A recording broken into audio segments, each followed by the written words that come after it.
button at the 15. They were 1500 metre start, right? And there's no button at the 15. So when they go to the 1000, you'll get your buttons again. You get your pulse. Yeah, they didn't do it. So you've got a 2K, 1K pulse. Otherwise, that's it.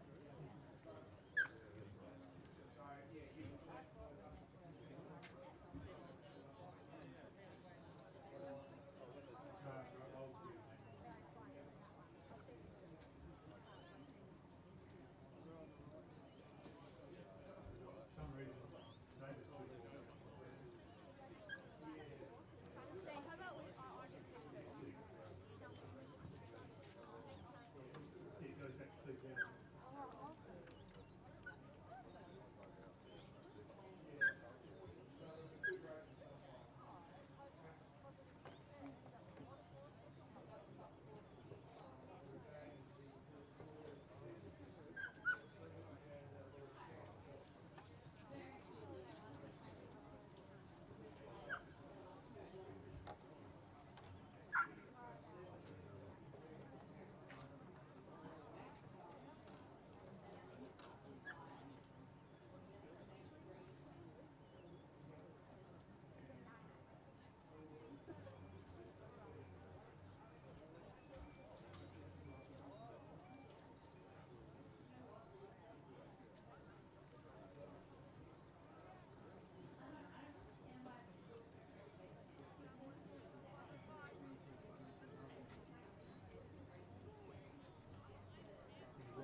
How are you there? Well?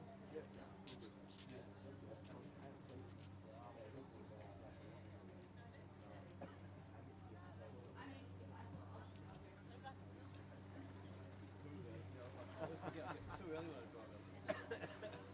Just change cars. Maybe the old one. That's Murphy's Law right there.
So I've got it from my button.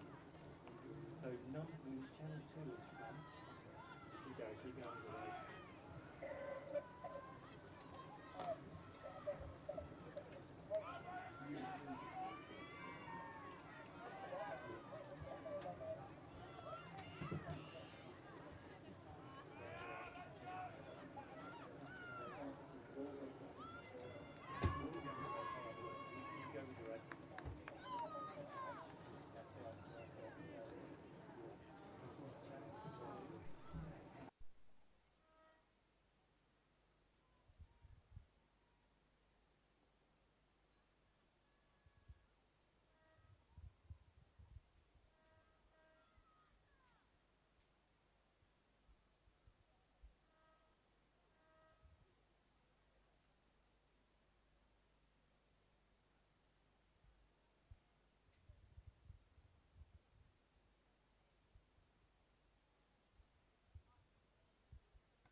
Heat 3 of the under-16 women's single sculls away well on time, 9:10.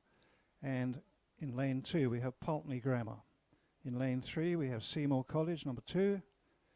Lane 4 we have Port Adelaide, number 3.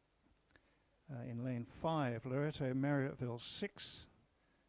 Outside in lane 6 we have Pembroke School, number 1. And then Loreto Marriotteville, number 3 in lane 7. And on the far side, the Walford Anglican number 4 boat in lane 8.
As the rowers in this race come down to the rocks, there doesn't seem to be any doubt that it's the Pulteney Grammar rower in lane 2, Emma Newhouse.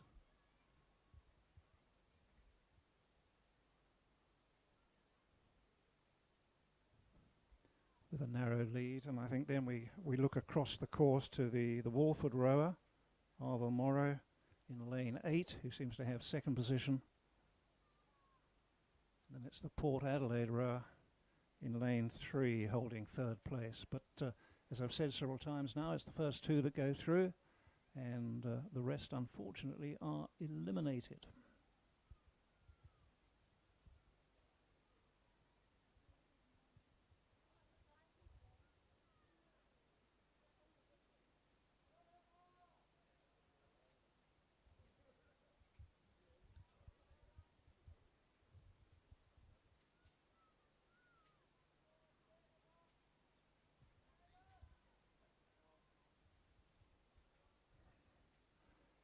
Pulteney just holding out Seymour, but the Seymour rower, Eliza Venk, is rowing strongly, but it'll be these two, I think, to take out the first two places.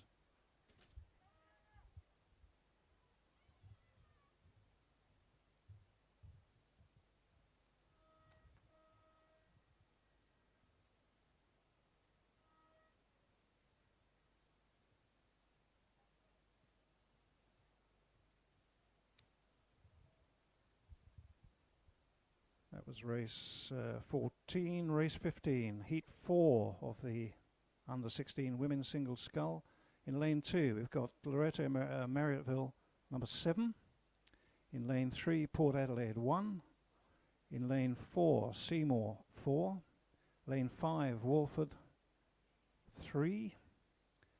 In lane 6, Loreto Marriotteville 1. Lane 7, Seymour College 3.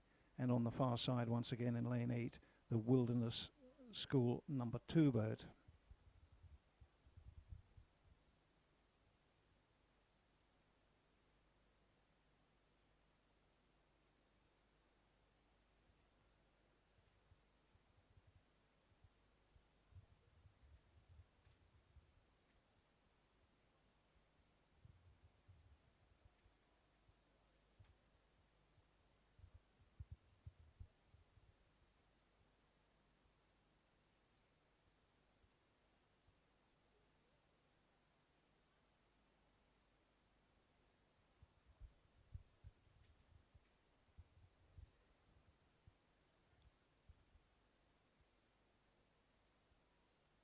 Well, this race is a little more clear cut with the Seymour College rower.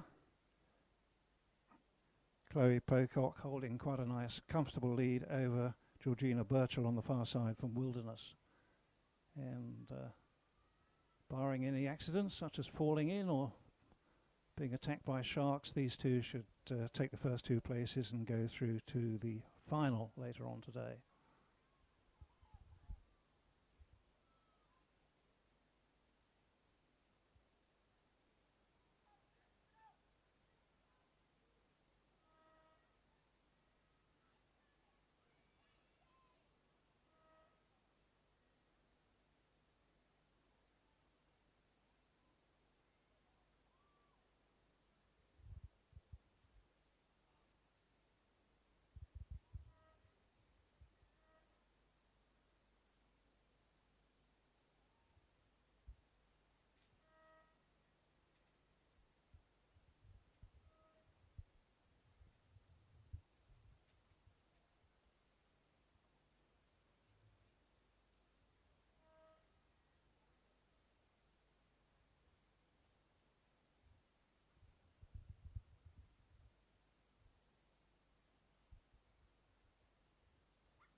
Well, the next race, race 16, is the first of 4 heats for the schoolboy year 9 Coxed Quad Scull. Once again, it'll be the first 2 that go through to the final. That'll be race 35 later on this afternoon. And unfortunately, everybody else can go home early. 1,000 metres. And again, this I think demonstrates the growth of rowing in Adelaide. In lane 1, we've got Prince Alfred College number 2. In lane 2, Unley High, number 1. In lane 3, St Peter's College, 5. In lane 4, Norwood Morialta High School, 3. In lane 5, Pulteney Grammar, 1. In lane 6, St Peter's College, 13, which I find quite amazing. In lane 7, Christian Brothers, 2. And on the far side in lane 8, St Peter's College, number 9.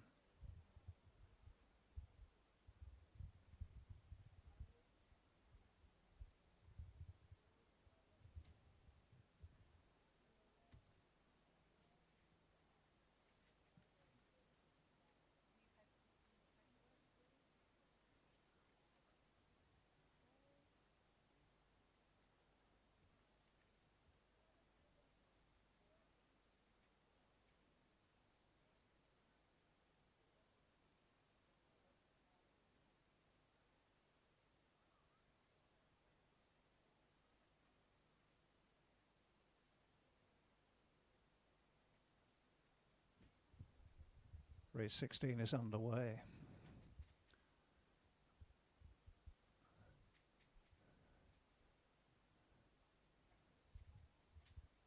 So once again, this is heat 1 of the schoolboy year 9 Coxed Quad Sculls, raced over 1,000 metres.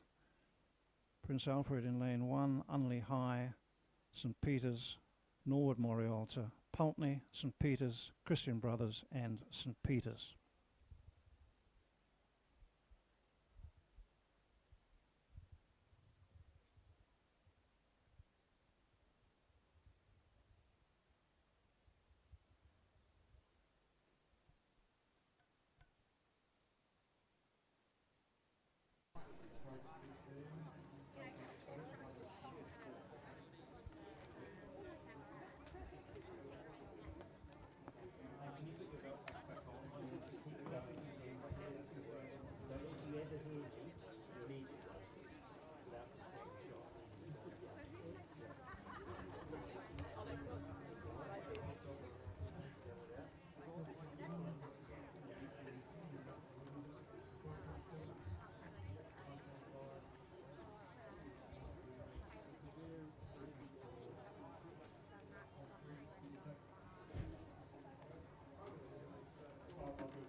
Probably about half the race gone at the moment. It would appear to be the Norwood Morialta boat in lane 4 holding a narrow lead.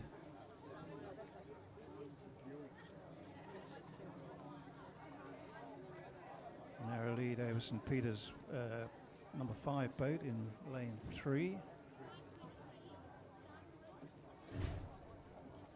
Although having said that, I've let these old eyes wander across to lane 8 where we've got the St Peter's number 9 boat, and they are certainly up with the leaders. Once again, as I said earlier, it's the first two that progress through to the final, and unfortunately there are no semis or petit finals, so the rest of the boats are eliminated. Norwood dropping back, and St Peter's in lane 3 making a move, although on the other hand, having said that, Prince Alfred College in lane 1 are now making a move, so this should be a very interesting last 200 metres. Certainly Prince Alfred seem to have the head at the moment.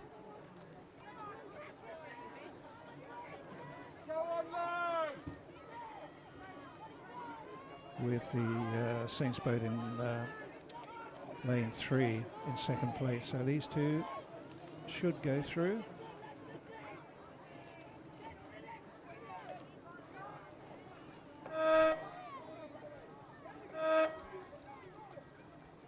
Unofficially, Prince Alfred College by about half a length over Saints.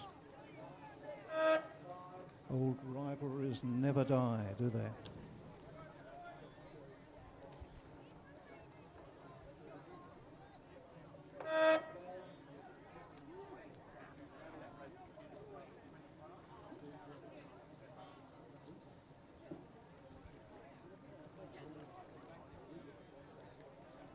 Race 16, the first heat of the schoolboy year 9 Cox Quad Scull.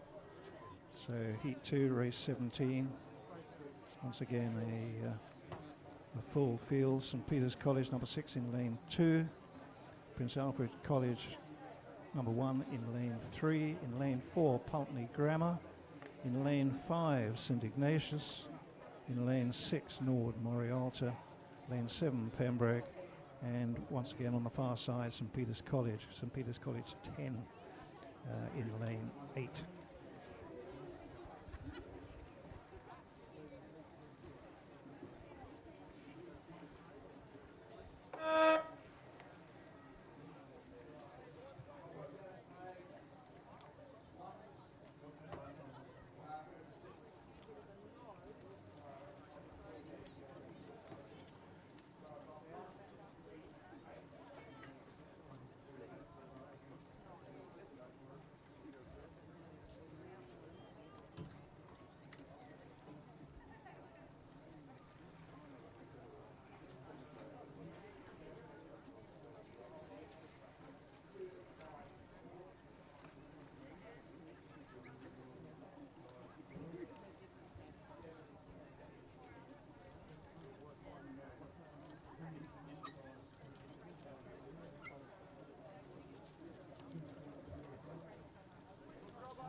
3:17. Their crew's still being straightened out by the aligner and the umpire.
I wouldn't have thought the conditions are too difficult, but looking through my glasses, they seem to be having a difficulty lining a couple of these crews up.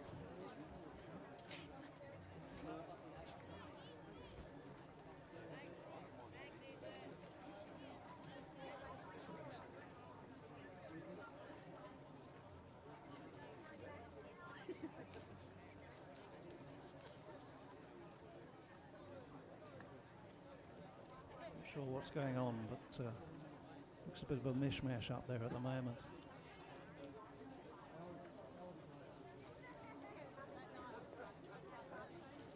I'm rather hoping that the Saints boat in lane 8 will straighten itself up, because if it just starts and rows in a straight line, I think it'll be sitting in my lap in about 5 minutes' time.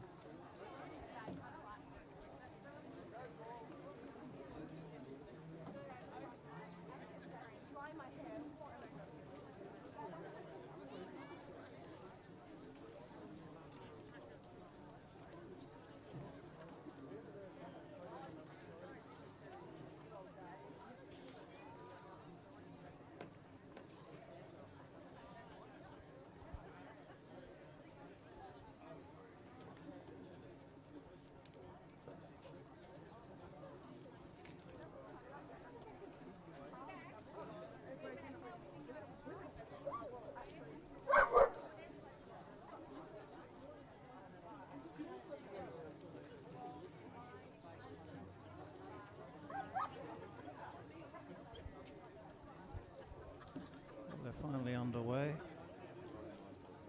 I'm not sure whether there was a collision up there, and I can't quite see which lanes. I don't know whether it's Pulteney and St Ignatius or St Ignatius and Norwood. I don't want to preempt anything, but I suppose there could be a protest at the end of this race, but we'll see.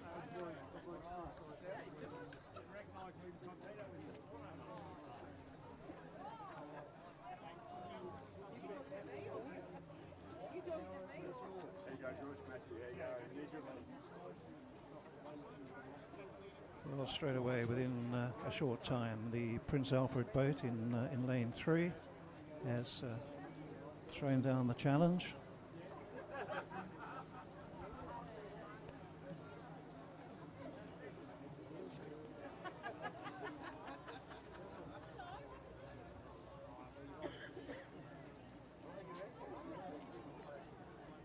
Certainly thrown down the challenge and look well ahead of the other boats at this stage.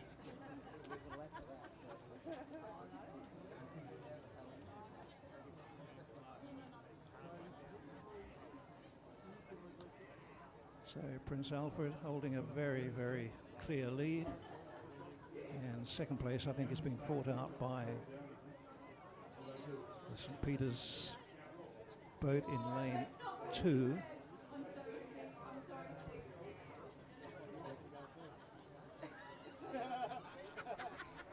And the Pembroke boat in lane 7.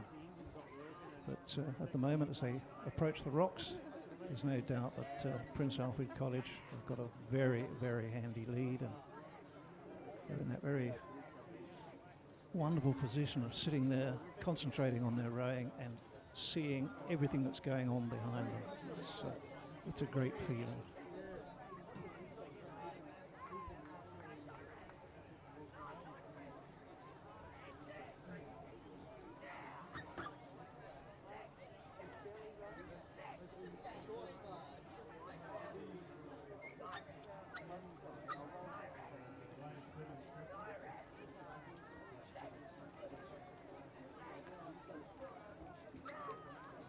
Prince Alfred rowing with some nice strength. Those blades are going in, sweeping through the water, and they're heading for a very, very easy win. Second place will be St Peter's College. That's the number 6 boat in lane 2.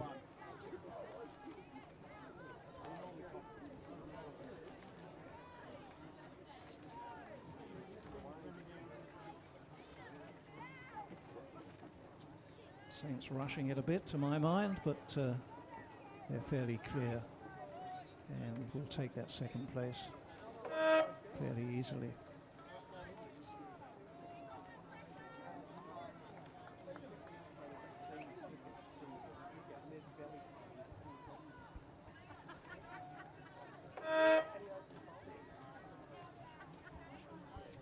I didn't think it would be too long since I'd be making this announcement. There are 2 bow numbers still missing. C5, which I think is the Loreto Old Scholars and CRC Club, and E4, which is Norwood Moriarty. So could we please have the bow numbers C5 and E4 back to the bow number office?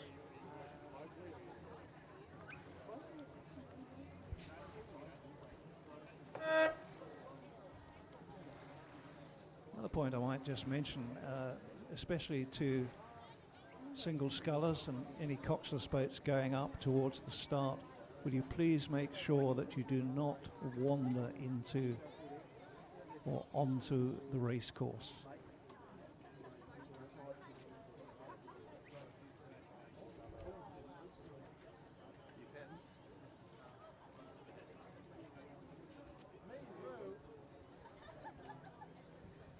That was race 17. We have one more.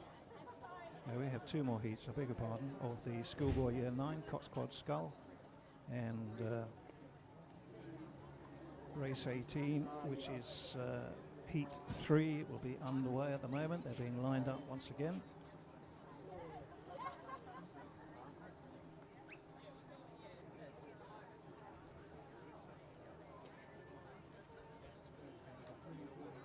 Slight problems in lane 1, but otherwise they look fairly straight, and I think they'll be underway very shortly. In lane 2, St Peter's College, number 7. In lane 3, Unley High, 2. In lane 4, St Peter's College, 2. St Ignatius in lane 5. St Peter's College, number 1 in lane 6. St Peter's, number 3 in lane 7. And St Peter's, number 11 on the far side in lane 8.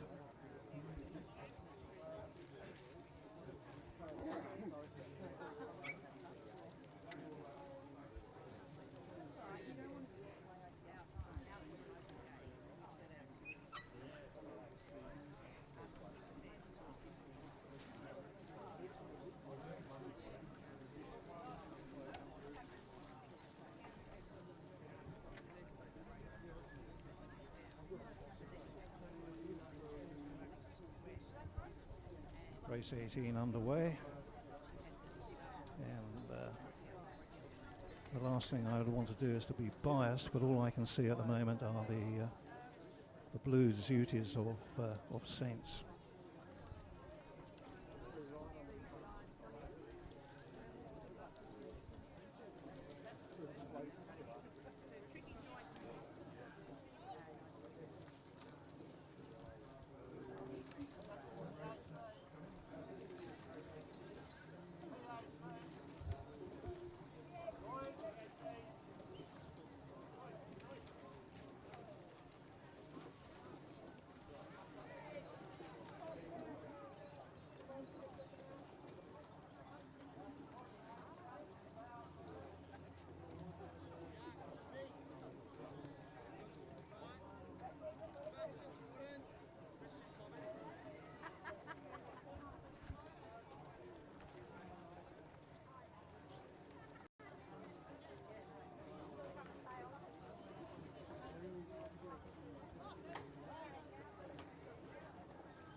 and it would appear to be the quad in lane 4, St Peter's College number 2,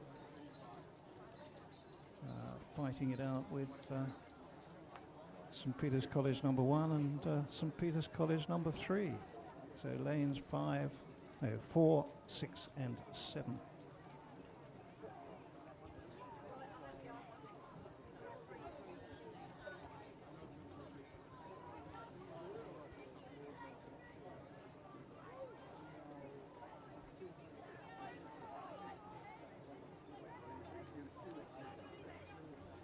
I suppose not unexpectedly it would appear to be the St Peter's College number 1 boat in lane 6.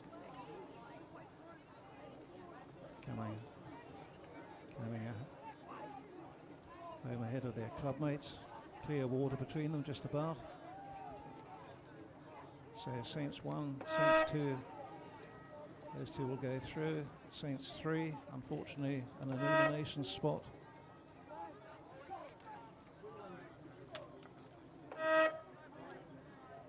Unley High.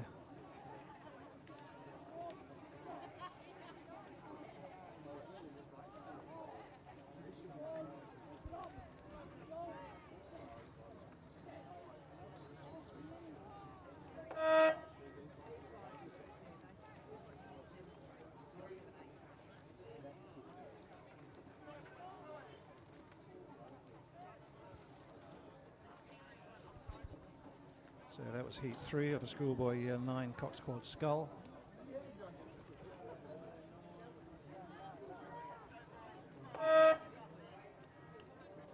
As the two Saints quads come in.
Oh, you're not talking about you're talking.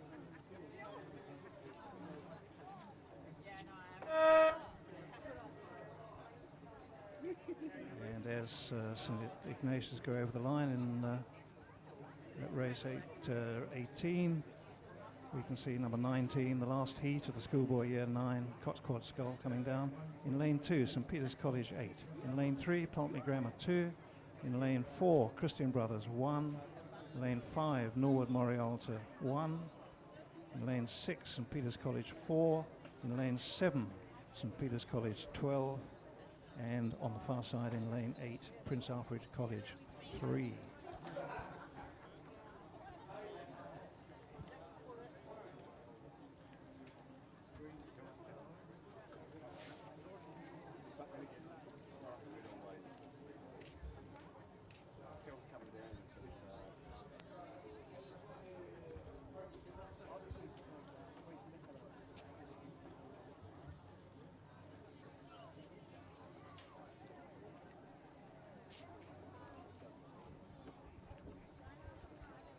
Appear to be the St Peter's College boat in lane 2, holding a narrow lead over the Christian Brothers boat in lane 4. Although Prince Alfred never give up, and they're rowing quite strongly on the very far side there in lane 8.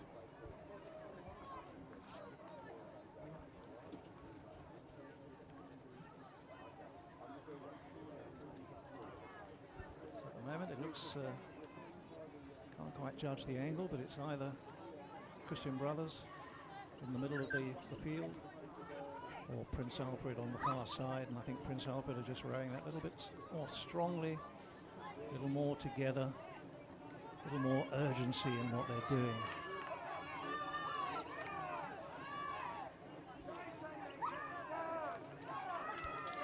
But I don't think they're going to do it. There's a spurt coming from Christian Brothers, and they're going to hold on, and I think they'll take this race by about half a length.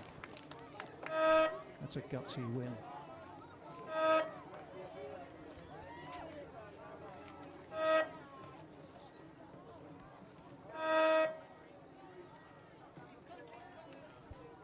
Well, that was the last of the schoolboy year 9 Cox Quad Sculls. 4 heats. The first 2 go through to the final, which will be race 35 later on this afternoon. We now go up. I was going to say up a cog, but I think it's more up an age grade to race 20, which is the Masters Mixed Quad Scull.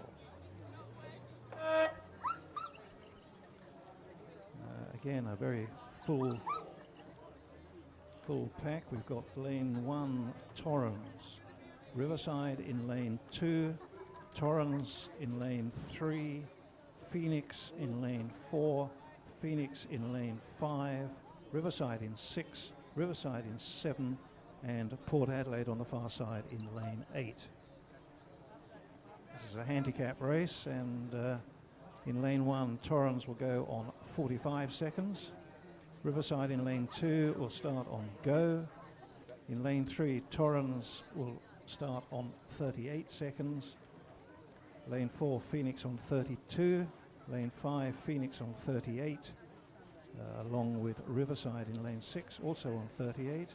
In lane 7, Riverside will be on 42, starting with Port Adelaide in lane 8, also on 42 seconds. So this is the Masters Mixed Quad Scull.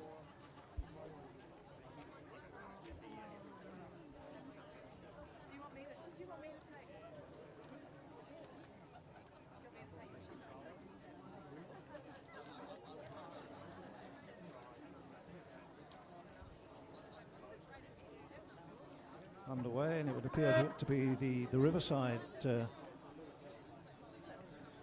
boat in lane 2, which started on go, holding a narrow lead.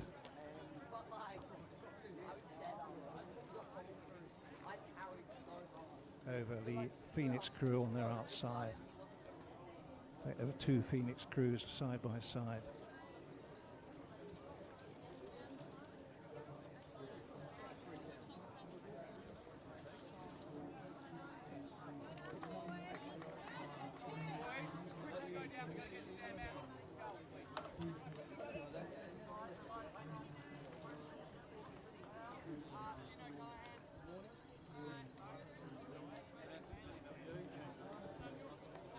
Okay, it's the Phoenix boat in lane 5, which has taken the lead.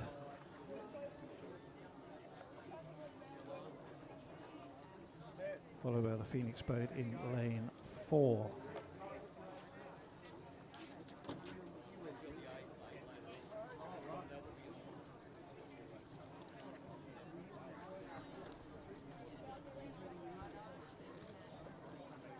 Still Phoenix narrowly, but Port Adelaide on the far side in lane 8 are making a very good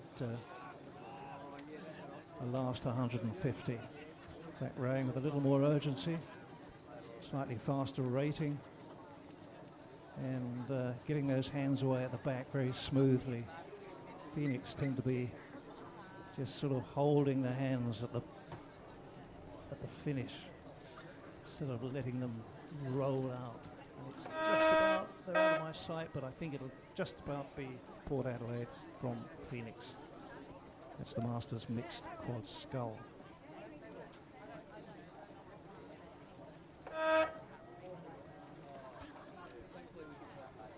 And of course, like all Masters races, was rowed over 1,000 metres. Now the next race, race 21, is the under-19 women's double scull, and that will be over the full international distance of 2,000 metres. Once again, there are 2 heats, and the first four in each heat will go through to the final, race 67, later on this afternoon. Anybody else will be, unfortunately, once again eliminated. So race 21, the under-19 women's double scull. In lane 2 we've got Torrens. In lane 3, Murray Bridge. In lane 4, Loretto Marriotteville. In lane 5, Port Adelaide. In lane 6, Manham. And on the far side, in lane 7, Pembroke School, number 1.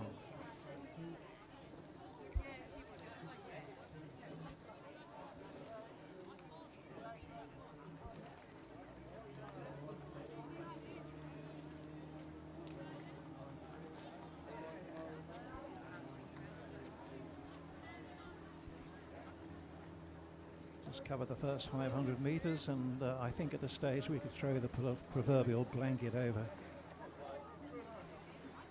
all of these doubles.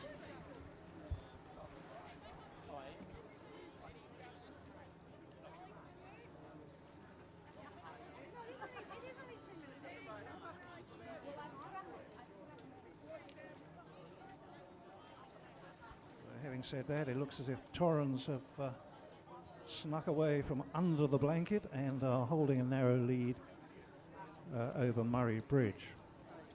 So lane 2 Torrens and lane 3 Murray Bridge holding the first 2 places at this stage. We're just coming down through the 1,000-metre mark.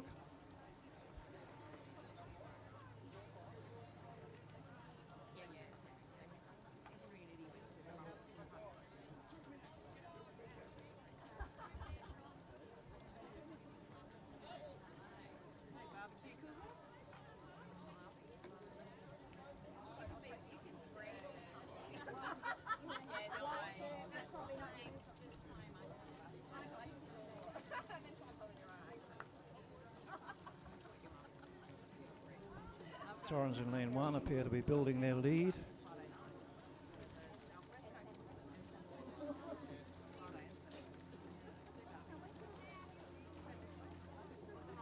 Murray Bridge in lane 2, lane 3, I beg your pardon. Still holding second place, but at this stage it's certainly Torrens in lane 2 with a very, very handy lead.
Torrens still holding their lead. Murray Bridge seem to be dropping back into the pack. And it would appear to be Manham perhaps in lane 8 who are taking up the challenge and currently holding second place. As I said earlier, the first 4 go through to the final.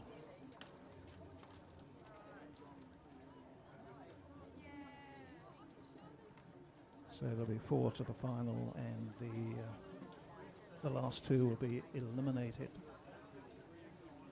Down towards the rocks, 500 to go. The boys have turned to red, and it's still the red and white of Torrens in the lead.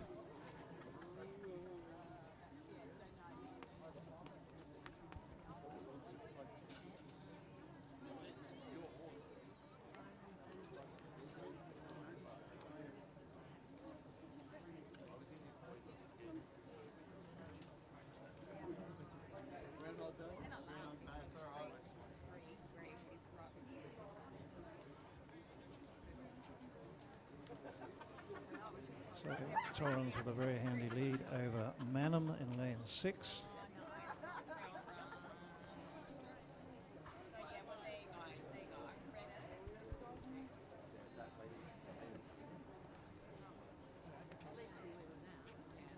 Pembroke on the far side will probably take third place.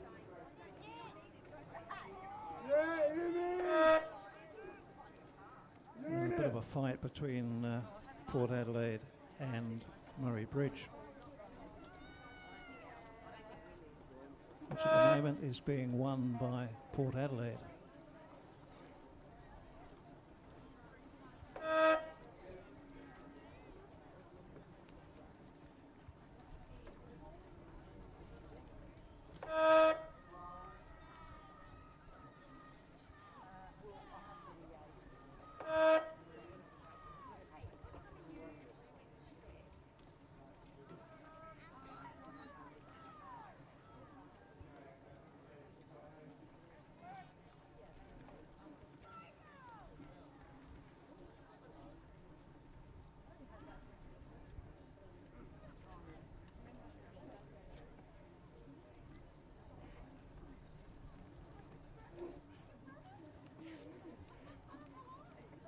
Race 22 is well underway, which is heat 2 of the under-19 women's double scull. As I've said several times, the first 4 progress to the final. And in lane 2, in this particular race, we have Loreto Old Scholars. Lane 3, Norwood Morialta. In lane 4, Torrens. In lane 5, Port Adelaide. In lane 6, Pembroke. And on the far side, Pulteney Grammar in lane 7. The second and last heat of the under-19 women's double scull.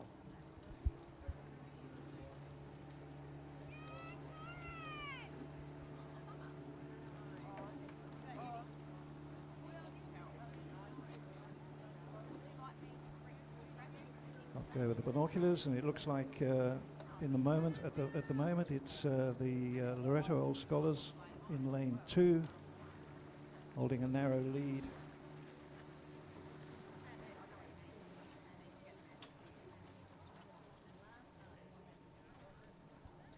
Narrow lead from Pembroke in lane 6.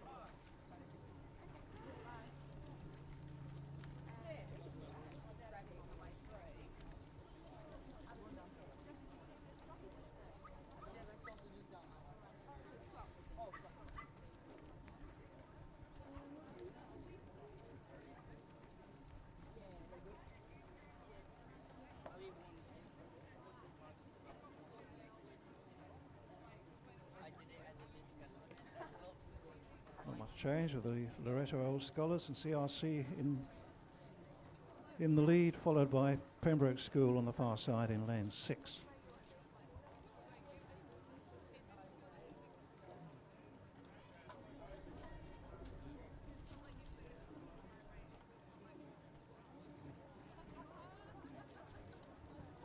I'm not exactly a soothsayer, but I can't see these positions changing either. The Loreto crew out in front, looking quite comfortable. Having a squint to the left to see what's happening with the Pembroke boat in lane 6. But at the moment, I think they have this race under control.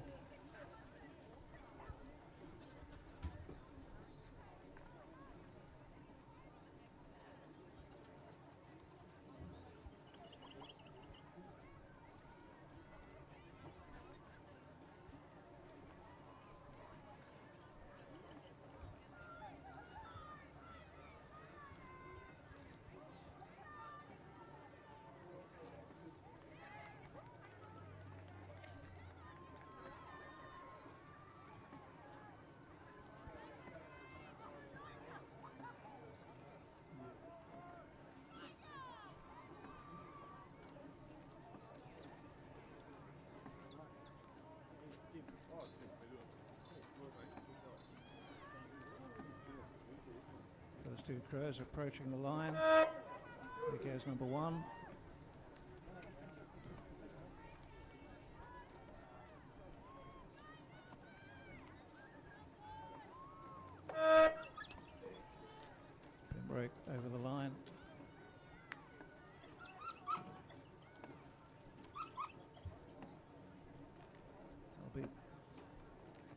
Pulteney in third place, and although they seem to have stopped rowing.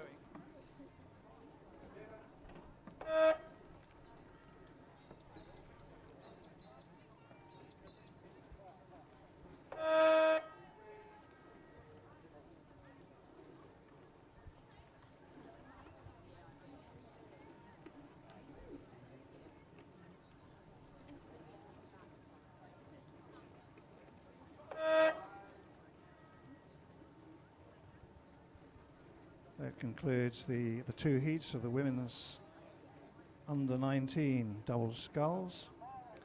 Race 22 on the program if you're following. Race 23. Once again over 2,000 metres will be heat 1 of the under 17 men's single scull. This is over 2,000 metres in lane 1, Port Adelaide. In lane 2, Unley High. In lane 3, Unley High. In lane 4, Pulteney Grammar. St Peters in lane 5, Pembroke in 6, St Peters in 7, and Unley High on the far side in lane 8.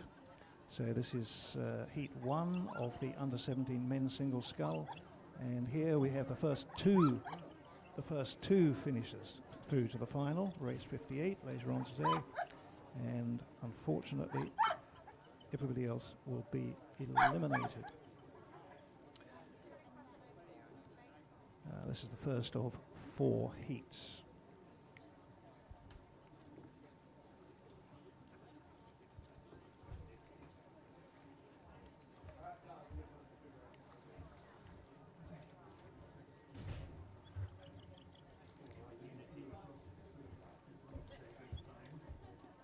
You're James Phillips, with a space in between capital J, capital P. There's this. Back when you leave, go branding. If I manage to make I know, they look really good.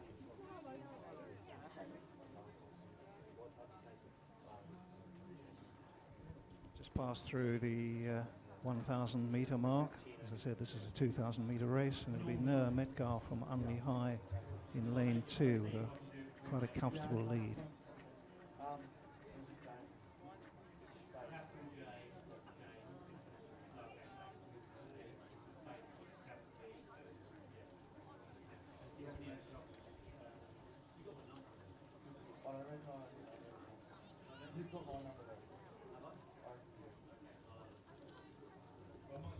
Fraser Connell from St Peter's College in lane 5, holding second place.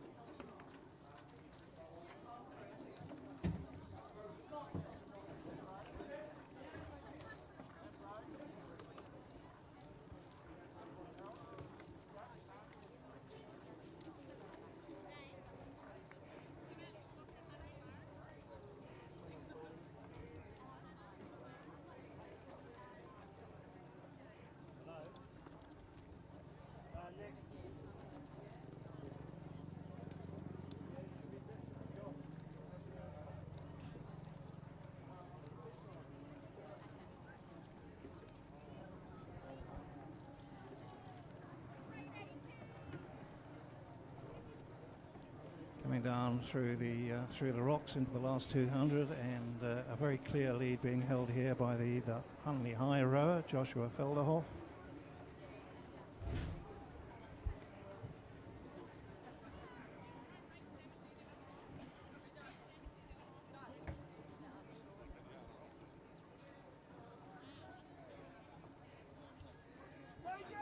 Second place being held at the moment by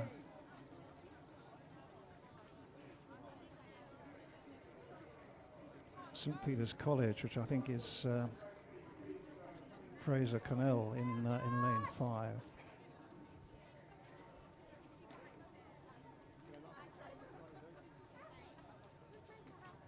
So those two,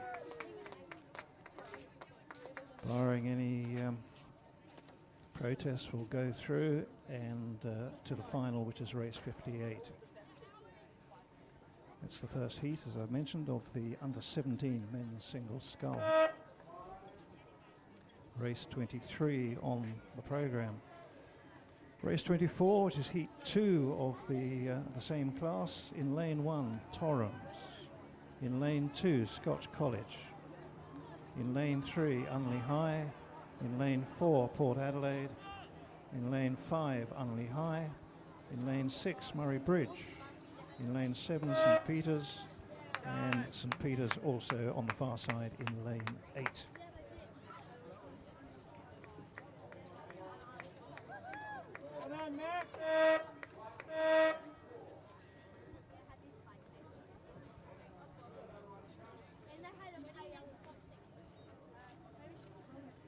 Okay, well, as we wait for race 24 to unfurl, I'm going to hand you back to my dear old chum here, Mangs.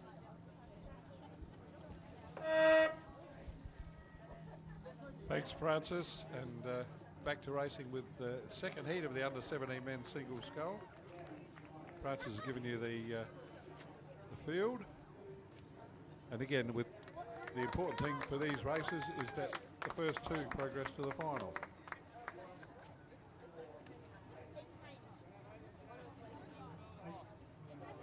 And at the moment, to me, there's a clear leader in the gold colours as Adam Holland is clearly out in front. So I'd say the Scotch College sculler Adam Holland looks certain of qualifying for the final. But there's a jolly good race for the minor placings. There's still a couple of Unley scullers there, and Torrens sculler Hamish Bell also vying for that second place, which will get them into the final. With all these big entries we've got in the under-16 and under-17 events, it's a pretty cutthroat system where just the first two races get another chance to race into the final, and the rest are eliminated. If we had repecharges or anything else, we'd be here till well after dark to get through all the events. So it's cutthroat, but does give them one chance or two chances to get into the final.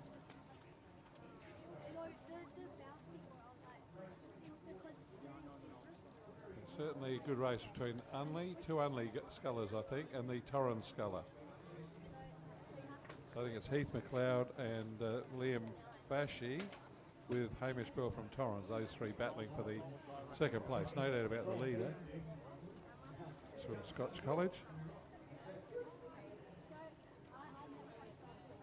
I'm sorry, I might have missed someone there. Looks like one of the St Peters guys on the far side might be in that second place.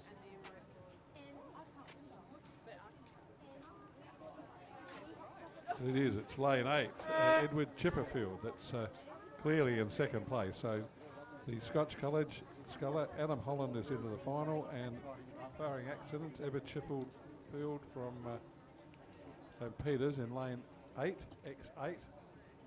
He's going to be second, and he'll be in the final at race 58 on the program.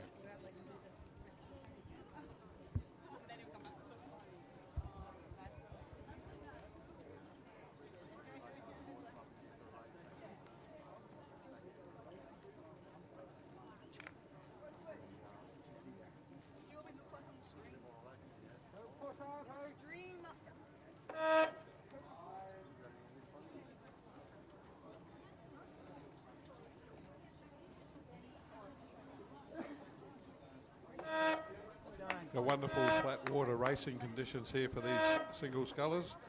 Hope they're enjoying it. The forecast is for some breeze to blow up later on in the day. It'll be a tail breeze, if they're correct. But also it's a very clear and bright day, so make sure you've got your sunscreen on.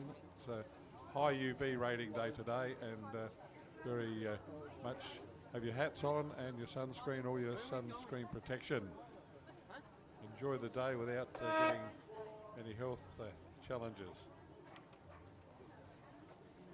So race 25 is the third heat of the under-17 men's single scull, with James Ritosa from St Peters in 2, Faris Harb from St Peters in 3, Dylan Schwarzer from Unley, number 8 in 4, Ozan Oyukao from Pembroke in 5, Rohan Harding from Phoenix in 6, Benjamin Phillips from Christian Brothers number 2 in lane 7, and Joseph Neat from Unley High number 1 on the far side. This looks like a much more evenly contested race. There's 1, 2, 3, 4 scullers, I think, within a couple of lengths. So just the two to make the final. I think it's the two closest to us, James Ritosa and Ferris Harb. And then right over on the far side, Joseph Neat and Rowan Harding. Those four that are battling for the first two places. And Ben Phillips not far off the pace either. So a close race in this third heat for the under 17 men's single scull state championship title race for 2020.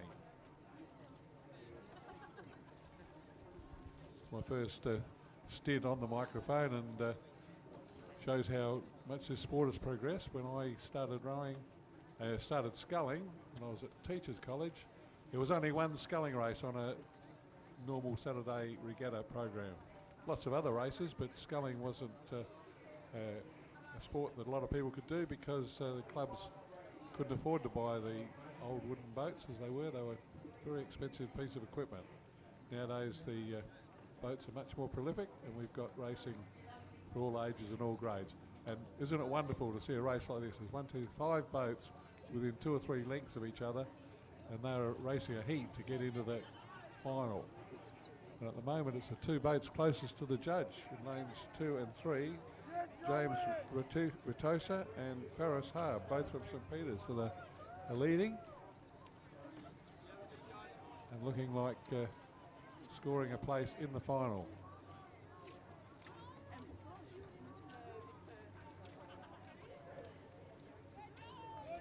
Joseph Neat from Unley is running third, but I think he's got a bit too much to make up in this closing stages of this event.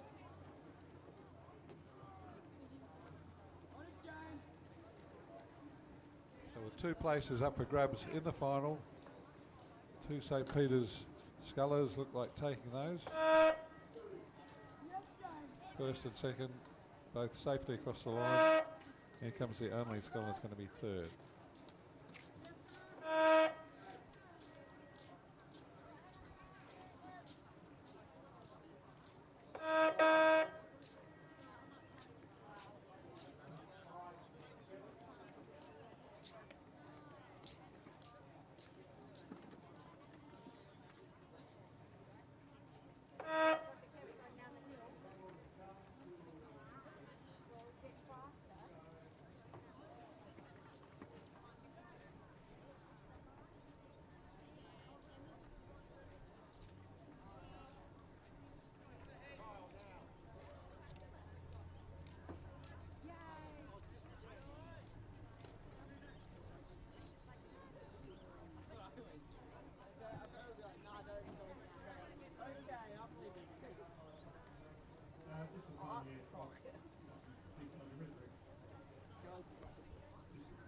So in race 26, the last of our heats for the under-17s men's sculls, you've got Ethan Charters in Unley number 9 in lane 2, Jake Nesbitt from Saints in 3, Sam Jackson from Christian Brothers number 1 in 4, Nathan Hote from Unley High number 6 in 5, Cooper Peter in from Pembroke in lane 6, Fraser Balnaves from St Peters in 7, and Kyle Miller from St Peters in 8.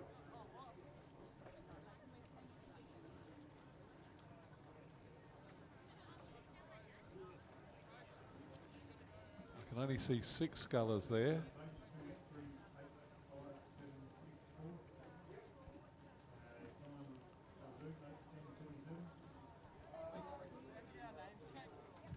Okay, so the closest sculler to us in the blue colours is St Peters College Jake Nesbitt. I can't see the Unley High sculler there from lane 2.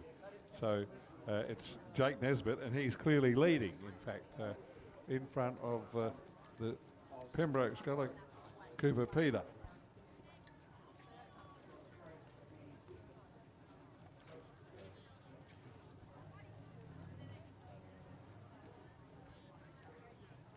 So with 2 places in the final for these under-17s. Jake Nesbitt sculling nice long strokes and good controlled rating there. It looks like he's smart enough to be saving a bit of energy for the final later in the day. Jake's father Steve was a prominent rower in South Australia for the Torrens Rowing Club after his racing at school, and rode for Australia in fact. So Jake Nesbitt going to take out the win in the 4th heat, ahead of the Pembroke scholar Cooper Peter, and CBC Sam Jackson's going to be 3rd.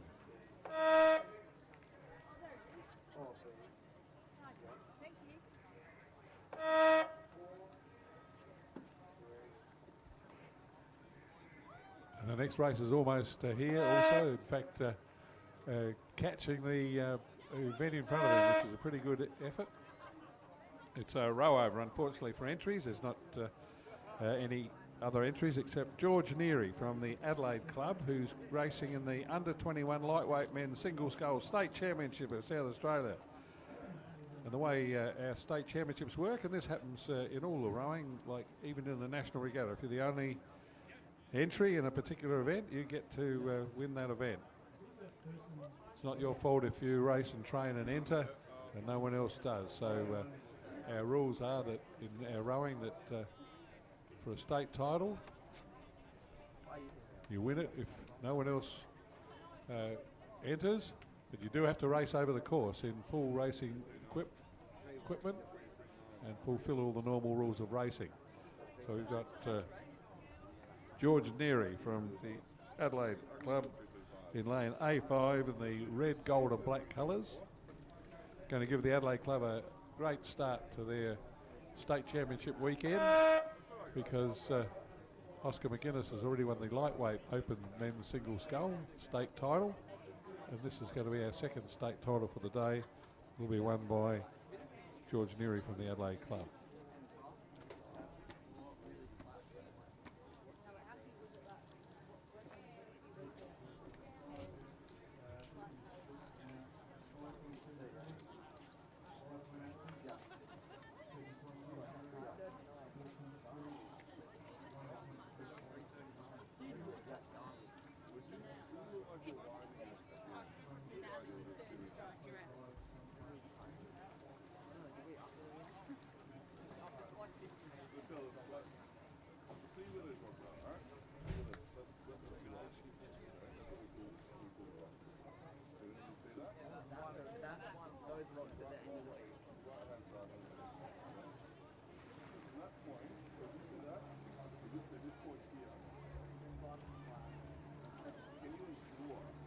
So this is George Neary about to take out the state championship for 2020 for the Adelaide Rowing Club. And look at him, he's not messing around, he's putting the oars in the water pretty hard and quick. Good on you, George. And that's an official win for the state title for the lightweight men's single scull for under 21 age group. So well done, George Neary. Congratulations to the Adelaide Rowing Club. Another state title, 2 out of 2 so far for the Adelaide Club. Now race 28 is the under 21 men's single scull final. I've just sent a message to our officials to send us a start list, because there were meant to be heats for this, but then there must have been scratchings before the regatta, and the race has become a state final, which has started, but I'm afraid I've got no idea who's in it, and we're hoping to get a start list shortly.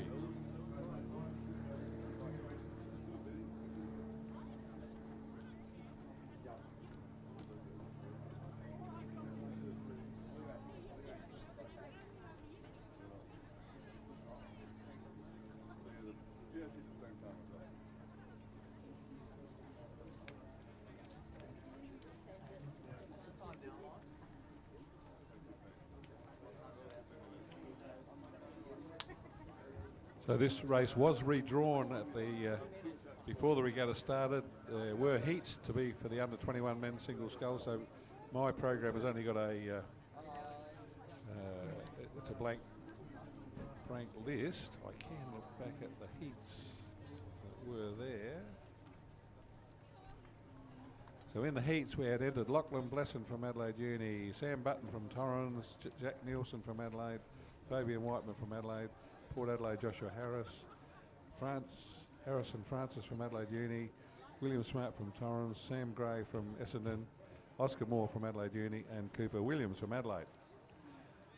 They were the entries, and this is how they've lined up. I've got the sheet. Thanks to our volunteers that got that immediately. You're wonderful. And the lineup is William Smart from Torrens in lane 1, Sam Gray from Essendon in 2, Essendon Victoria, Torrens Sam Button in lane 3, Cooper Williams from Adelaide in lane 4, Harrison Francis from Adelaide Uni in 5, Jack Nielsen from Adelaide in 6, Port Adelaide's Joshua Harris is in 7, and Fabian Whiteman from Adelaide Uni number 3 is in lane 8. So they've approaching the halfway mark, and we can probably almost get them into sight with our binoculars here.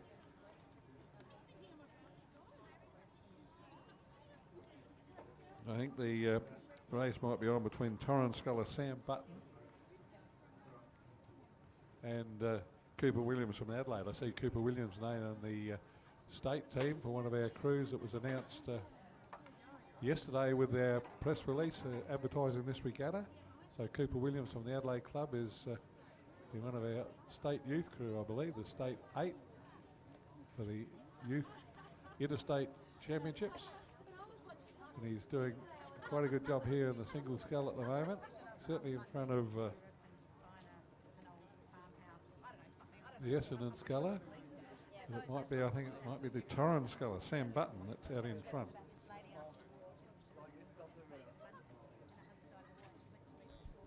Yeah, we're getting some better vision here. Francis Willis helping me with the binoculars, and we do think it's the red and white hoops of the famous Torrens club that's out in front in the form of Sam Button. See on our running sheet here, he's got Ashley Fitch and Amanda Tidswell coaching him. Certainly I know Amanda Tidswell quite well. Amanda Cross, as she was a famous South Australian and Australian lightweight rower and represented Australia in the lightweight competition. It's a close race for second and third between Cooper Williams from Adelaide and the uni sculler, the Harrison Francis. Those two are really battling for second and third. We only have gold medals for the state championship winners here for our club regattas. So there's no silver and bronze today, but just bragging rights. And there's certainly some good, a good battle on for those minor places. But setting the pace out in front is Sam Button from Torrens Rowing Club. Torrens Rowing Club formed in 1903, so over 100 years old, our South Australian Torrens Rowing Club.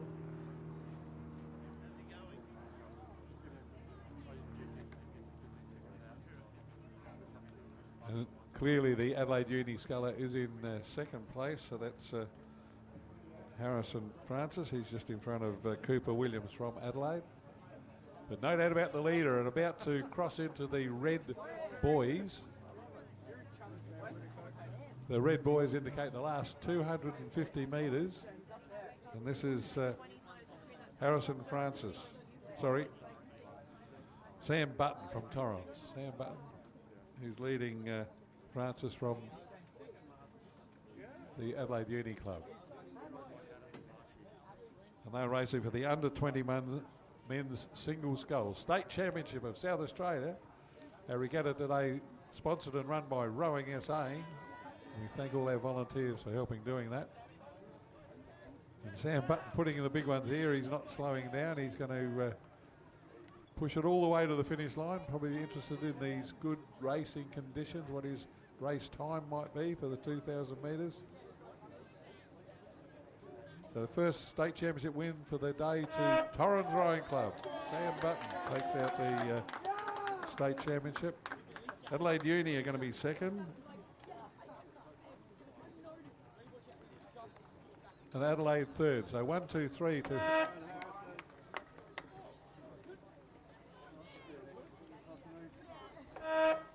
the older clubs. Here comes our visitor from Essendon. So welcome to South Australian Rowing, Samuel Gray from Essendon.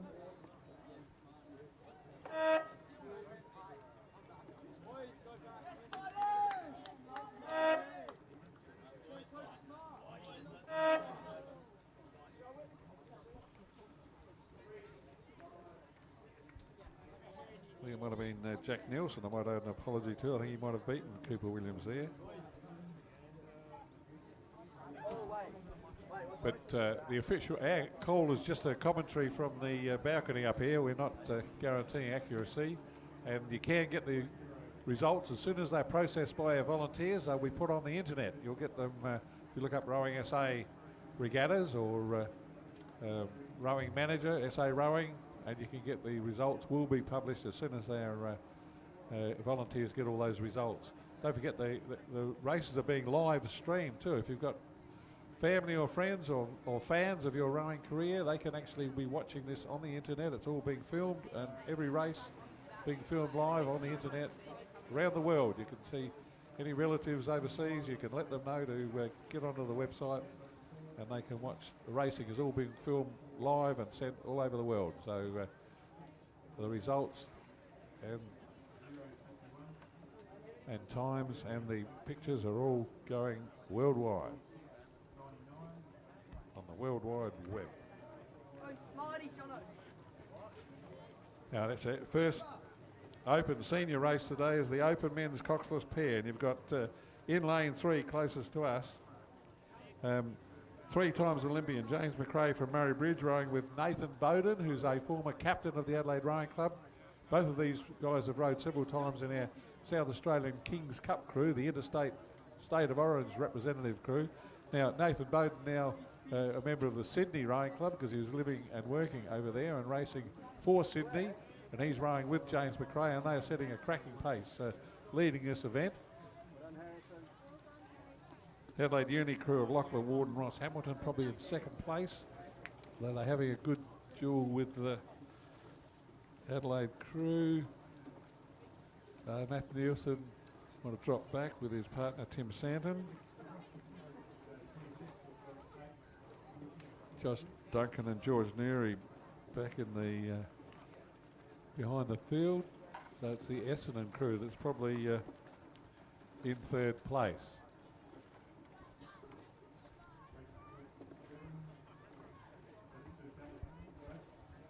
We've got one of our most successful Australian representative and Olympic men's rowers from South Australia ever in history racing in this event.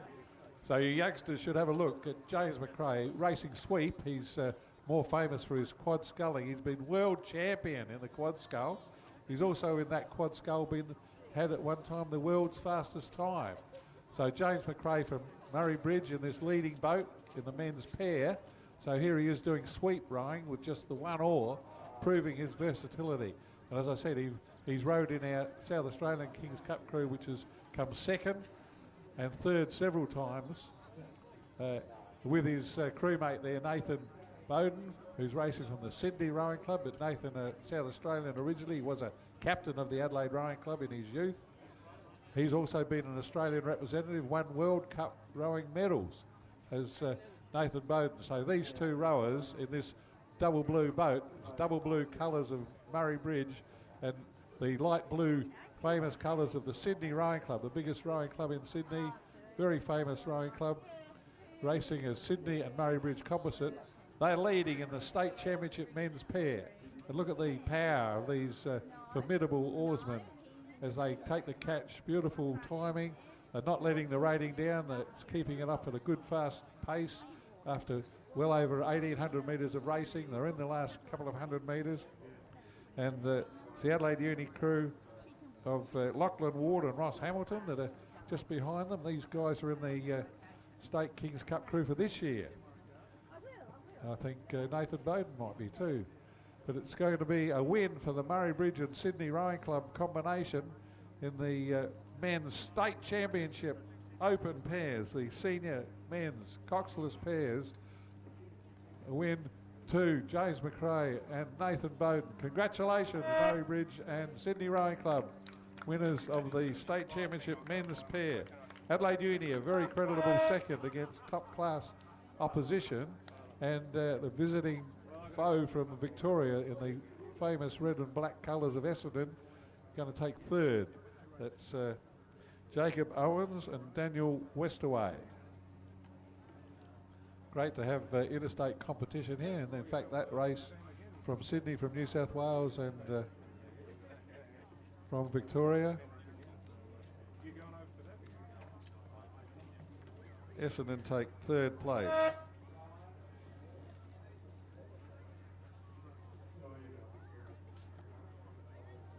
It's like the Adelaide crew on the far side of Matthew Houston and Tim Santon will be fourth, and then it's going to be Josh Dunson and George Norrie will be fifth.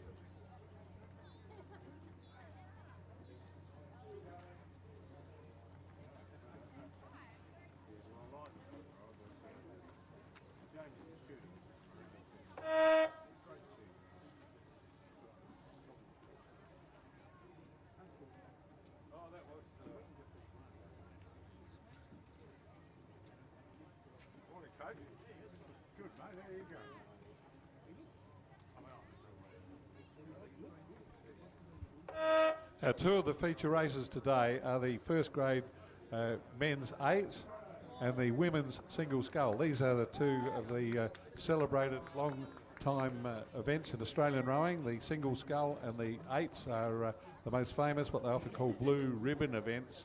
And so what we've got the next race now is the state championship, the open women's scull, first grade women's scull, senior women's scull, elite women's scull, whatever you want to call it. It is the most important state championship race for the women's single scull today. And you've got a 8-boat lineup with some fantastic talent and interstate and Australian representatives in the field. In lane 1 from Adelaide, Sophia Neary. In lane 2 from Adelaide, Talayla McCarthy. From Port Adelaide, you've got Simone Ellis in lane 3. Adelaide lane 4 is Peter Terrell.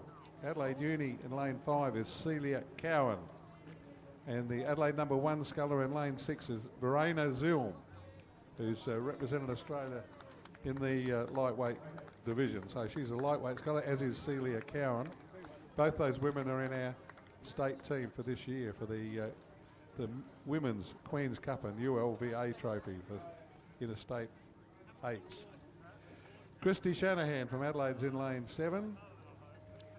And she's been a state rep in lightweight women's racing. And Joe Malcolm from Phoenix is in lane 8. Joe Malcolm, I know, is in our women's state team for this year. So well done for Joe. Joe's one of our more experienced rowers and could row in the Masters competition. But she's racing here today, and she's also works in the Rowing SA office and put out a marvellous preview for this regatta, which was sent to all the media and a lot of our rowing supporters. So this is the women's state championship single scull, and I suspect that none of these women have ever run this race before, 'cause I can't remember any of them winning this state championship. I'm pretty sure that Ella that rode in won this last year isn't racing. So I'm predicting that whoever wins this race would be a first-time winner of the state championship for the women's single scull.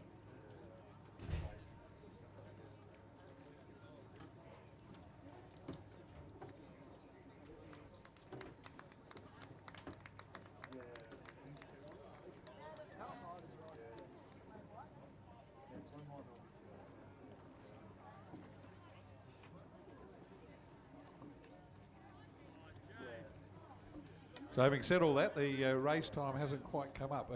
And I realise now that they've actually given, for these small boat single scullers, there is a bigger time lapse between the start time, and that's to allow for the waves to flatten out. We do have, the way this course is set up, we do need officials to follow the races, and they allow extra time for the boat wash to subside between especially the small boat event. So we're still waiting race time.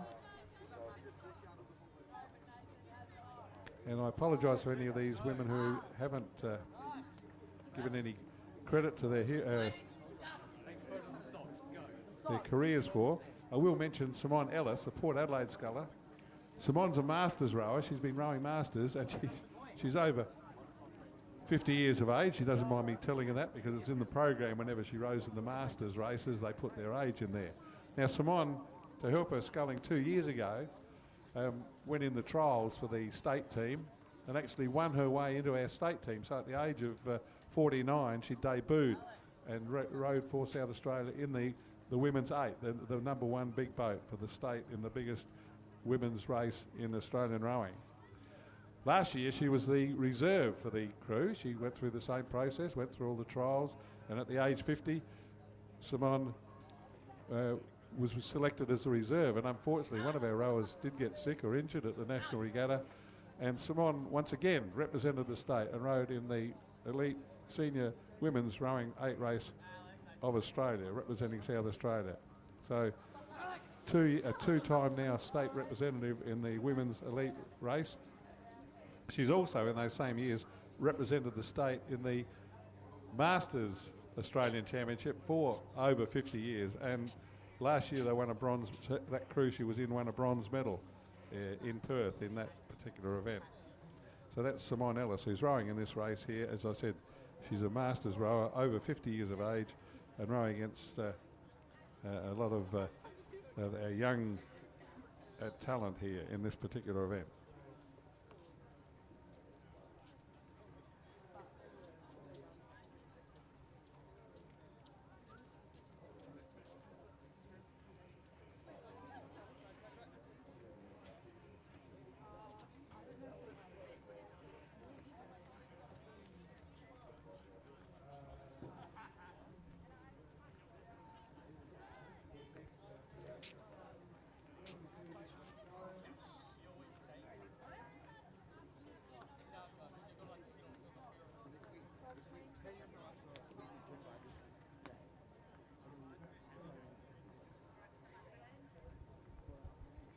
So we do have a start here now in the Women's Single Sculls State Championship of South Australia for 2020. The boats are on their way. Now we can't even see the full start of the course, so we'll bring you some information as we see it through our binoculars shortly.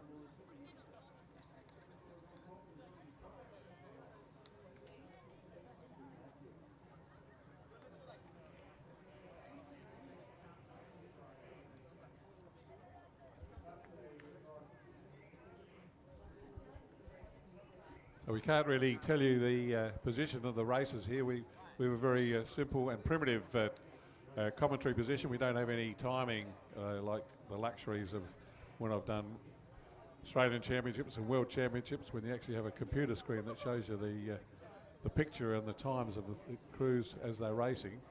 So it's just guesswork for us volunteers, and perhaps a reminder to the volunteer runners that usually look after us that we haven't been supplied with any water for the volunteers that are doing the commentary or the photography at the moment. So if the volunteer organiser could organise a water bottle for the official photographers down on the boat landing.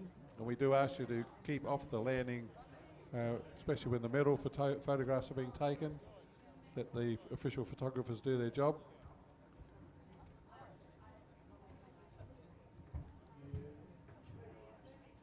So we're waiting for this race to pan out. I think, well, Celia Cowan and Verena Zilm are both sassy squad scullers, so they, I would expect them to be the leading contenders for this particular event.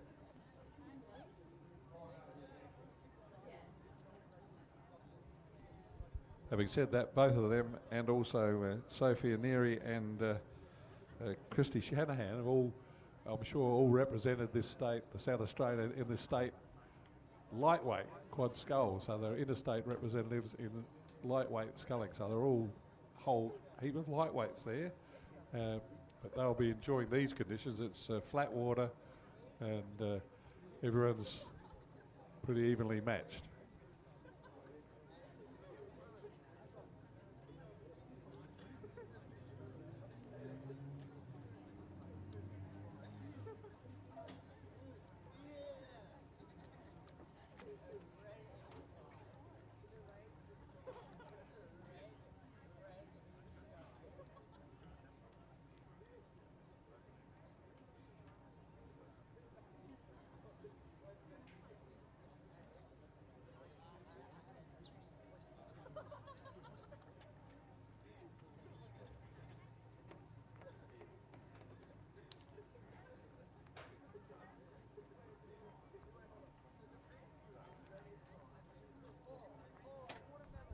I can't see full field there. I suspect that it's Adelaide 5, Talila McCarthy that's not there.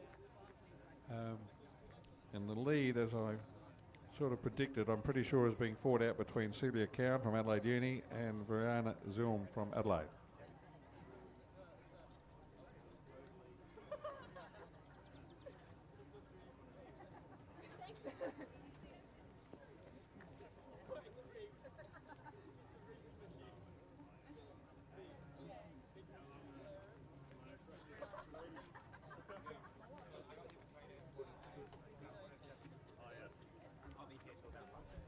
Yeah, so through the halfway mark, I'm quite sure it's lanes 5 and 6 that are battling for the lead. That's Celia Cowan from Adelaide Uni in the white with the black V outfit, and Verena Zulm in the red, gold and black hoops of the Adelaide Rowing Club.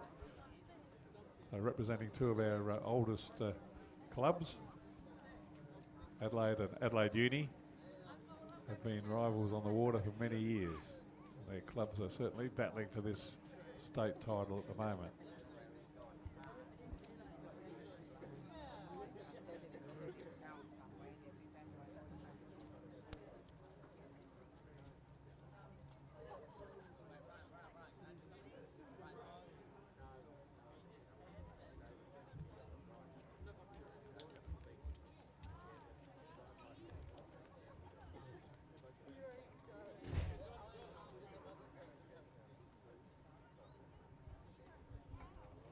And Jo Malcolm from the Phoenix Club is also doing a good job in this event. She's well up in the placings. We think she might be in as good as third place behind Celia Cowan, but out in front, to me, it's Verena Zulm, our little lightweight sculler as she was. She may not be rowing lightweight, so I'm not sure this season. These two leading scullers are Sassy Scholarship holders, so they're coached by Jason Lane, the head coach of South Australian Sports Institute Rowing. And I think both of them are in our state women's 8 for the interstate regatta this year.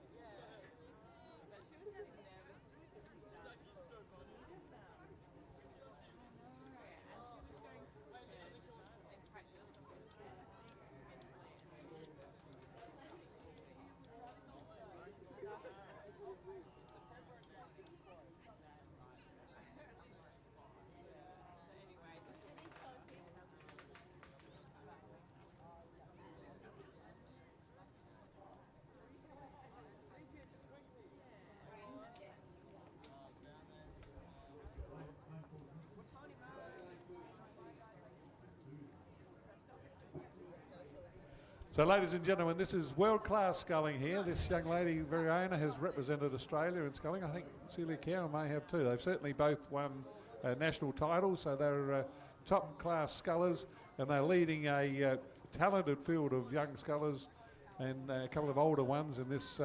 There's our state championship for women's first grade open single scull. And it's the red, gold and black colours are out in front with Verena Zulm leading Celia Cowan.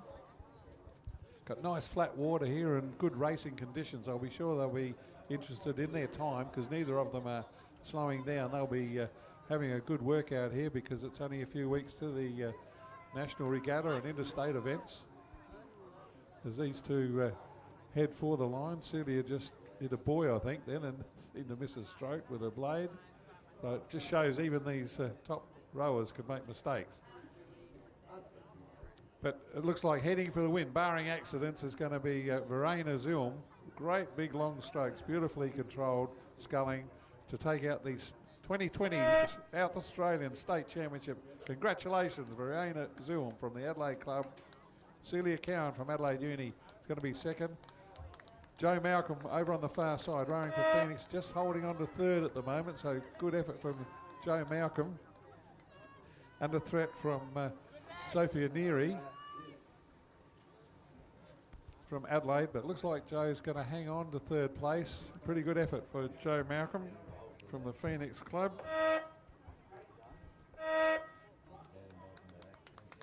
Then it's going to be Christy Shanahan from Adelaide just going to beat Simone Ellis from the Port Adelaide Club. That's the first grade or Open Women's Single Scull State Championship of South Australia for 2020. Congratulations.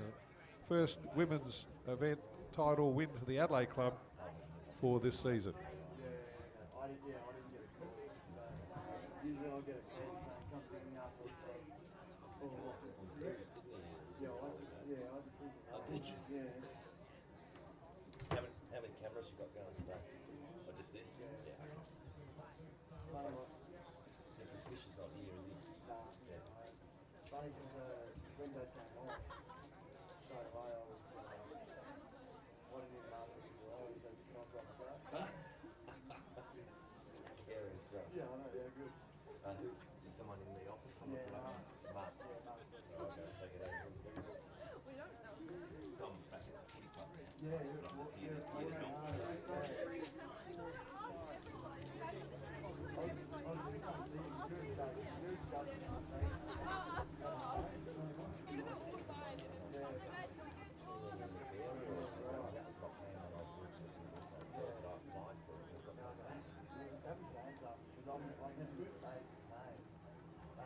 I needed all my teachers' paperwork signed, so I got that done.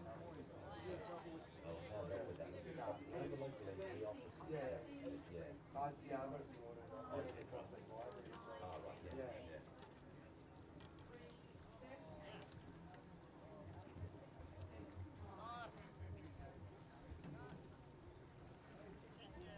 So the next state championship medal final is the under 19 men's Coxed 4. I'm going to give it to give the microphone to Francis Willis to call that way. So congratulations again to Rihanna Zilm, coached by Jason Lane, winner of the state championship Open Women's Single Scull.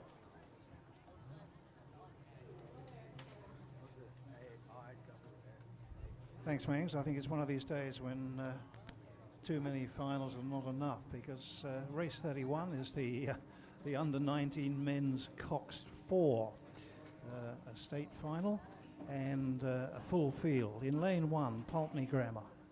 In lane 2, well, let's be correct, Pulteney Grammar 1. Just to show just how rowing has grown in this city. So in lane 1, Pulteney Grammar 1. In lane 2, St Peter's College 2.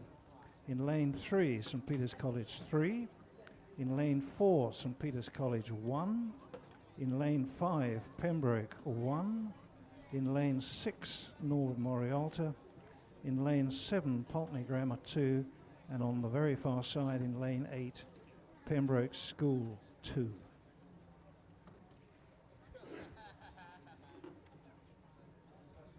So once again, all 8 lanes being fully utilised.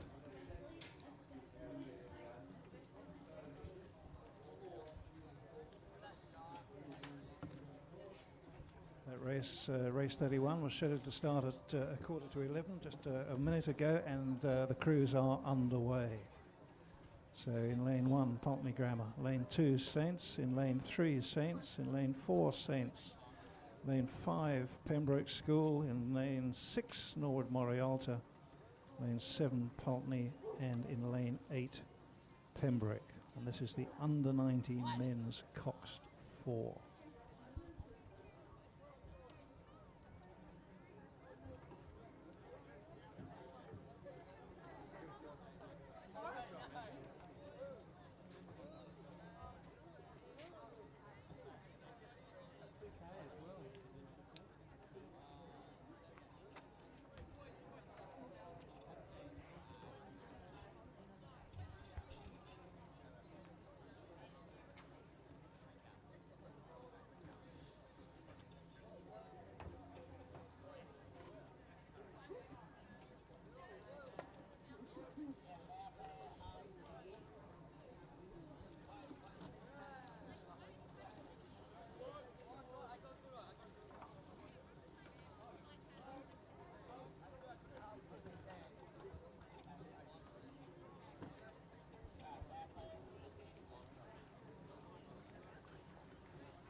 All crews just completing the first half of the race. They're coming down to approximately the 1,000-meter mark.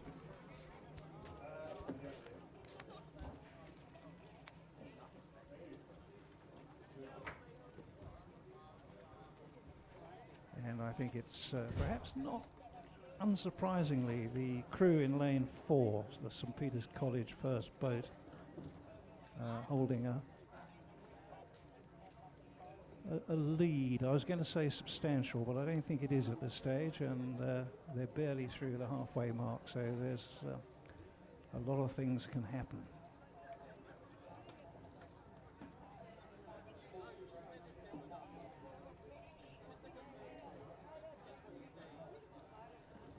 So St Peter's in lane 4, and holding second place Pembroke just outside them in lane 5.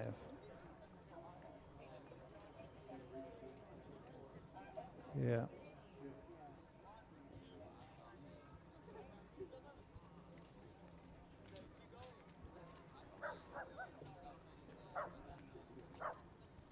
Well, my Linton promise has been broken. Somebody has just appeared and offered me a biscuit.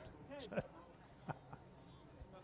I'd better concentrate on this race. So it's still Saints in the lead.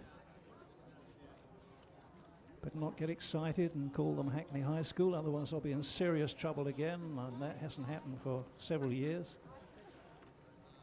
But this lead is increasing at the moment. This is the St Peter's College #1 crew.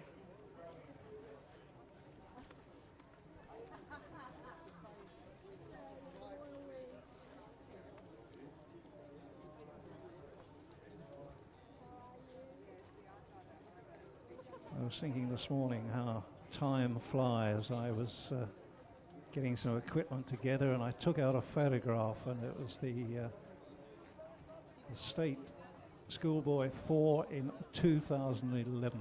4 very happy boys from St Peter's, and I must confess at the time a very, very happy coach.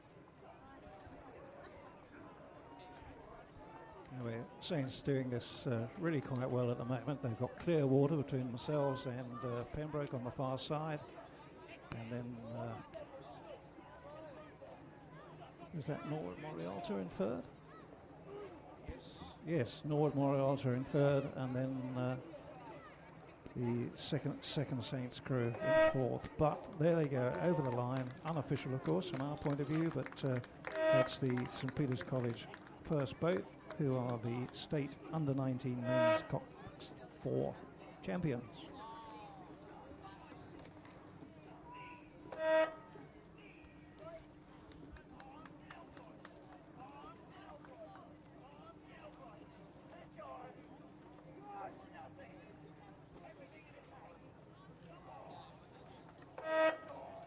These last 3 boats going home, Saints, Pembroke on the far side, and Pulteney in this lane 1.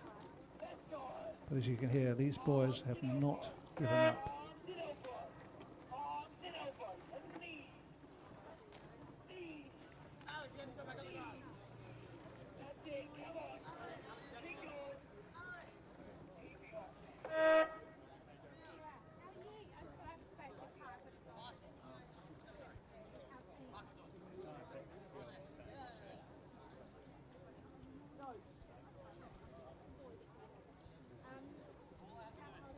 So that was race 31, which was the final of the under-19 men's Cox 4, which goes to St Peter's College. 31, 32 should be next, if my maths are correct, and I was never very good at maths at school. Race 32 is the under-17 women's Cox Cod Scull. There are 2 heats, heat 1, heat 2, of course. The first 4 go through to the final, which is race 72 later on this afternoon. And unfortunately, if you're not in the first 4, you are eliminated. Under 17 being raced over 2,000 metres. In this first heat in lane 1, we've got Wilderness School, number 2. In lane 2, Loreto Marriotteville 3. In lane 3, Loreto Marriotteville 4. In lane 4, Norwood Morialta 2. In lane 5, Pembroke 2. In lane 6, Loretto Marriotteville 5. In lane 7, Loretto Marriotteville 1. And on the far side, excuse me, we have the Walford Anglican number 1 boat. So 8 crews, heat 1 of the under 17 women's Coxed Quad Scull. As I've just said, the first 4 go through to the final, the others go home, and the final will be race 72.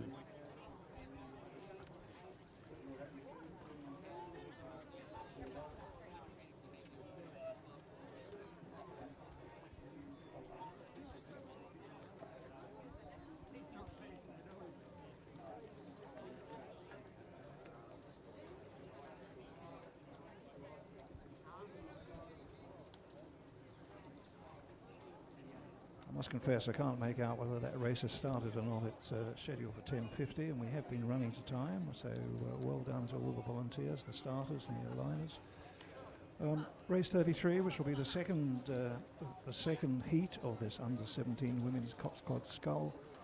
Just briefly, in lane 2, Loretto Marriotteville number 2. In lane 3, Pembroke School number 1. In lane 4, Norwood Morialta High number 1. In lane 5, Wilderness School 1. In lane 6, Loretto Marriotteville 6. In lane 7, Loretto 7. And on the far side, in lane 8, the second boat from Walford. But at the moment, we're waiting for race 32 to unravel itself.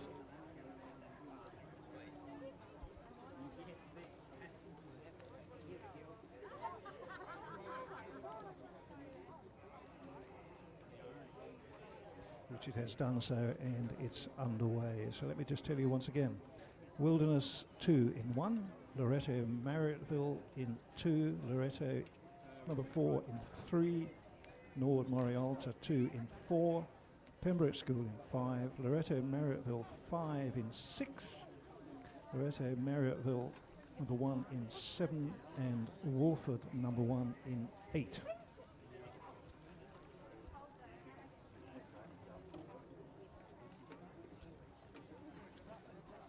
I must confess, with all these numbers, lane numbers and school numbers, I'm beginning to feel a bit like a bookie sitting up here.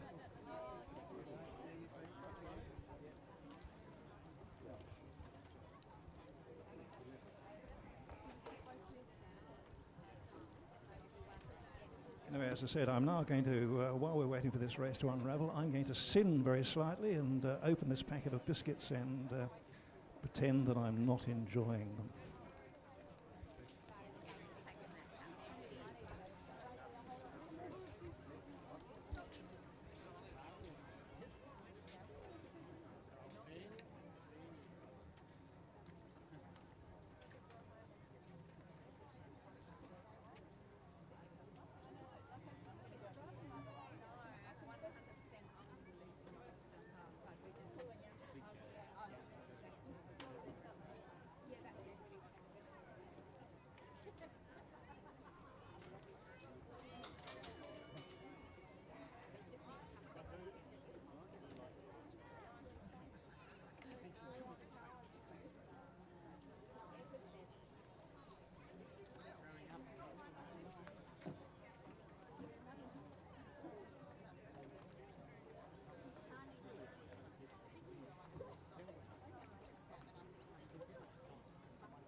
Well, the race is underway, race 32, the first heat of this under 17 ladies Coxed Quad Scull.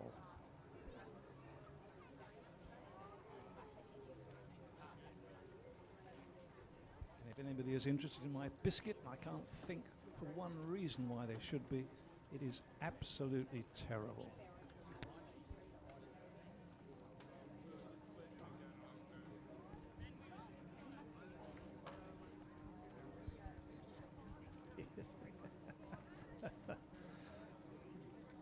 Ms. Mengs has just made the comment, they tend to cut all the wrong trees down. They've cut everything down around here except the ones that block our view. And from where we are, we can only see the probably the far 3 or 4 lanes at the start of the 2000 races.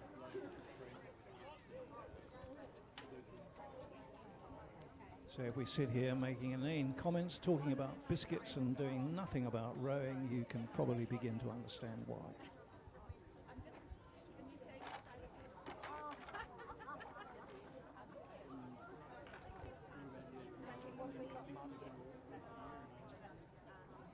Okay. It looks at the moment as if the crews in lane 1 and 2, that's Wilderness and Loreto, are having a battle on this side, and it's possibly Loreto. That's lane 4, Mangs tells me, which is Norwood. And then 7 and 8 having a battle on the far side, and once again that's Loreto number 1. And if that's their first boat, one might expect them to come up with the goods. Anyway, they're having a battle with the Wolford crew in lane 8.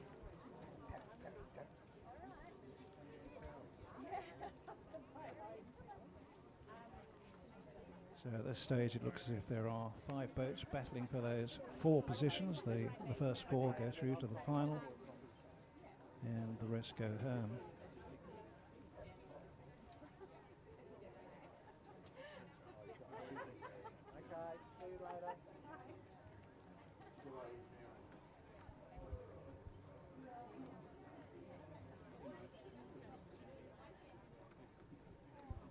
Coming down to the halfway mark.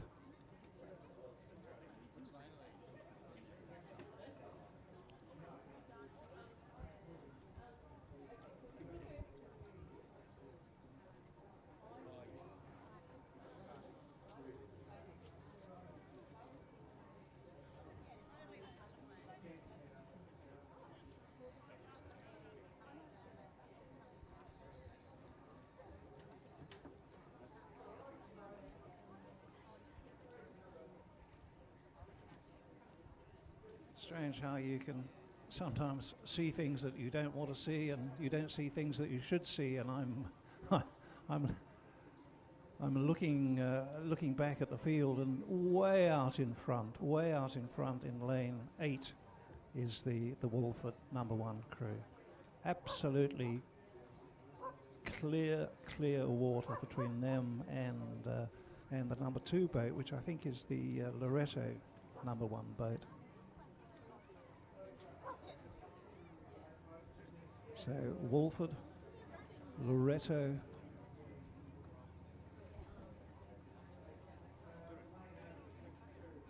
and Nord Morialta holding down the 3rd place.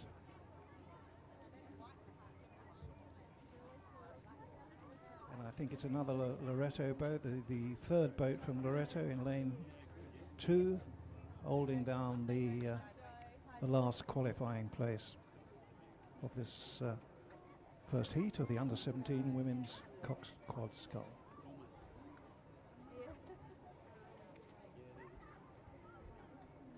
No doubt about the winners on the far side. Look as if they're going for a rather nice afternoon row. Nice long strokes, blades going in together, accelerating through the water.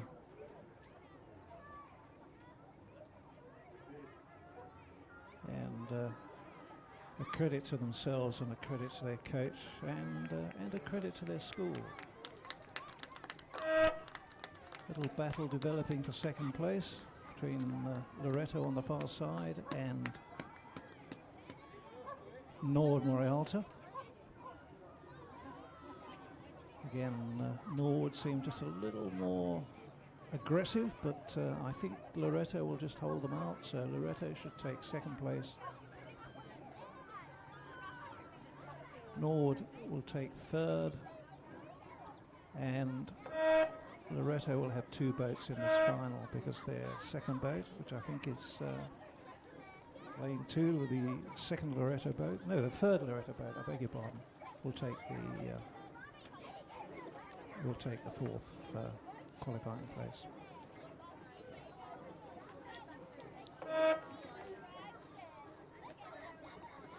Wildy coming along, and then quite a gap. as the final three boats come past the umpire's launch.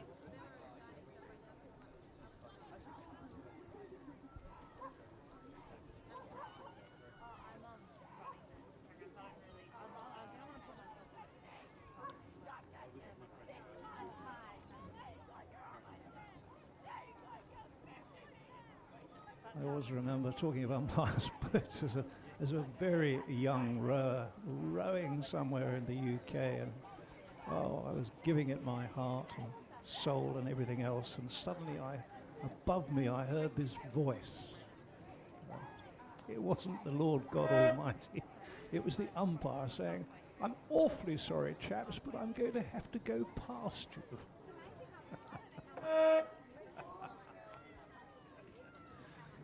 Okay, well, that's heat one of the under-17 women's Cox Cod Scull. Stop laughing, Mangs, otherwise you'll only encourage me. And it's like politicians and voting. Voting only encourages politicians, so maybe we should do away with it, but that's for another matter. Race 33, heat two of the under-17 women's Cox Quad Scull. Once again, the first four will go through to the final, and in lane two we have Loreto number 2, in lane 3 Pembroke number 1, in lane 4 Norwood Morialta 1, in lane 5 Wilderness 1, in lane 6 Loreto 6, in lane 7 Loreto 7, and once again on the far side Walford, the Walford number 2 boat.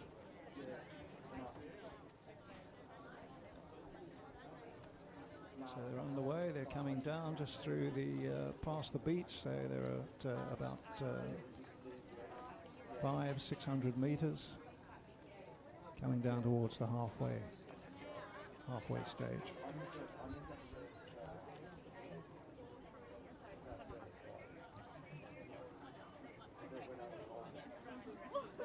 Calm, cool, collected.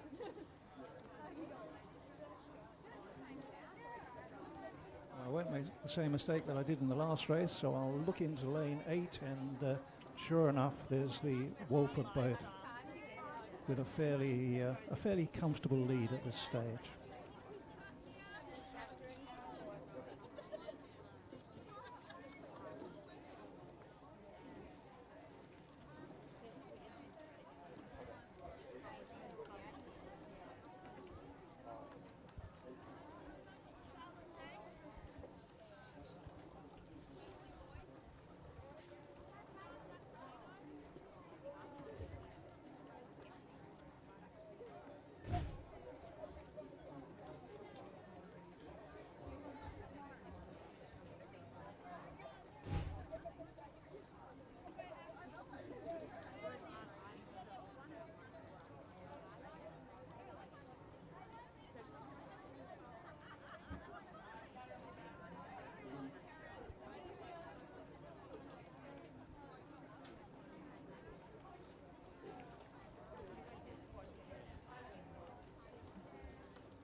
So holding their lead on the far side are the girls from Walford.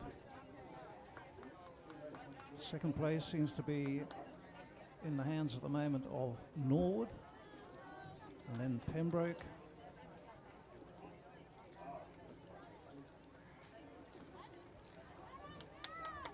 And fourth place is the other Loreto crew. So they're certainly showing well today.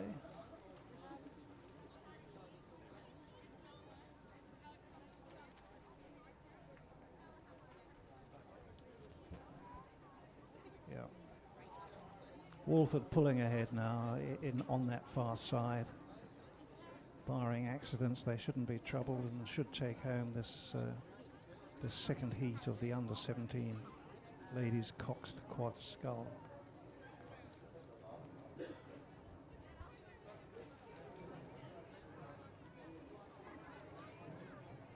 Norwood Morialta, I think, if my eyes serve me correctly, holding second place. Loreto haven't given up the fight, so Walford, Loreto, No, Walford, Norwood, Loretto and Pembroke. Those should be the four to take the progression places in the second heat.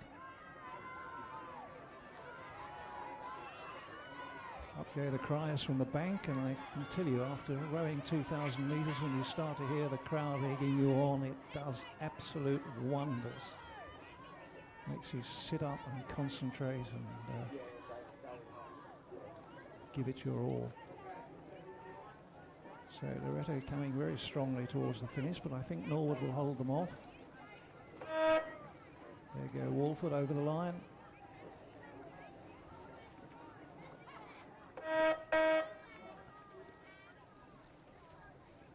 Norwood and Loretto almost over together. Wildy.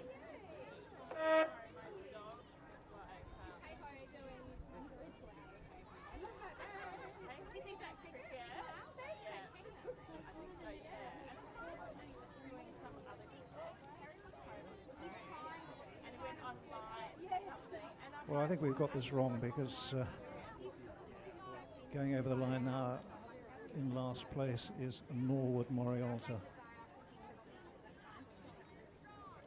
Sorry, fifth. We've still got two crews out there. The eyesight is not what it used to be, Mangs.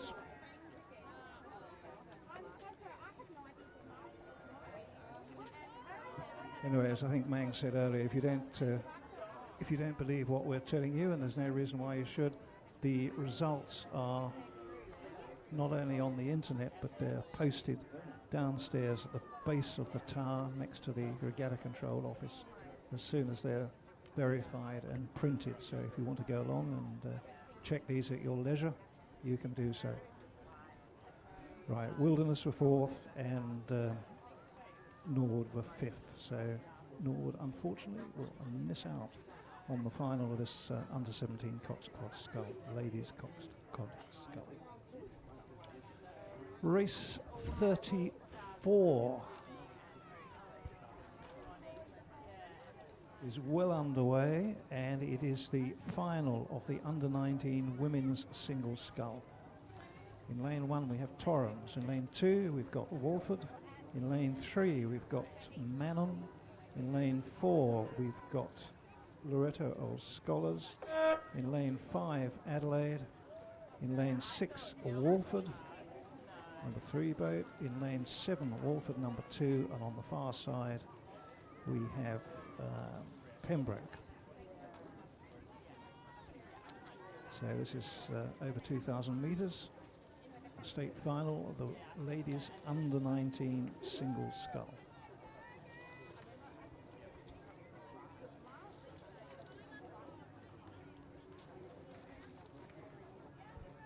And it's Tonya Lockteff of Adelaide in lane 5 holding a very comfortable lead, and in that unenviable position of being able to see what the opposition are doing.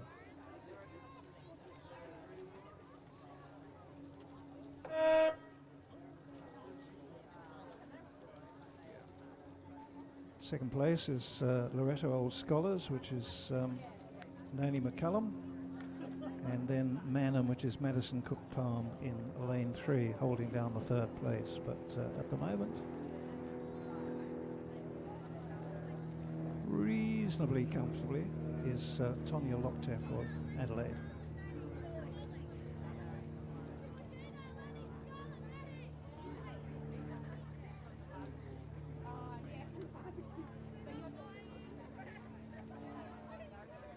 I might have to put the microphone down just for a second, just to try and keep Mr. Mangledorf here from getting too excited, jumping up and down, and, waving his Adelaide tie around.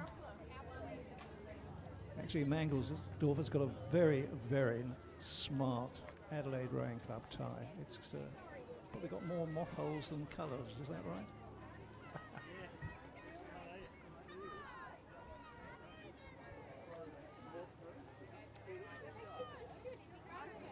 Anyway, Tonya Lockteff looking quite comfortable. being chased home by Noni McCallum from Loretto Old Scholars, but barring an accident, these two should go over the line first and second, and then in third place will be the row from Manham, Madison Cook Palm.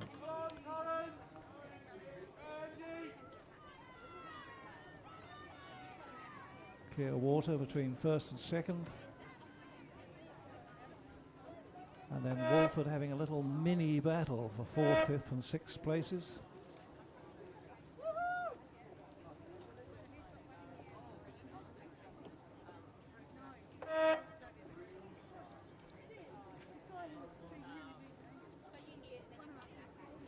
Yeah. Unfortunately, from where we sit, the girls row behind the tower, and we can't actually see the finish line. But yes, we think Gemma Voss from Adelaide might have got in fourth. Ahead of either Hannah Hewitt or Simone Marchison. Anyway, that was the final, state final of the women's under-19 single scull.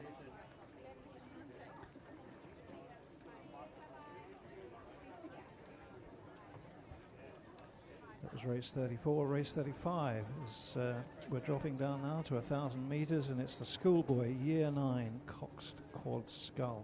That's the final. And in lane 1 we have St Peter's number 5. In lane 2 we have Prince Alfred College number 3. In lane 3 we have Prince Alfred College number 1. In lane 4 Prince Alfred College number 2. In lane 5 St Peter's College number 1. In 6 Christian Brothers number 1. 7 St Peter's College 6. And in lane 8 on the far side St Peter's College number 2.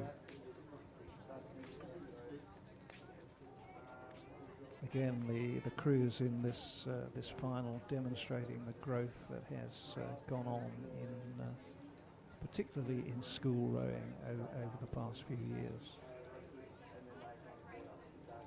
I think I mentioned earlier that somebody was saying that at Saints now the boat club is bigger than the cricket club.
Race 35 is now underway. That's the final of the schoolboy year 9 Coxed Quad Scull. So just very briefly, in lane 1 St Peter's, lane 2 Prince Alfred, lane 3 Prince Alfred, lane 4 Prince Alfred, lane 5 St Peter's, 6 Christian Brothers, 7 St Peter's and 8 St Peter's.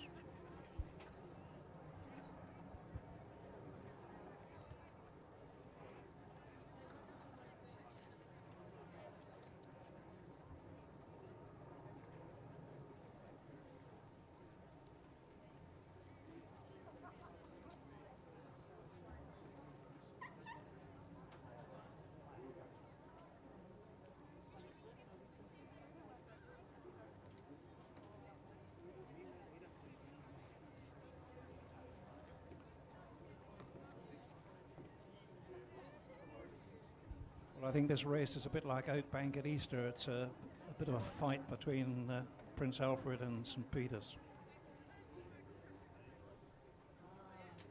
At the moment, I think Prince Alfred College #1 in lane 3 has got a very, very narrow lead over St. Peter's College #1 in lane 5.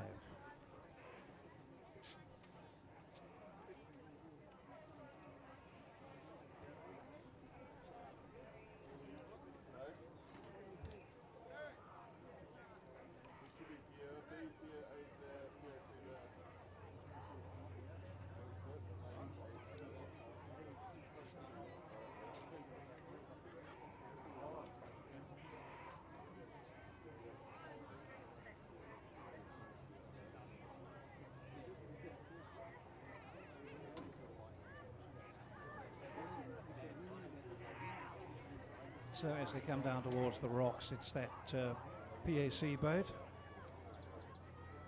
looking very strong, very determined, and a lot sharper than the boats that are following them.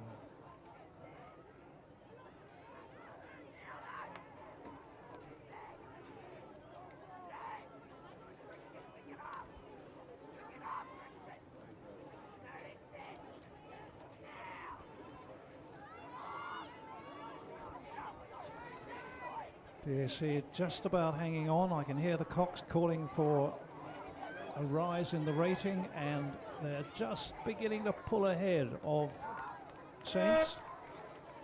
And as I said, as far as we're concerned, they disappear around the back of the control tower, so we're never too sure what happens.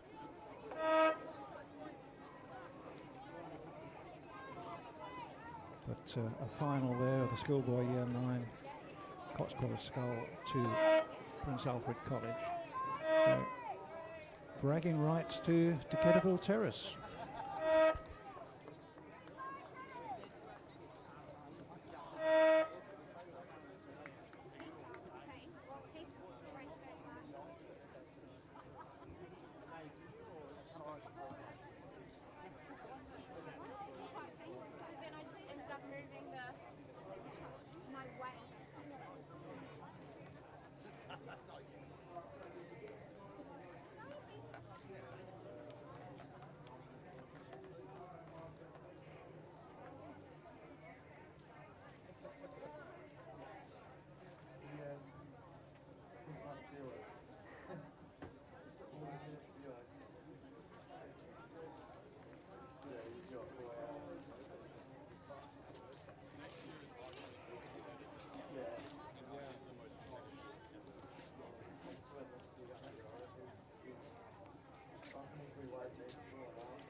I've just been asked by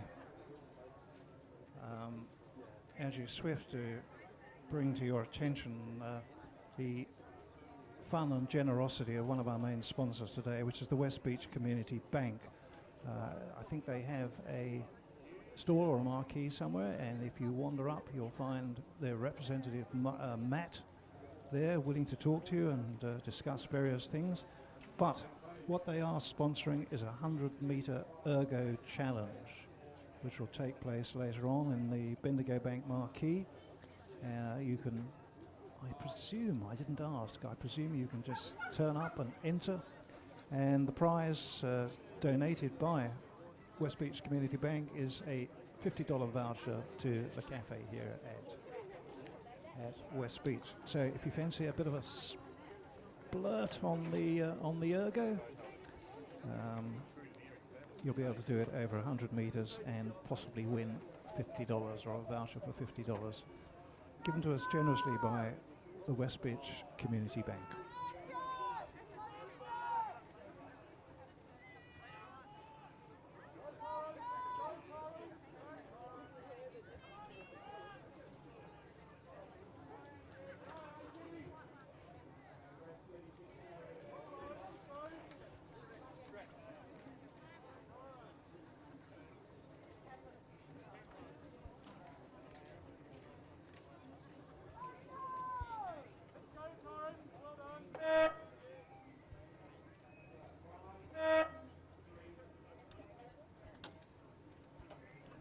Chatting away about sponsorship, and I have completely forgotten what I came here for. That was race 36, Masters Women's Single, Division 1.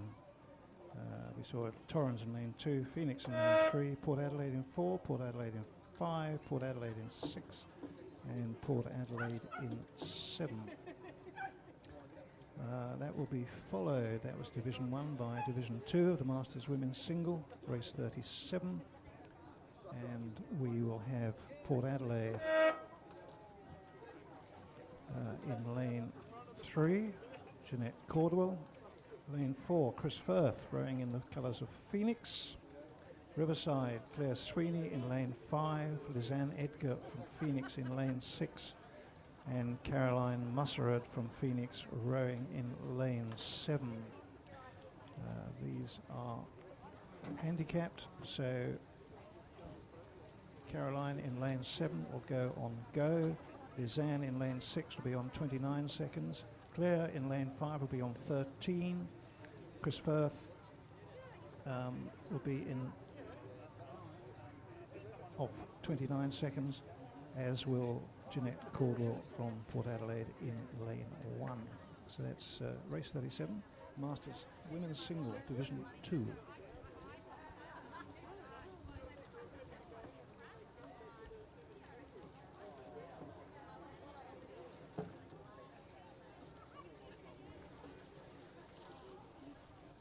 Well underway with the Riverside rower, Claire Sweeney, in the lead. She was off a handicap of 13 seconds.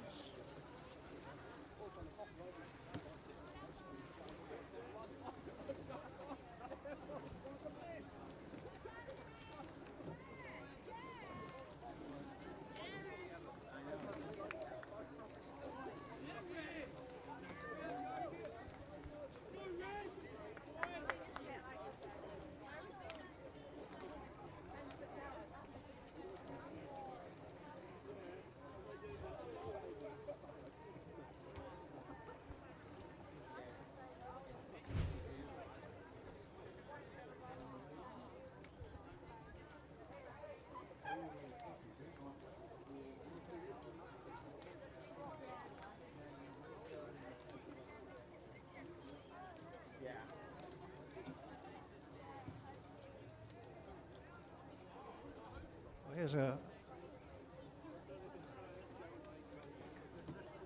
prime example of age. Shall not weary them.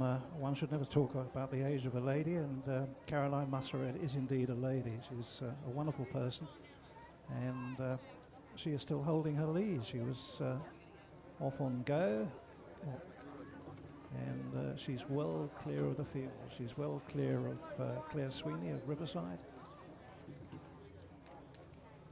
He's being followed home by Port Adelaide, and that's Jeanette Caldwell.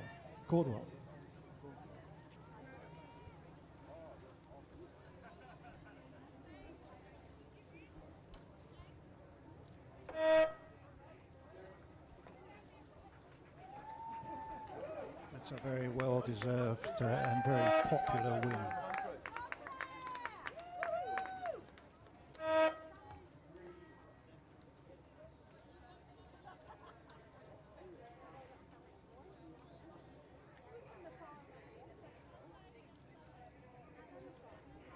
Well, we come now to race 38, and we come from Beauty to the Beast. This is the Masters Men's Coxless Pair. In lane 1, Adelaide University, Dick Hall and Rick Armstrong. In lane 3, Riverside, Wayne Chadwick and Ian McBride. Lane 4, Adelaide Uni, John Bolt and Bill Natt. Lane 5, Phoenix, John Lovejoy and David Ellis. Lane 6, once again, Adelaide Uni, Rowley Dankbar and Mike Page. Lane 7, Mark Musseret and John Lister. And in lane 8, on the far side, Riverside, Tom Jones and Jason Ludwig. Once again, a handicap start. Adelaide Uni in lane 1 will be 10 seconds. Riverside in lane 3, 24. Adelaide Uni in 4, 18. Phoenix in lane 5, that's John Lovejoy and Dave Ellis, will be on go. Rowley Dankbar, Mike Page, Adelaide Uni 10. Pembroke Masters, Mark Musseret and John Lister 10. And Tom Jones and Jason Ludwig on the far side for Riverside will start after 36 seconds. They've all started, and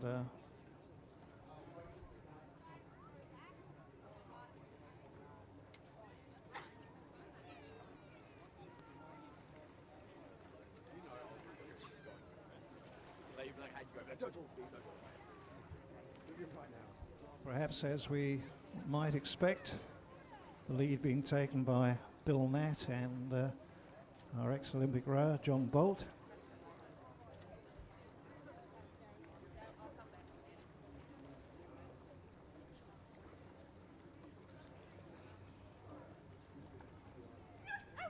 They're being chased home by the Pembroke Masters pair, Mark Musseret and John Lister, but they're being challenged very much by Dick Hall and Rick Armstrong. But it'll be Bill Natt and John Bolt to take this race, the Masters men's coxless pair.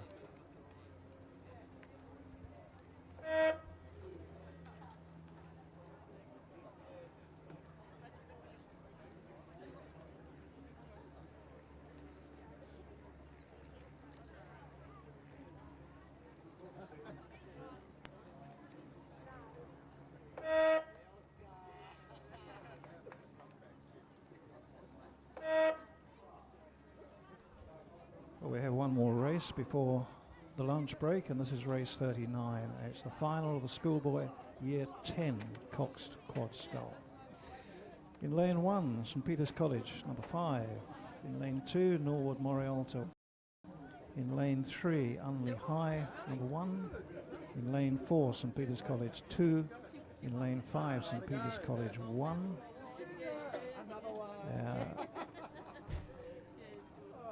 Lane 6, Unley High 2, lane 7, St Peter's College 3, and on the far side, St Peter's College 4.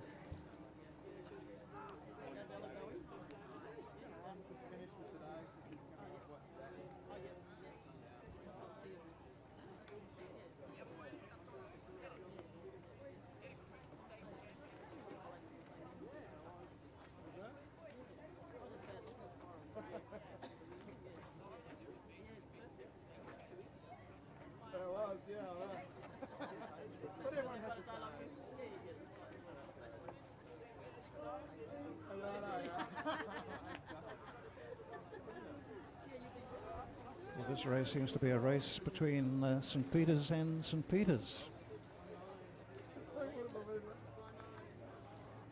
Looks like St Peter's College first boat in lane 5 has got a lead over their second boat in lane 4, and then it looks like Unley in lane 6.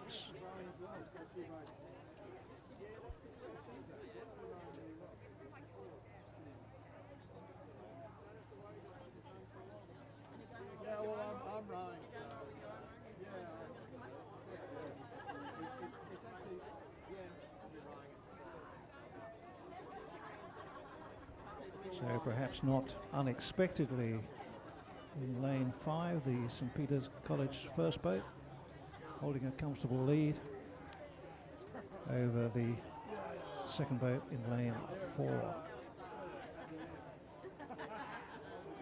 with Norwood Morialta holding third place. This is the final of the schoolboy year 10 coxed quad scull. Saints looking very strong in that first position. They go over the line, followed by their schoolmates, and I must say that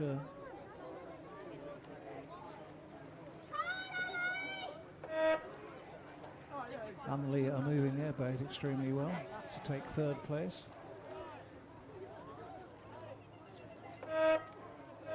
As Mangs has just said in my ear, there's some good racing here, and yeah, these are still fairly young rowers, year 10.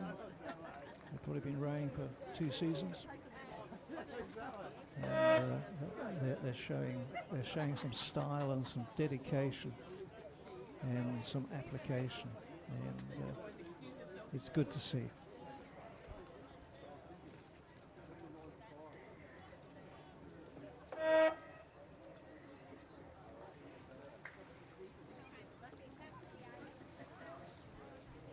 Well, that brings us to the lunch break. You'll see the volunteers' boats coming back. It looks a bit like William the Conqueror arriving in Hastings in 1066, but it's not quite that. And these guys are a lot more friendly. So lunch, and then we start again at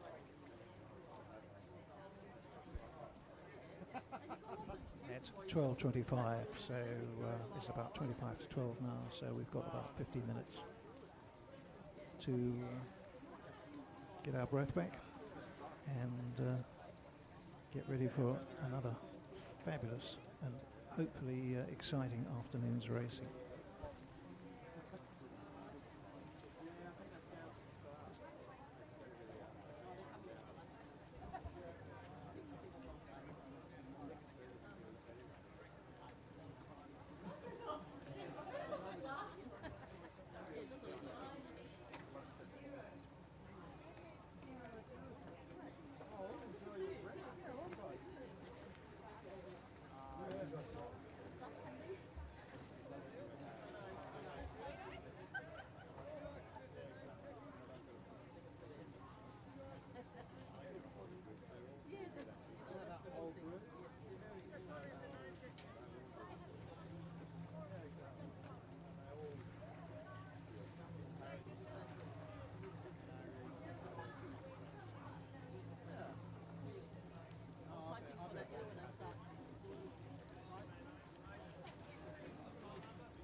fingers.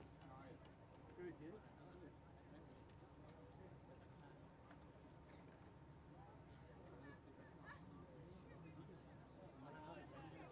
Oh, he's down. That's what he means. I was born related. I don't know. Mike, how you going? Have you raced? Just one. Yeah, just had a pair run 8 in about 4 hours, so I sit here and, some of the rides and took you there. And, how about you? You won. I was watching. Did you win? No, we haven't had a row in the pair since the last regatta, so we came first, second, and third were like, probably within 3/4 of a length of each other, and we were about 2 lengths back. We get there, takes a while. Good luck, mate. for later on. Thanks, mate.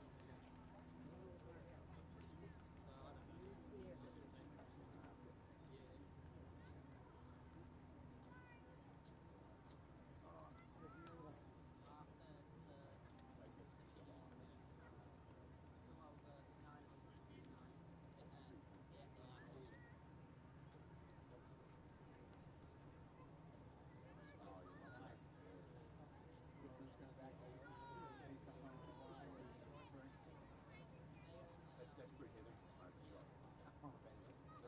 Greg or Greg? What? Yeah, Greg is it. I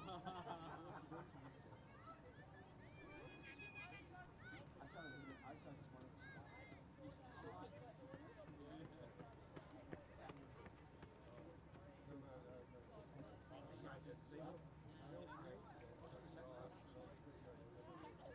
Yeah, we were under there.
But it was a really good day. Yeah.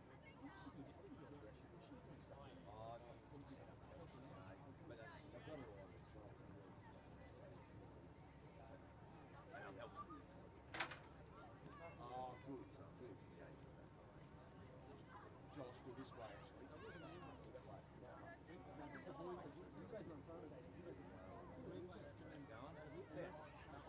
All right, well, good to see you.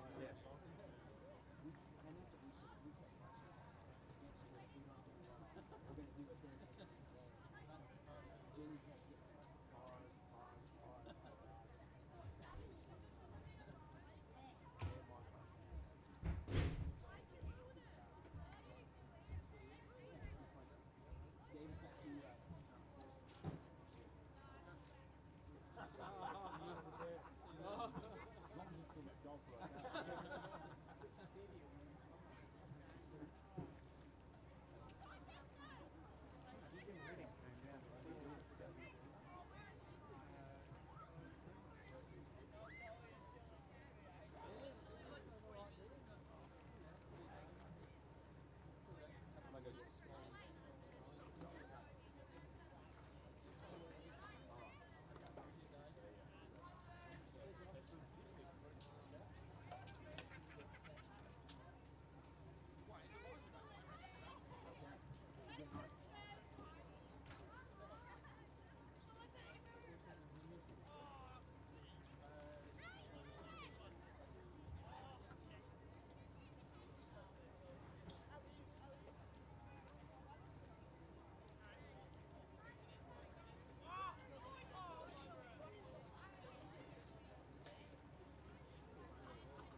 I'm not even fresh.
Well, good afternoon, ladies and gentlemen. I trust lunch was enjoyable, and having had lunch, back to the office.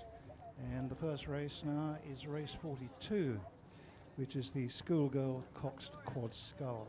2 heats, and once again, it's the first 4 in each heat who go through to the final, which will be race 56. The first heat is underway in lane 2, Walford. In lane 3, Unley. In lane 4, Loretto, or possibly they have been cancelled, I'm not too sure about that. Lane 5, St Ignatius. Lane 6, Pembroke. Lane 7, Walford, and on the far side, Loretto, Marriotteville, number 1.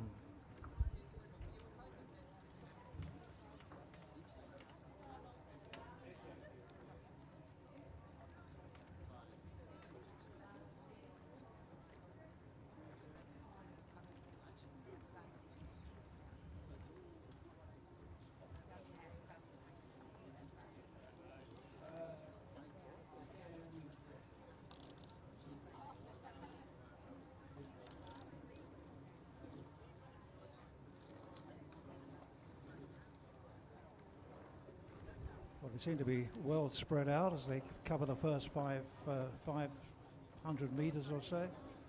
I must confess, from where I'm standing, it's extremely difficult to really say who might or might not be leading.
I can only see 5 crews coming down, and in fact there have obviously been some scratchings, and I haven't had that information, unfortunately, so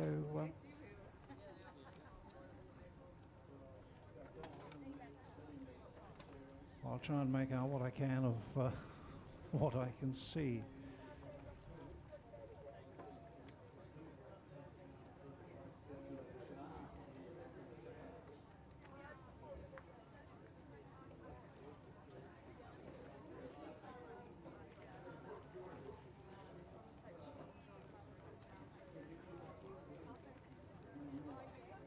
Okay, well, leading as they come down just in the second half of the race is the lead boat, is the Walford Anglican number 2 boat in lane 2.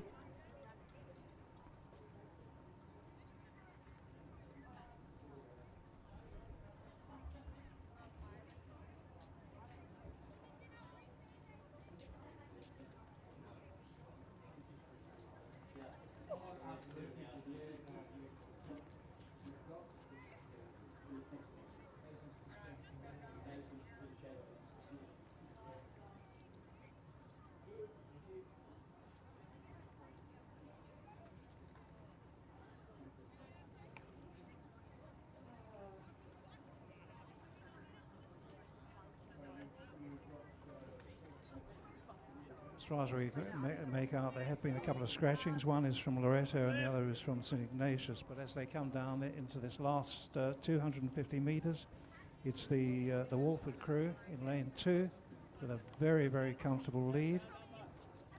That's the Walford number 2 boat, and they are leading from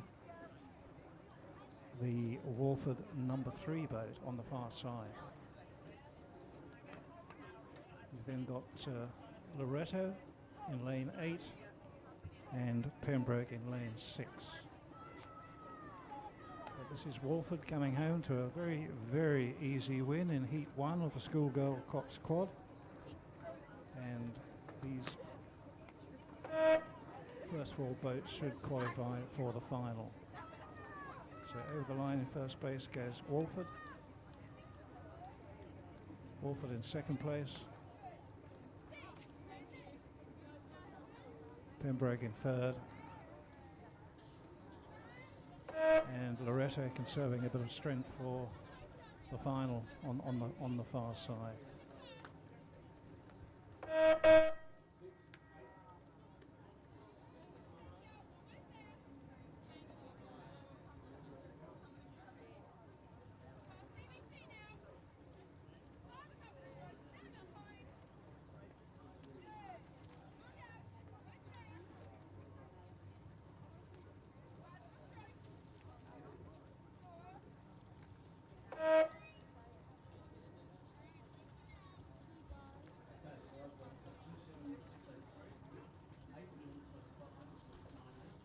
Okay, that was race 42, and we now come to race 43, which is the second heat of the Schoolgirl Cox Quad Scull. In lane 2, Norwood Morialta. In lane 3, Walford. In lane 4, Unley. In lane 5, Pembroke. In lane 6, Unley. And on the far side, in lane 7, Loreto.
Come down to approach the halfway mark at about 1,000 metres. Holding the lead very narrowly is the Unley High first boat. And from here it certainly looks as if the second Unley craft is holding second place. That's in lane 3 and lane 6.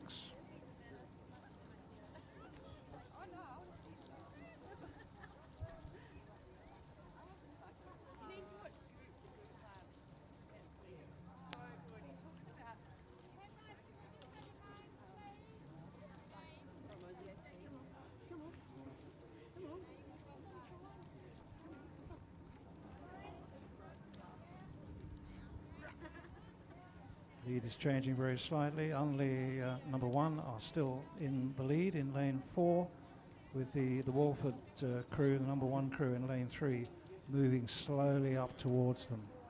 But at the moment, Unley seem fairly comfortable and rowing within themselves.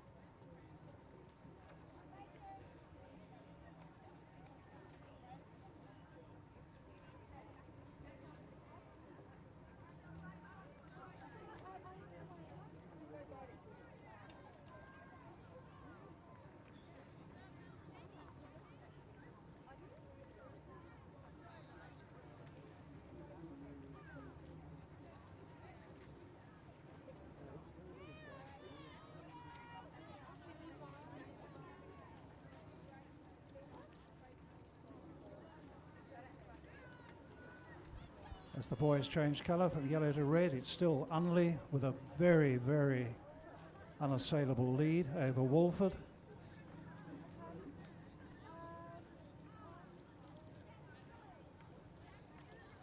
And in lane 2, Norwood are now making a push and coming into third place. At the moment, this is very much a race which belongs to Unley High.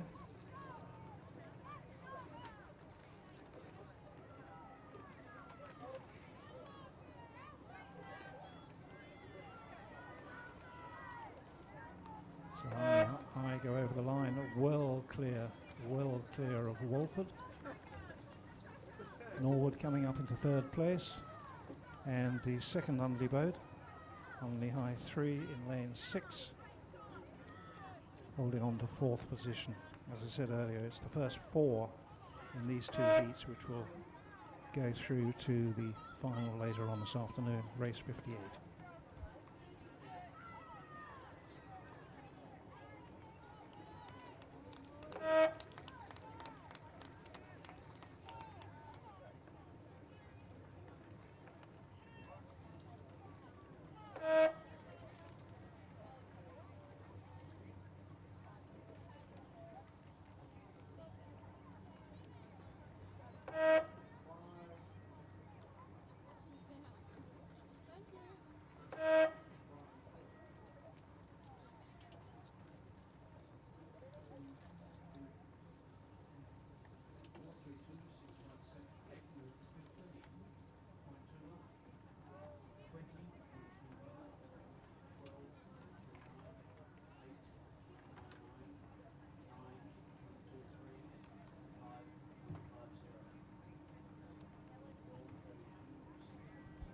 Right, we're now coming to race 44, which is the Masters Mixed Eights, the first of the big boats of the day.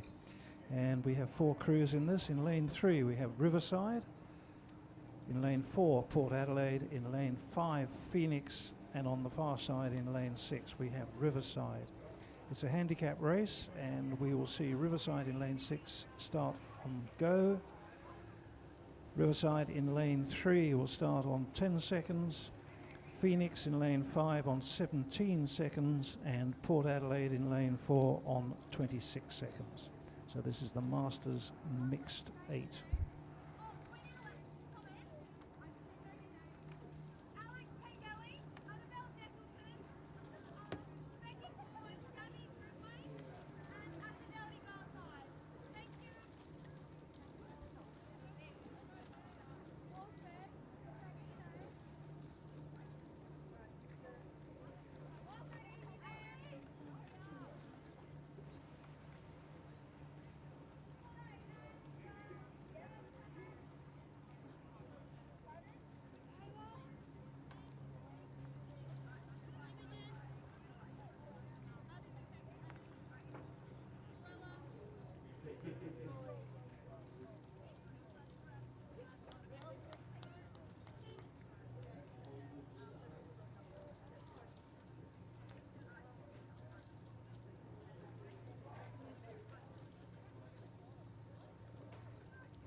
While we're waiting for these mixed 8s to come down, could I just make a comment again that I made earlier?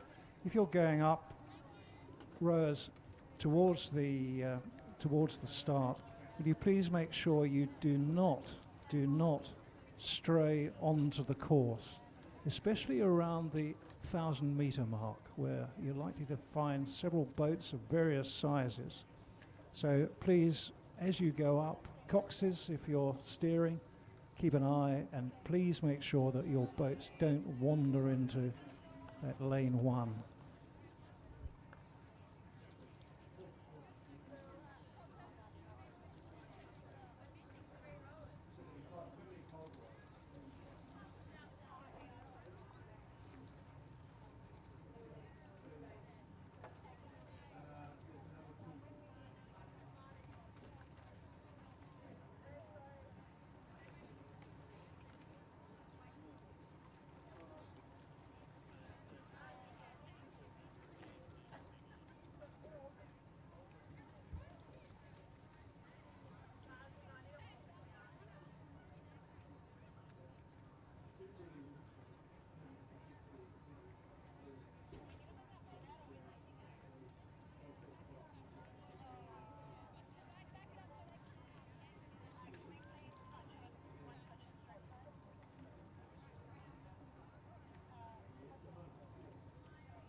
Mixed 8 making good progress. The Riverside 8 on the far side, which started on go, was holding a lead. That's being whittled away.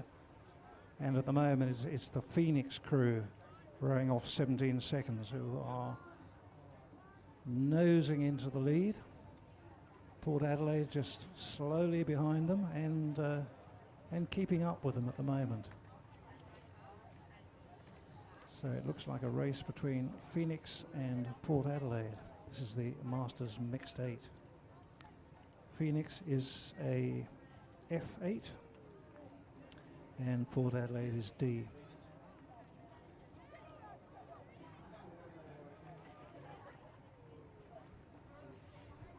And at the moment it looks as if the Ds have it. Port Adelaide just nosing into the lead here, having started at 26 with a 26-second handicap. Phoenix starting on 17, but just being overtaken in this last 100 metres, and in fact Port Adelaide really putting on the pressure now and just about holding a quarter of a length lead as they go over the line. Port Adelaide, Phoenix, Riverside,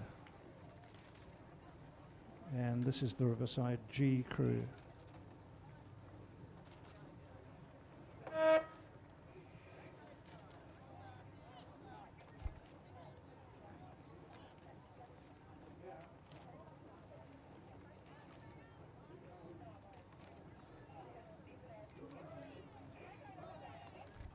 Okay, thanks Francis Willis for calling those few races. We're back after the lunch break. Phil Manglesdorf here.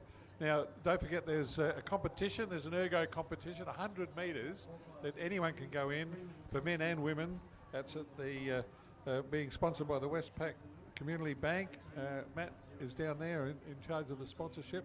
The bank setup is right in front of the Oar Cafe next to the Rowing SA tent, and they've got some prizes, and the prize is also donated by the Oar Cafe.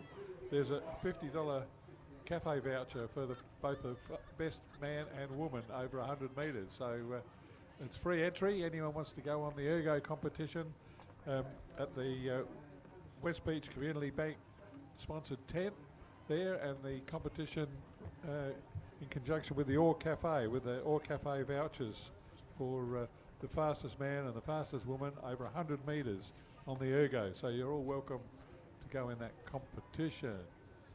Meanwhile, the under 16 men's double scull 1,000 metre race is well underway. It looks like the St. Peter's crew on the far side with Max Henry and Fraser Balnaves might be out in front. Now this is a heat, so the first 4 boats get in the final. So let's look at the field. The Prince Alfred College crew on the far side running second. Then it's Norwood Moriata in third, just ahead of Unley, who are ahead of Pulteney. So those 4 boats will be the ones that will skip their way into the final. This is a heat for the under 16 double scull for the boys, school boys. Or well, school boys, under 16s, I think they all are all school crews in this particular outing. Could be club crews, of course.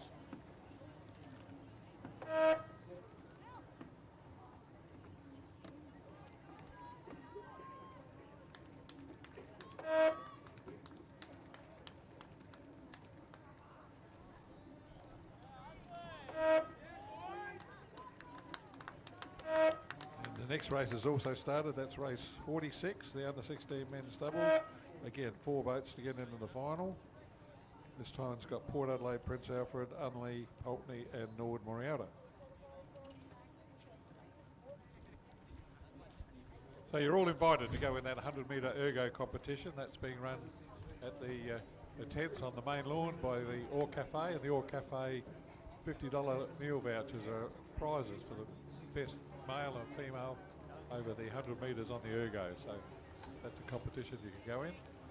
Also a reminder to when you're putting your oars on the path on the beach, put just the handles up on the edge of the path, leave the main path clear, try and keep your oar handles just on the 2 or 3 grey brick pavers, but they don't go out on the main walking area. And with the rubbish bins, if you can put the recyclable bottles and cans into the recyclable bottles, it helps all our cleaning up, trying to keep those things separate. There's other rubbish bins, plenty of rubbish bins, certainly up around the club rooms and boat shed. If you run out of bins, go and get one. We've got wheels on, they're easy to move.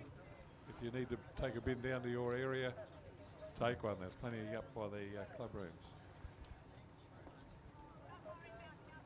So the second heat for the under 16s.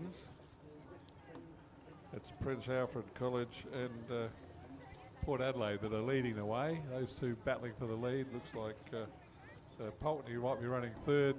Then there's a good battle on between the Unley High and the Norwood Moriata High School for fourth spot and a place in the final for under 16 double sculls.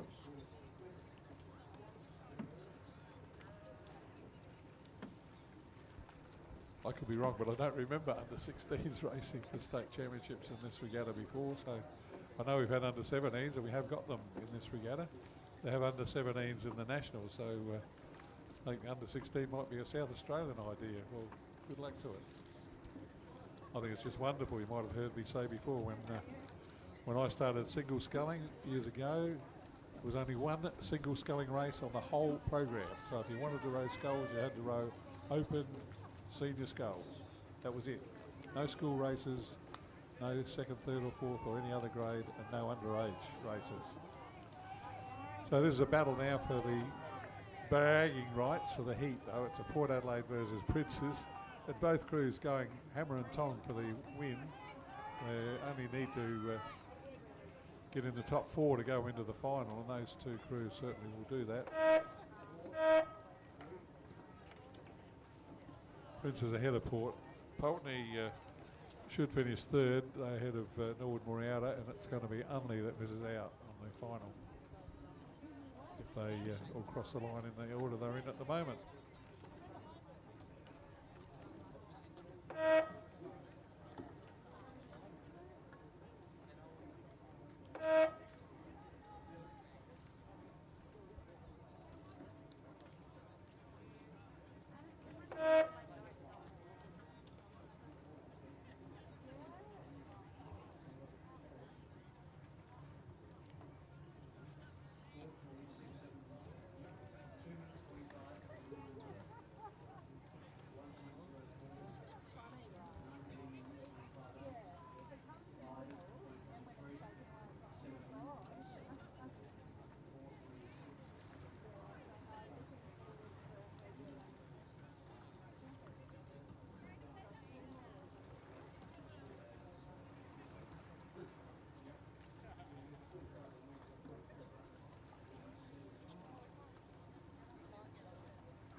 Yeah, so thanks to the West Beach Community Bank and the Bendigo Bank who are sponsoring the Ergo Challenge. Anyone who wants to go on the Ergo, doesn't matter what age you are, you can go in, and it's an outright winner. It's just a 100-metre competition. So the West Beach and Community Bank, in conjunction with the Bendigo Bank, conducting that competition. Prizes from the Orr Cafe. And thanks to our sponsors from the Lakes Hotel and Mornteen Motors too for sponsoring the regatta. The major sponsors of SA Rowing or Rowing SA are the Lakes Hotel and Morn Team. And thanks for West Beach Community Bank and Bendigo Bank for today's sponsorship.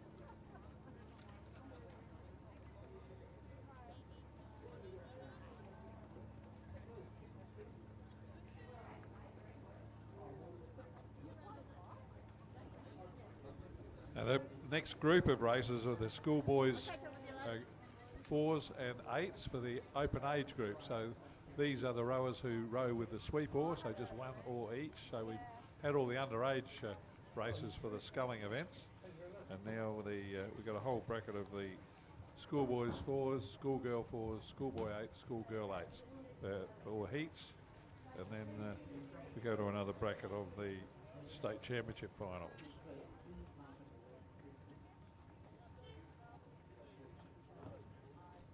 So these school races are not state championship events, but they are, and I'm sure will be, fiercely contested school events. But heats first and then finals later on.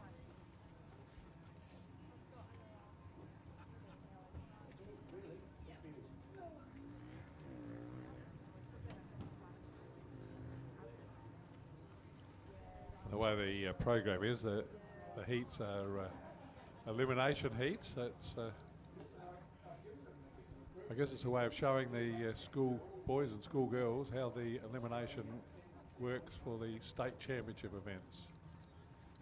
You need to perform in your heat to get into the medal final. But for the schools today, it's just competition races. It's the state championships for the open and age group races.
Okay, we'll shortly be seeing the first heat of the race 47, which is the schoolboy Cox 4. Once again, the first 4 go through to the final, and the others go home. Eliminated, I think is the other word. In lane 3 of this one, Pembroke School. In lane 4, Christian Brothers. Lane 5, St Peter's. In lane 6, St Peter's, the third boat. And in lane 7 on the far side, Norwood Morialta. And this race is over 2,000 metres. They've probably covered about 700 metres at the moment.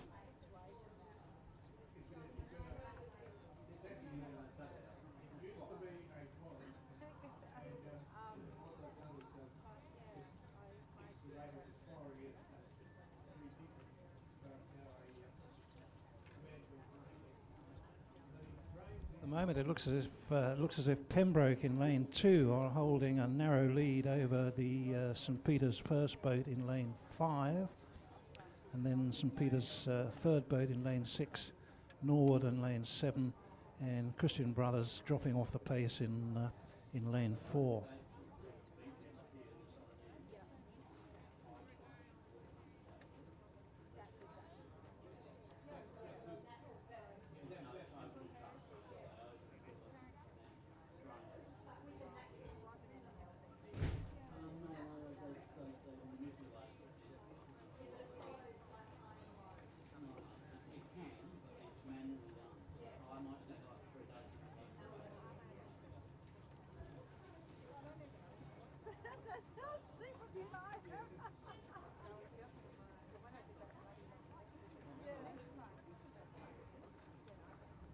coming down to the halfway stage, and it's still a bit of a fight between Pembroke in lane 3 and the St Peter's College first boat in lane 5. I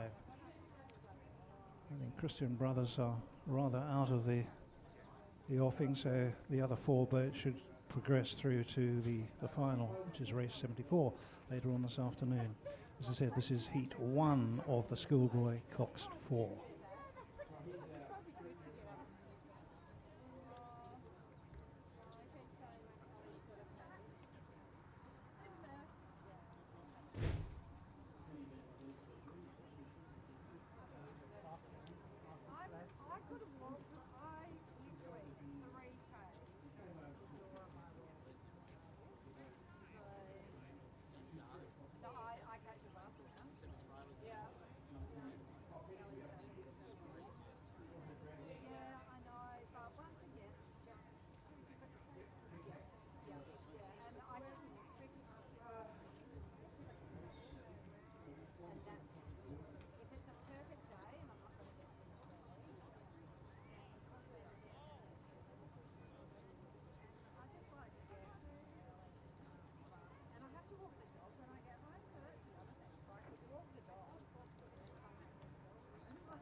Okay, well, perhaps to be expected, the Saints number 1 boat has just crept into the lead now in this heat 1 of the Schoolboy 4s.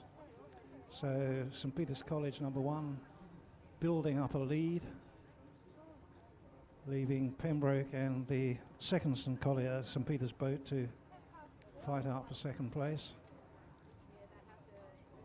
Norwood More Royalty on the side, on the far side in 4th, and Christian Brothers have really dropped quite out. So these 4 boats should progress to the final later on this afternoon.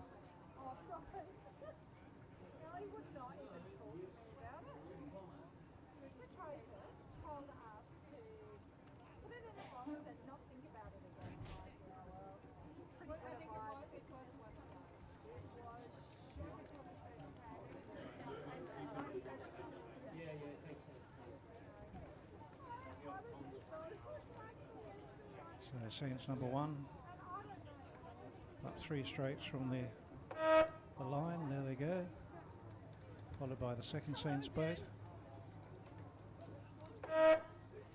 Pembroke is easing their way down.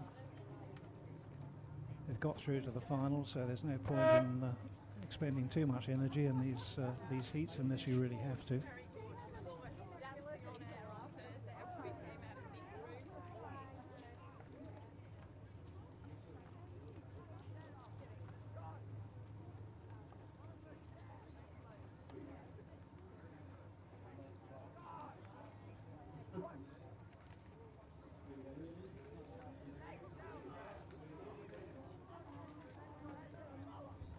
Moore just coasting over the line.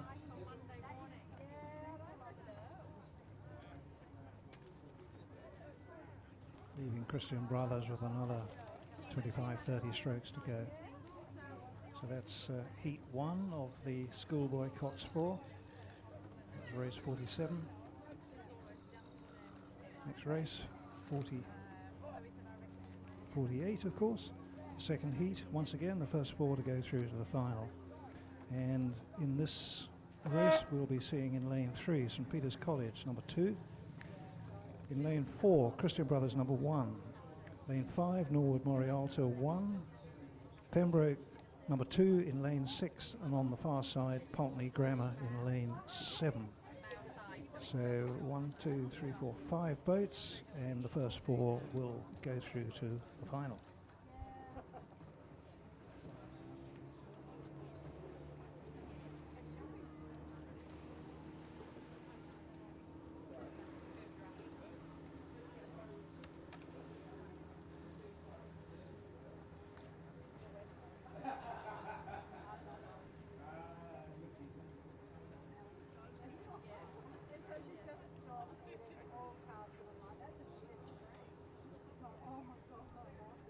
As they make their way down to roughly halfway. It's St Peter's College number 1 in first place. And then a bit of a fight for second place between Pembroke and Pulteney Grammar. Sorry, my mistake. It's Pembroke and Norwood Morialsa. Christian Brothers will probably get the 4th, and Pulteney on the far side are quite a way behind, quite a way.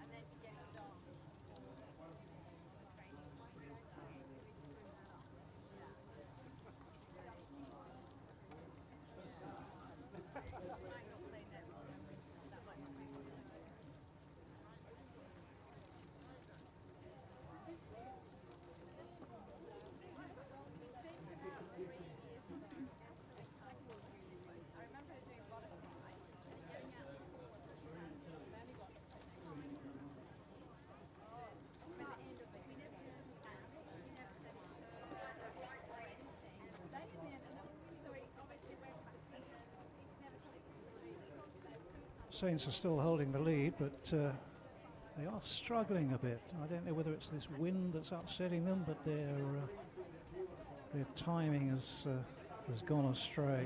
But nonetheless, they're still in the lead, and they shouldn't have to do too much to maintain that lead and get themselves through to the final of the Schoolboy Cox 4.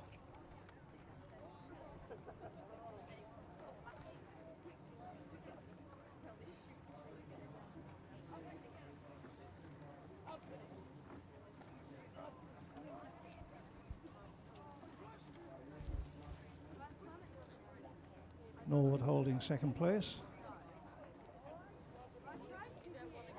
and Pembroke safely in third.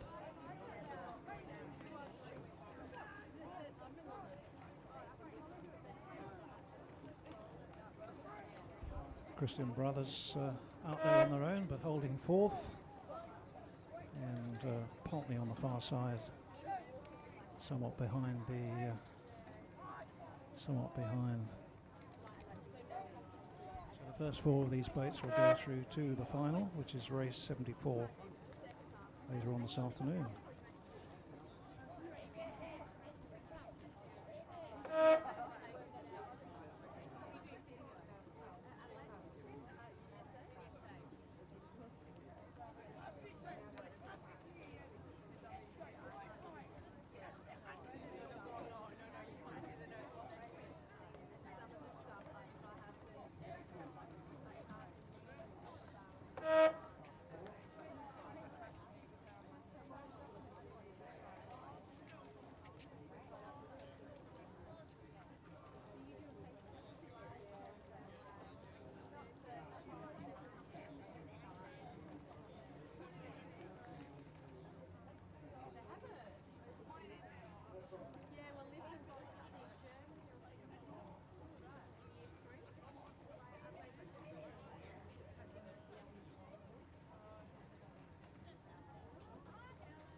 We now step up the pace, and race 49 is heat 1 of the schoolgirl 8s. In some schools, this is what it's all about, rowing in the 8. I don't necessarily accept that, but it's still great fun to be part of an 8 crew, and certainly when the boat goes well, it's, the feeling is absolutely fabulous. Anyway, this is the first of 2 heats, and in lane 3 we have Seymour. In lane 4 we have Walford, lane 5 Pulteney, lane 6 Wilderness, and on the far side in lane 7 we have Unley.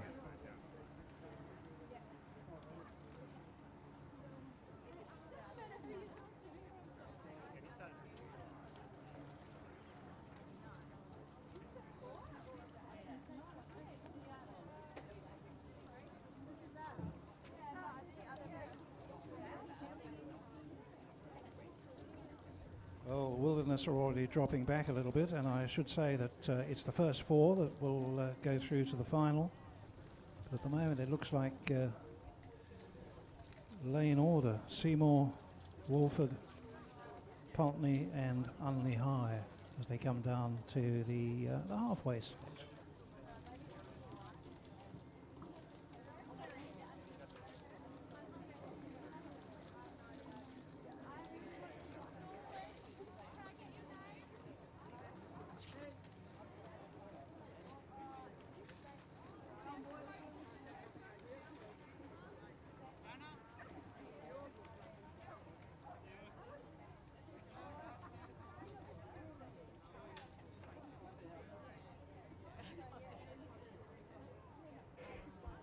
Go through the halfway line, and it's Wolford and Pulteney fighting out first place. Wolford number 2, Bert, that is. Thank you, Mangs. Yes.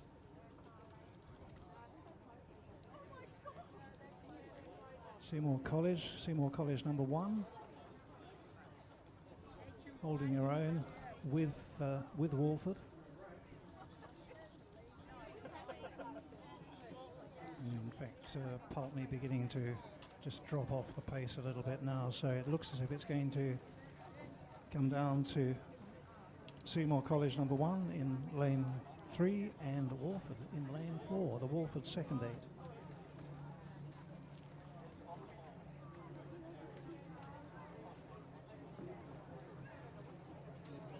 And having said that, as they come down and start to see red boys alongside their blades, the Seymour College boat is just creeping into the lead.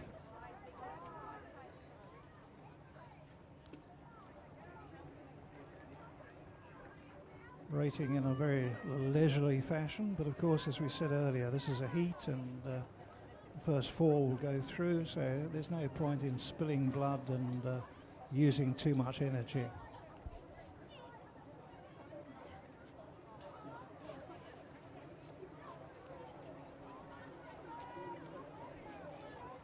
Seymour still gliding along.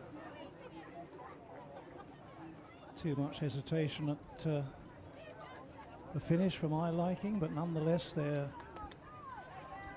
probably going to hold off the other 3 crews. Unley working hard on the far side, and it looks as if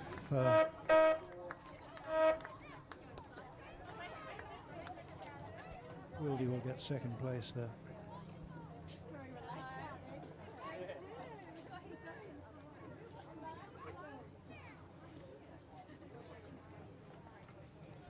Sorry, my mistake. Eyes are not what they should be. So Seymour first, and then Wolford, Pulteney and Unley, virtually bow ball to bow ball, and they will all go through. Unfortunately, the Wilderness boat will be eliminated.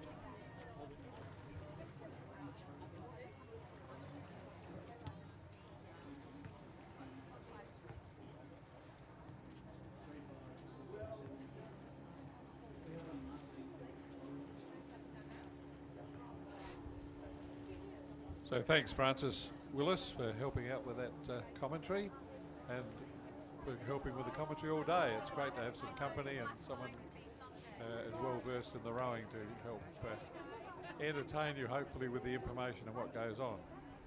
What I liked was that 2 or 3 of those crews were obviously very well coached and well trained. They cruised over the finish line, having done the job of getting their spot in the final. They weren't wasting any energy. Senior rowers, senior age, senior experience crews, and they'll be well set for the final. Now the final is going to be have 4 from this race, which has got Wolford number 1, Wilderness number 1, Seymour number 2, Unley number 2, and St. Peter's. So again, 5 boats with 4 to go to the final. Early stages, the 2 boats closest to us seem to have moved away from the other 3, Wolford and Wilderness, in lanes closest to us in the Judges' Tower. Then Saints would be in 3rd place, and the race is on between the Seymour number 2 and Unley number 2 for the place in the final. Those two behind the 3 leading boats. So I suspect we'll see something similar. They've come through halfway with that sort of division. There's 3 boats out in front and then 2 behind. So I suspect the front 3 boats will cruise through the second half of the race, save some energy for the final, and let the other 2 battle out for the place in the final. So whilst they're doing a bit of cruising, don't forget you can go in the 100-metre ergo competition at the sponsored tent by the big screen. You can see all the rowing on the big screen. It's also on the live web on the. Any of you got families interstate, overseas, parents, family at home, friends, they can be watching all the racing live if you want to tell your friends. Same with all the results, they're all on the internet as soon as people can sponsor them. But next to that big screen you can go, there's a 100-metre ergo competition sponsored by the Bendigo Bank and the West Beach Community Bank, and with a $50 voucher at the cafe, at the Orr Cafe, for the best score by a male and a female each over the 100 metres today. So and this is only on today. This competition will not be held tomorrow, so thanks to those sponsors, but it's only on today. If you want to go in the ergo comp, have a go over the 100 metres. So the race has progressed to the last 500 metres now for the leading boats. And the Saints girls crew have pulled up reasonably close to the Walford crew. They're not far behind. I do suspect the Wilderness crew are taking their time. They know they're going to qualify for the final, and it has widened the gap there a bit. The Seymour number 2 crew, I think. Yeah, Seymour number 2 crew have gotten away from the Unley number 2 crew, and it's the Unley number 2 crew that look at this stage if they'll be in 5th place, and they won't be in the final. The other 4 boats will progress to the final. And it is Saints that are in front, but certainly Walford, if you look at these crews, they're in cruise control, not racing mode at the moment. They know they're going to get into the final. They're saving a bit of energy and practicing their beautiful technique. This is it's lovely to watch, such beautiful, balanced, synchronised rowing. It's funny, we're talking about the Olympics being an Olympic year, being a leap year. Whenever we have a leap year, we have the Olympics, and people say to me, oh, look at that synchronised swimming. Well, it's just the same as our synchronised rowing. Look at this crew here from Wilderness. Beautiful, synchronised rowing. You get 8 people doing that technique perfectly together, and when it gets the higher speed, it's even more challenging, and our best athletes do it very, very well.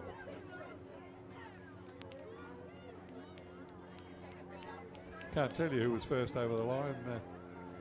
It doesn't matter in a way in that those first 4 boats all go into the final. It's Unley High number 2. It's going to be 5th and miss a place in the final.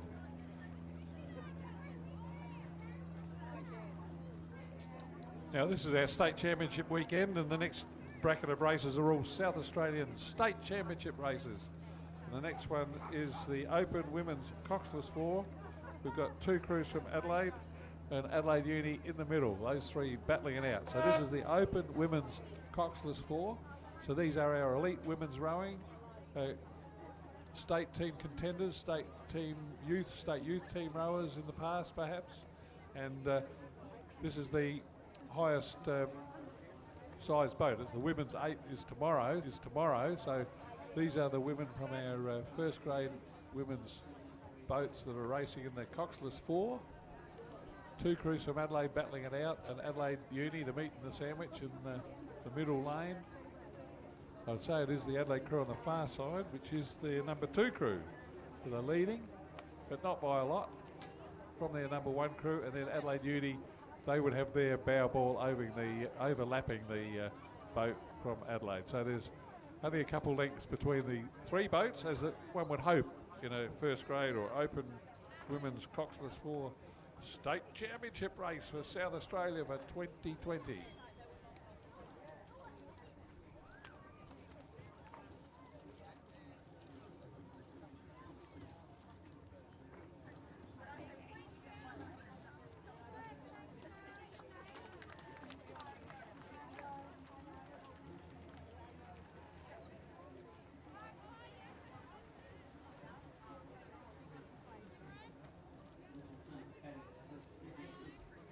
So it is the boat on the far side, the number 2 boat that is leading. That's the crew with Sophia Neary, Lucy Sperling, Caitlin Nicholson and Ella Bramwell.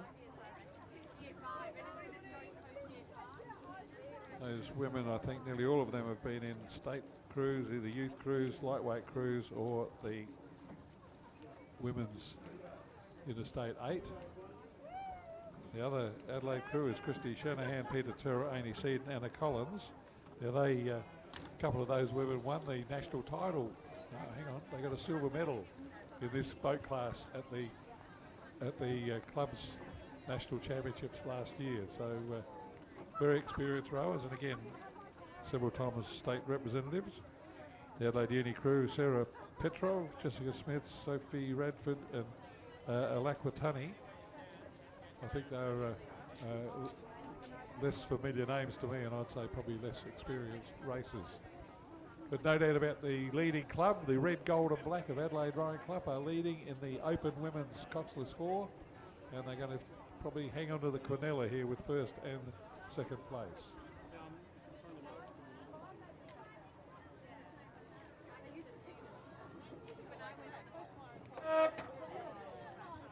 So a win there to the Adelaide Club, the number 2 boat, according to the program. Congratulations, Adelaide, winners of the State Championship Women's Open Coxless 4 title. And indeed, second place also to Adelaide. Adelaide Uni be third.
What happens to this? Is it available to see later?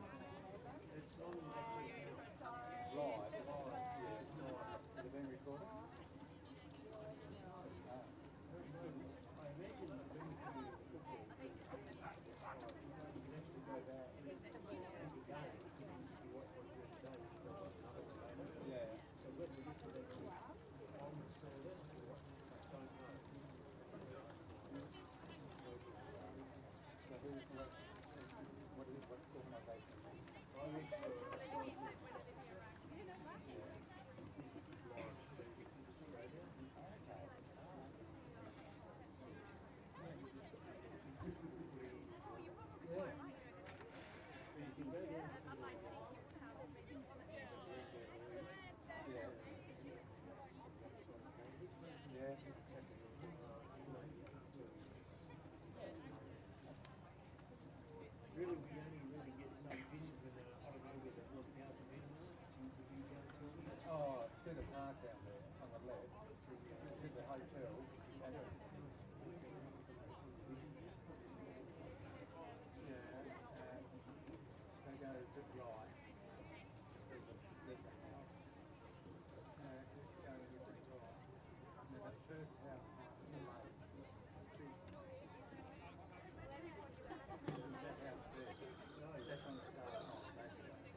Someone's left a phone lying around. We've got a lost phone. It was found near the Sassy Shed, near the boat clubhouse building.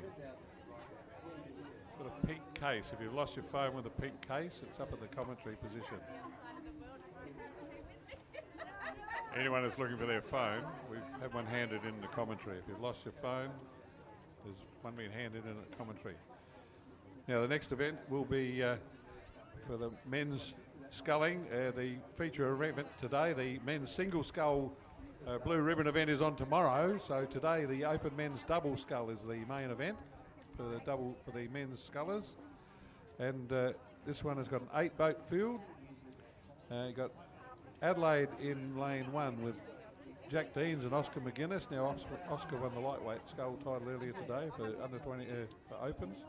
Pulteney Grammar number 2 is Akash Thomas and Liam Denton. Essendon from Victoria, Samuel Gray and Ash Warren. To me, the red hot favourites, Sam Martin and triple Olympian, 2 times Olympic medalist James McRae from Murray Bridge are in lane 4. Put your money on them. If you can get a bookmaker, will take it.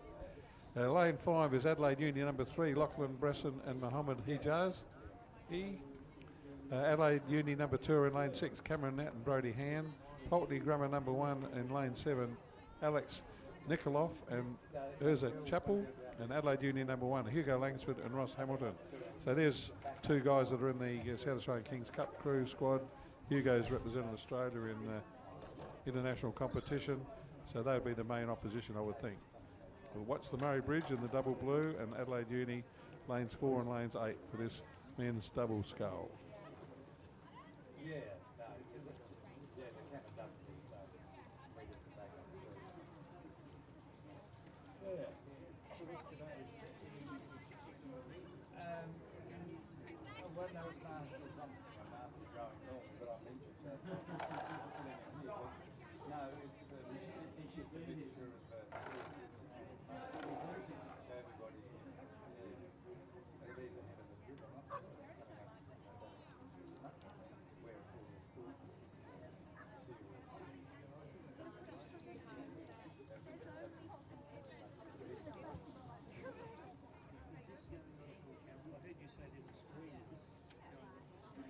Yeah, I think there's a screen. I've seen it last week or the other week. Along the beach there. Yeah, the voice. Yeah.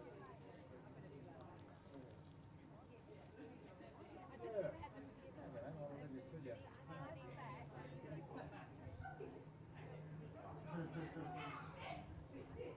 What day is it finished?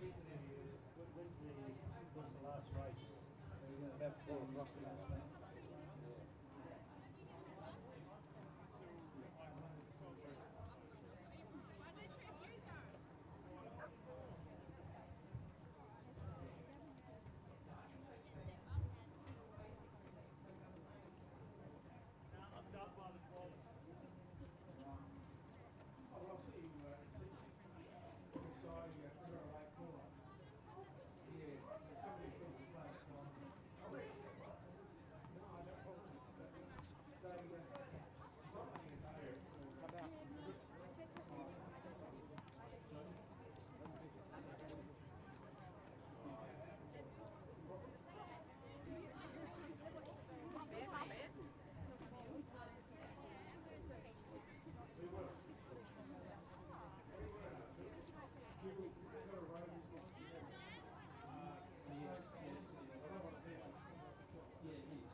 Well, they're well and truly racing in the state championship for open men's double scull, and we still can't see all the field because of the trees that block our amateur commentary position here. But there's no doubt in my mind that the double blue of Murray Bridge is clearly out in front, and I'm pretty confident that it's the Adelaide Uni crew on the very far side in lane 8, Hugo Langsford and Ross Hamilton, that are the best of the rest in the chasing pack. We've got 8 boats, wonderful entry for the open men's double scull, and we'll see how they go. There's a crew on the inside there, Jack Deans and Oscar McGuinness. That's travelling quite well, of course. Oscar, as I said, he won the lightweight under 21 scull title early this morning, and he's rowing with Jack Deans, who's one of the fittest young Adelaide Rowing Club guys. So they might be giving the Murray Bridge boys a bit of a hurry up here, I think.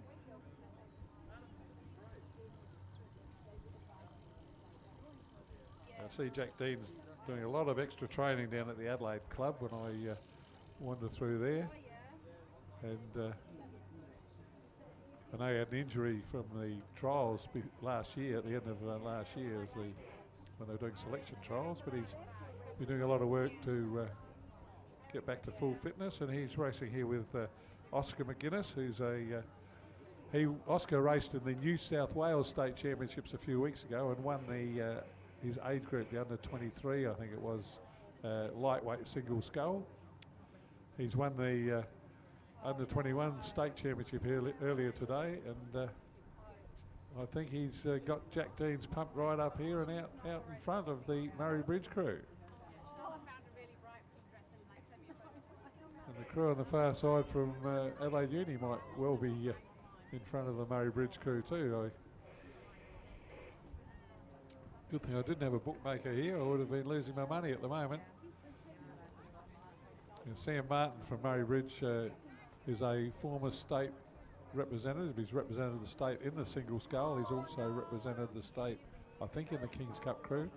He certainly rode for Australia in the under 23 crew or something. Yeah, I think he was under 23 crew. So an experienced racer and trainer, but he hasn't been doing that much training at Murray Bridge, and I think he might be found out here. I know James McRae is doing a lot of coaching. He's coaching our state youth crew and also the St. Peter's crews. And obviously not a lot of training. So that Murray Bridge crew is getting smacked at the moment by the Adelaide crew. Adelaide out in front. And sorry, I forgot my rating watch, but I can tell you one of the reasons with this slight tailwind, we've got some good lightweight rowing here with Jack Deans and Oscar McGuinness. They're out in front in the state championship double scull.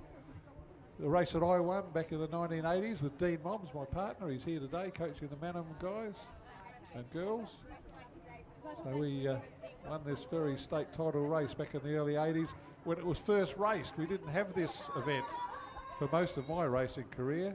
There was no such thing as a double scull or a state championship double scull. So it's Adelaide about to take out the men's double scull with Oscar McGuinness and Jack Deans beating Adelaide Uni and Murray Bridge in third place. So a great win there to the youngsters, and they are youngsters from Adelaide Rowing Club ahead of Adelaide Uni. Congratulations, Jack Deans and Oscar McGuinness winning for the Adelaide Rowing Club ahead of Adelaide Uni and Murray Bridge.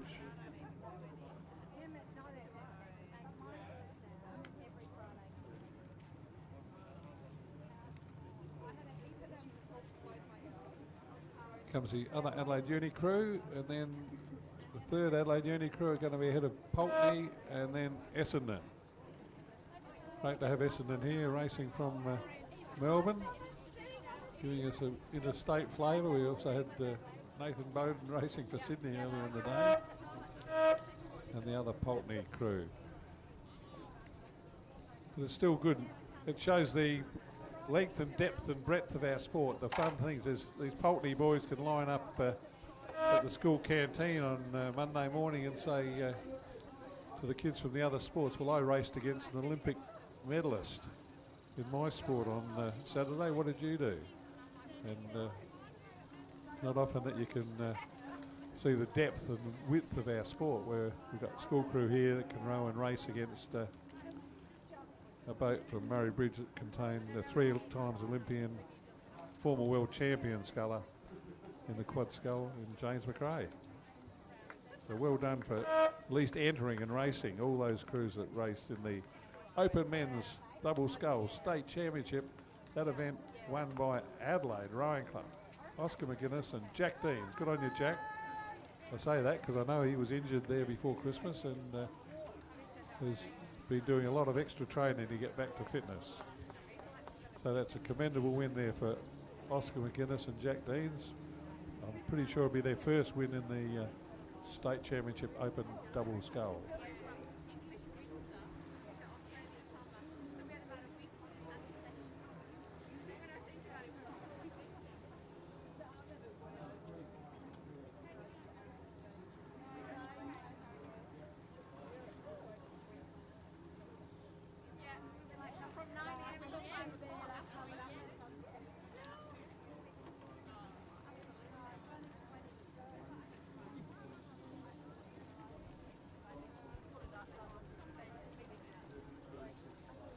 And medals there presented by Jared Shah, one of our young champions of the past.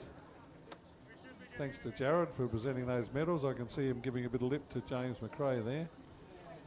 Jared and James were in the 2005 winning South Australian State Youth 8. Only the second time we've ever won that event for this state.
So I'm going to hand you back to Francis Willis for the next bracket of races. There's still some more of these state championship events today.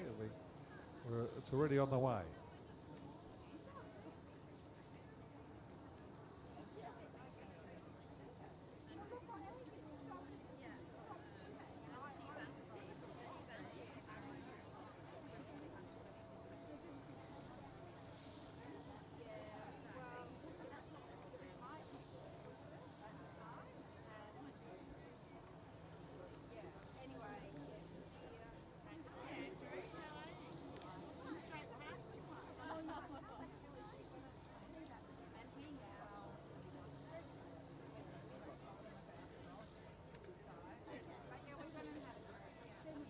Thank you, Mangs. You always give me the younger rowers to commentate on. It probably makes me feel older.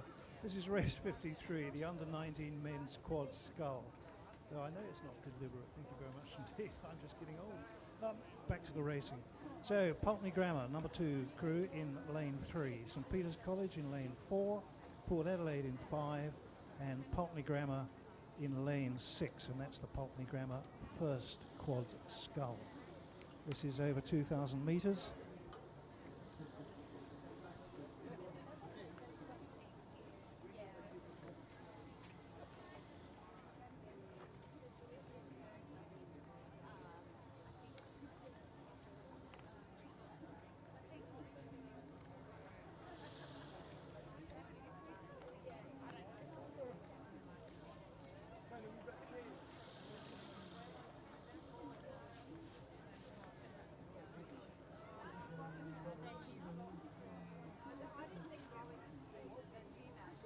state, as I said, the state under-19 men's quad scull, and Mangs and I are having a discussion. He thinks Pulteney are in front. I think it's St Peter's College, but probably I'm biased. It's just 4 crews fighting it out. Wind seems to have come up, which I think seemed to disturb some of the younger rowers in a few of the earlier races, but these guys seem to be managing quite well. And I think I've just lost $5 to Mangs here, because it is Pulteney Grammar on the far side, holding a narrow lead over St Peter's.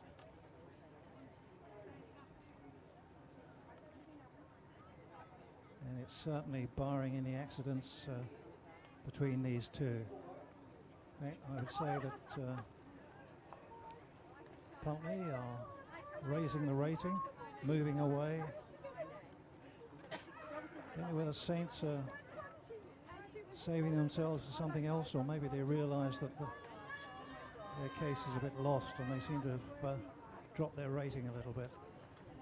But Pulteney moving away very smoothly. The boat's moving very, very, slicing through the water. No vertical movement of the bow at all. That's good rowing. And go over the line, probably about 3 lengths ahead of St Peter's.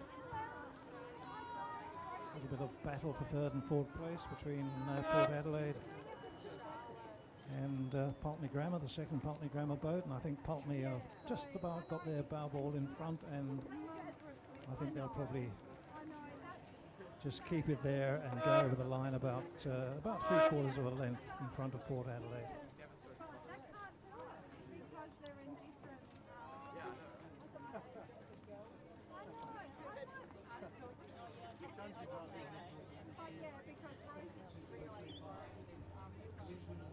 That was race 53, the under-19 men's quad scull. We now move on to race 54, which is the under-19 women's coxless pair. Once again, rowed over 2,000 metres, and we've got 4 crews. We've got Torrens, Emily Lowe and Zoe Hernandez, St Peter's Girls, Sophie Barr and Claire Romanuk, Pembroke School, Lara Martin and Sophia Shulinen, and Unley High, Lalia Dinan and Amy Sinusas.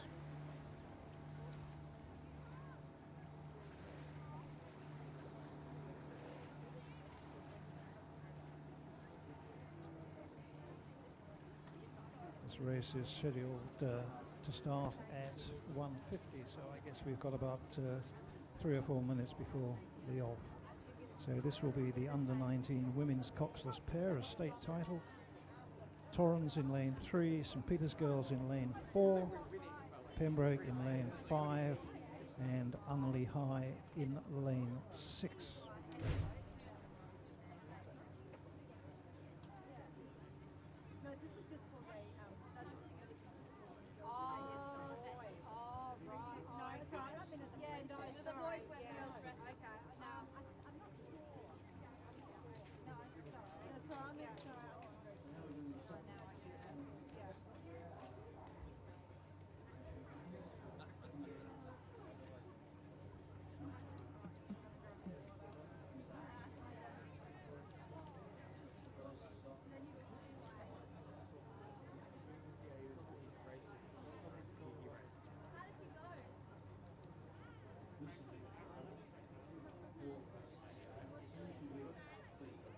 I think we're becoming a bit like a second-hand antique shop up here at the commentary point. We've found a home for a green spectacle case, but I tell you what we do have here is a pink mobile phone. So if you've lost a mobile phone, pink, I can't tell you what make it is, but it's sitting up here at the commentary point. So if you'd like to have a look in your handbag, have a look in your pocket. It's now, this phone, the pink phone, is going down to regatta control. So if you've lost that phone, please go to regatta control and you can reclaim it.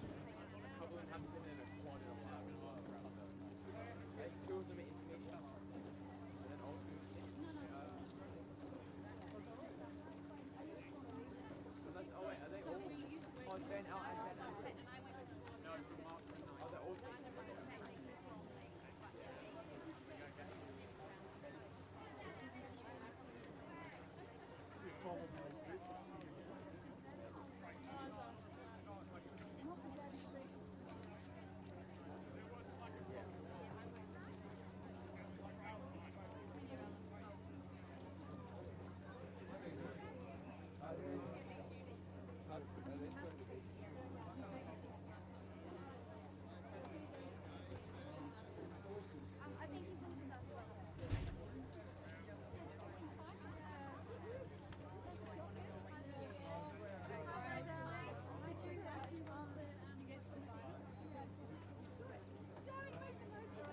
I know, it's fine now. Don't worry about it. No, no, it's fine. No, the final will be fine. They'll like just get him. They'll like just get him. Yeah, there you go. Do you know what? I love the pink ribbons. I actually like.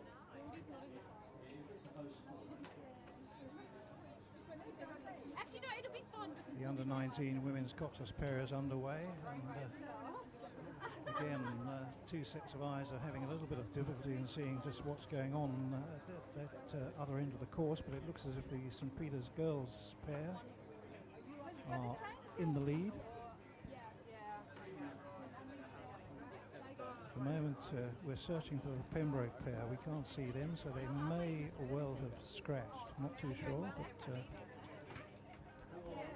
in which case we just leave it between St Peter's girls, Torrens and Unley High.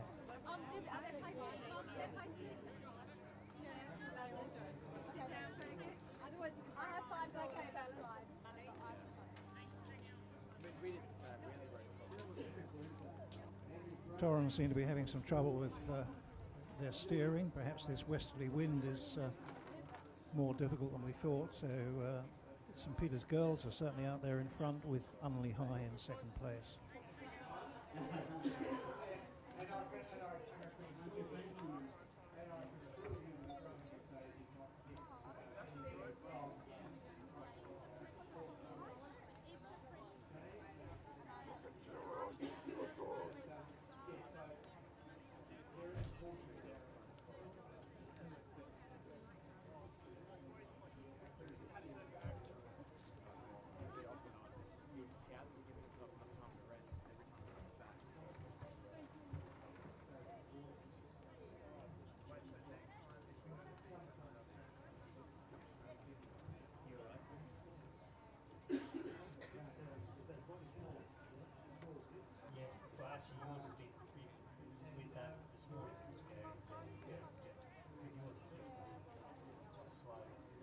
Still very much a two-crew race between St Peter's girls and on the far side Unley High.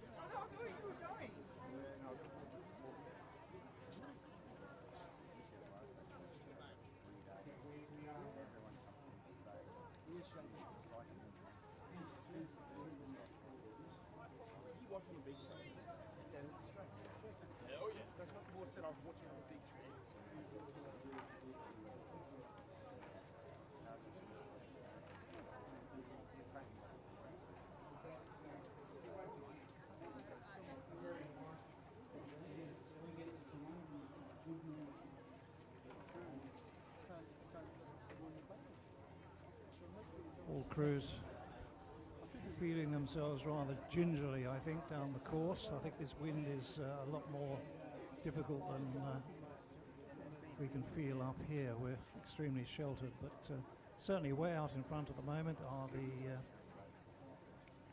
is the pair from St Peter's girls. It's Sophie Barr and Claire Romanuk. And then Lila Deenan and Amy Sanusis from Unley High on the far side holding second place.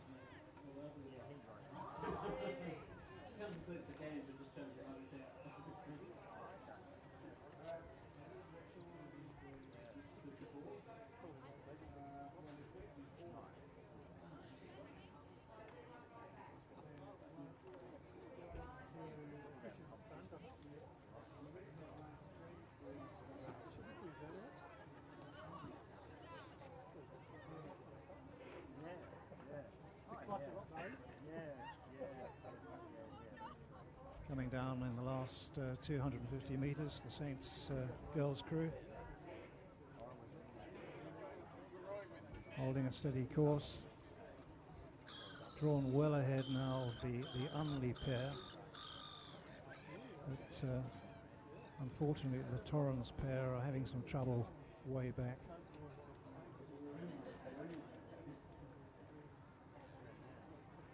They seem to be tangled in the boys, which isn't helping. But here we are, St Peter's girls, Sophie Barr and Claire Romanuk, coming home to take this under-19 women's coxless pair. Looking very composed. Lovely stroke work, lovely strong stroke.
So that's an Unley Torrens crew finishing that race.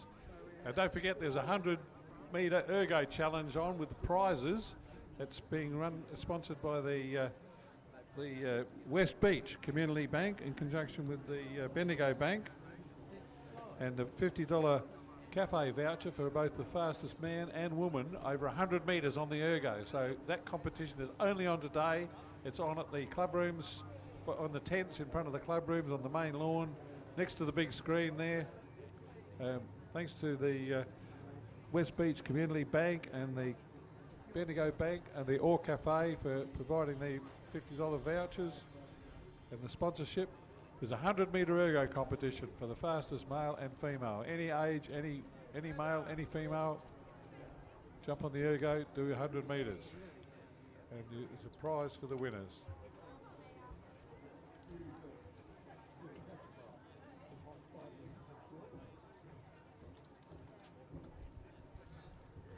Once again, thanks to Jared Shah for presenting those medals to the St Peter's girls crew.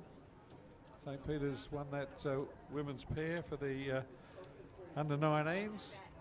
Jared Shah, a former South Australian Kings Cup oarsman and an interstate winner of the Youth 8s in his youth. Good on you, Jared.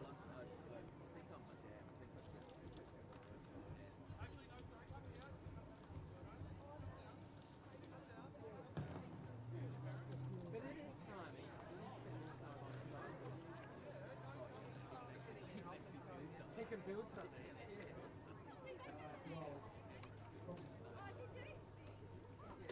You can't manage it.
Special access.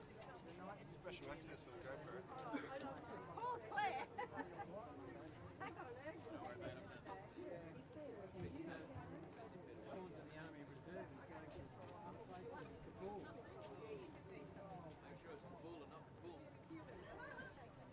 Race 55 is underway, which is the final of the under 21 women's double scull. Again, we think there are possibly two boats missing. Lane 3, which is a Loreto boat, and lane 6, which is also a Loreto boat. So if that's the case, we have in lane 1 Adelaide University number 1, Adelaide University number 3 in lane 2, Adelaide University number 2 in lane 4, Adelaide in lane 5, Torrens in lane 7, and Loreto Old Scholars in lane 8. Well, so that doesn't come with movie. No, you get a wet seat. You get a wet seat with this slide. Where? Yeah, I know what you mean. On a harness, and you sit there, and you look across the aisle from you. For 15 hours. Yeah. And you get back there, you know, you're bloody good. I haven't done it. Yeah, doesn't matter. I'm going to play my club like.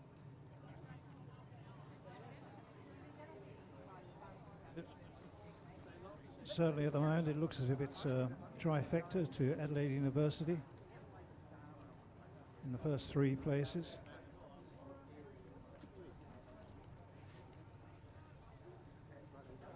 Every tin shed on the way.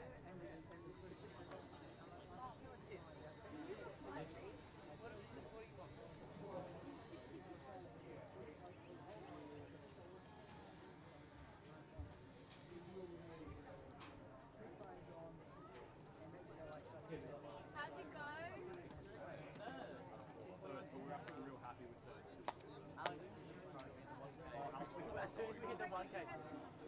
Yeah, as soon as we hit the one I'll just went. Like, we'll go real well.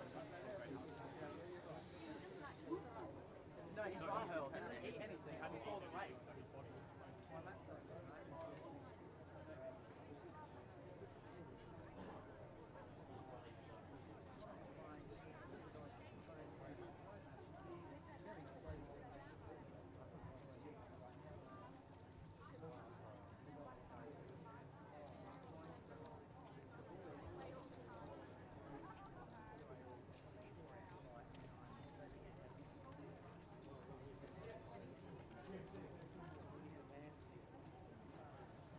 The longitude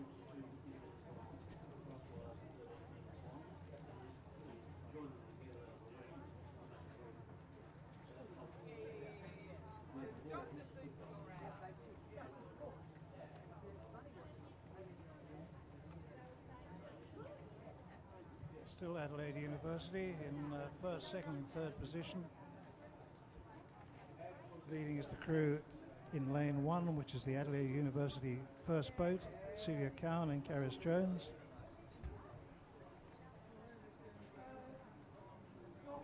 Don't want to be biased, but anybody that sounds Welsh has my support. And in fact, they're well ahead at the moment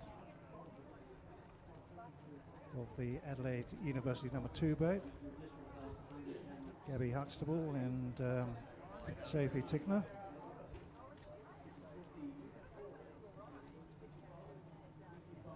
And bringing up third place will be the Adelaide Uni number 3 boat, Isabel Higgins and Cleo Wilson.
It's like that episode of Seinfeld when they can't find their car, which is really yeah.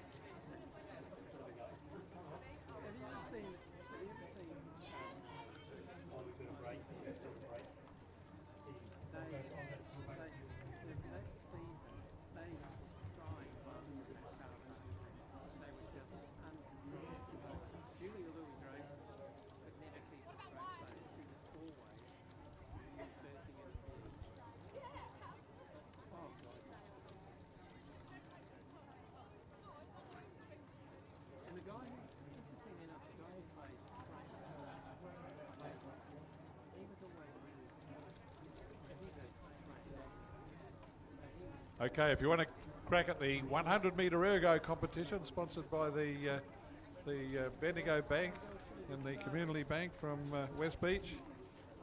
You got 20 minutes left. It's got to be stopped. This competition is not on tomorrow. It's only on today.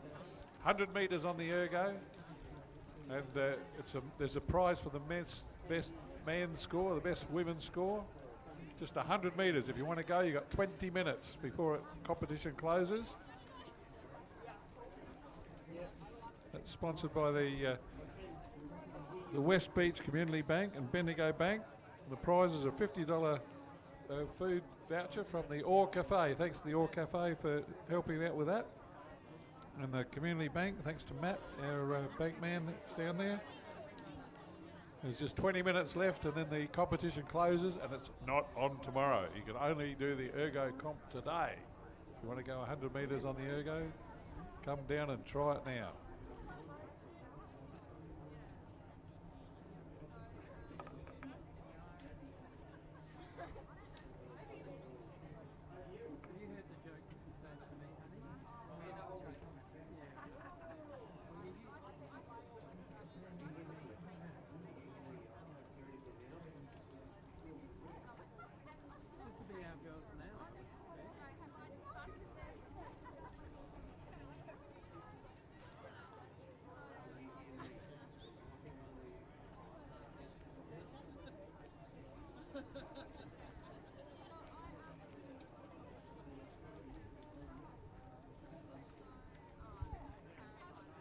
So race 56 is the schoolgirl Cox Quad Scull final.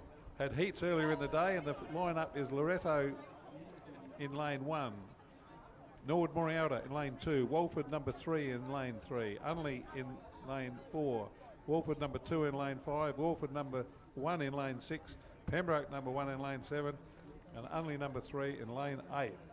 Those crews have left the 2,000 metre start. In fact, approaching halfway. We can just see all the boats now from our commentary position, and we've got a really good race on our hands.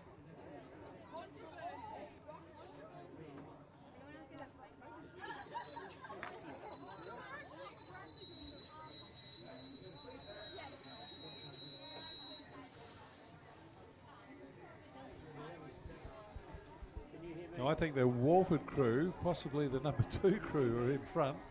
Certainly looks to me like the lane 5 crew. 1, 2. I do think the 8 boats are there, so I'm sure it's the 5th boat from this side that's in front. We do say to you, we're only amateurs up here and that we don't have professional commentating help. No screens and timing devices that the professionals have for major regattas. So we think it's Walford from lane 5, which on my program should be the number 2 crew. And then we think Pembroke in the gold colours is probably running in 2nd place. Pembroke are in lane 7, right out on the far side nearly.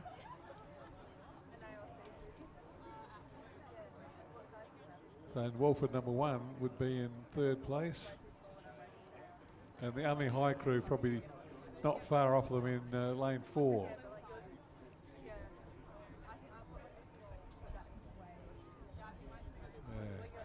But there's no doubt about the leading boat, which I'm just a bit surprised if it is the Walford number 2 boat.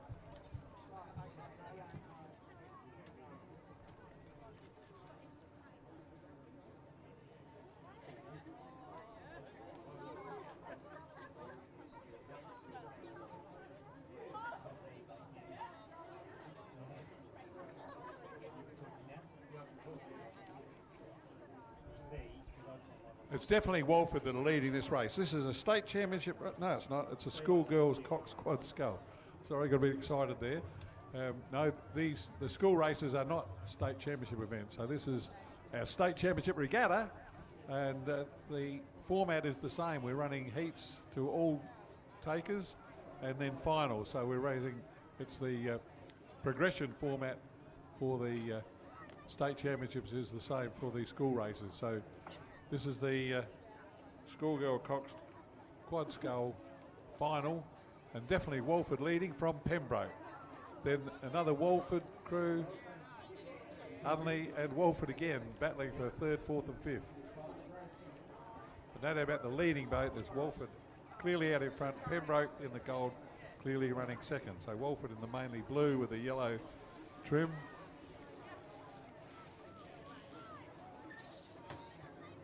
That's Pembroke on the far side. Pembroke in the nearly all gold with the green hoop.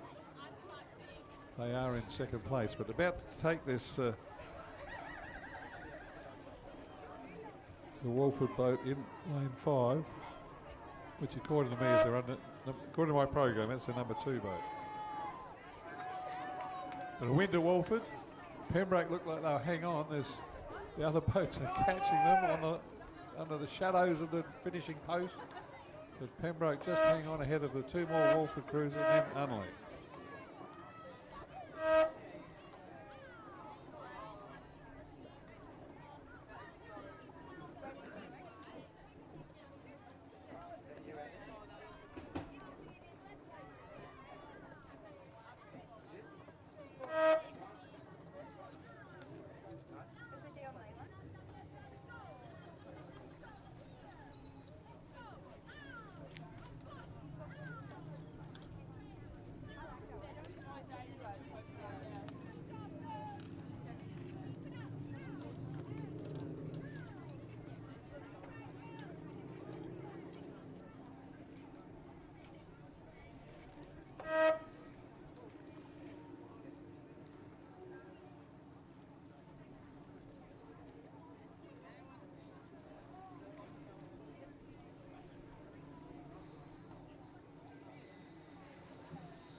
We have a little gap now until the next race, which is race 58, scheduled for 2:30, and that's the under-17 men's single scull. Good old Mangs, I do like commentating with him. He's just handed me a sheet of paper and he said, "You'll be able to see this, it's got large print." So I better not make a mistake. St Peter's College in lane 1, Fraser Connell. St Peter's College in lane 2, Edward Chipperfield. Lane 3, St Peter's College, James Rutosa. Lane 4, St Peter's College, Jake Nesbitt. In lane 5, Unley High, number 4 boat, which is Joshua Felderhoff. Lane 6, Scots College Adelaide, Adam Holland. In lane 7, St Peter's College, Faris Harb. And on the far side in lane 8, Pembroke, Cooper Peter. That's the final of the under-17 men's single scull.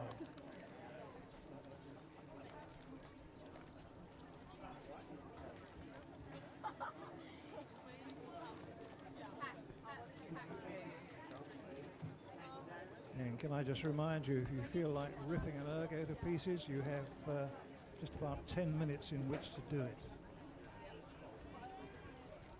100 meters dash, and I can tell you, if you are in the slightest bit sort of the language down there coming from the rowers is really quite amazing.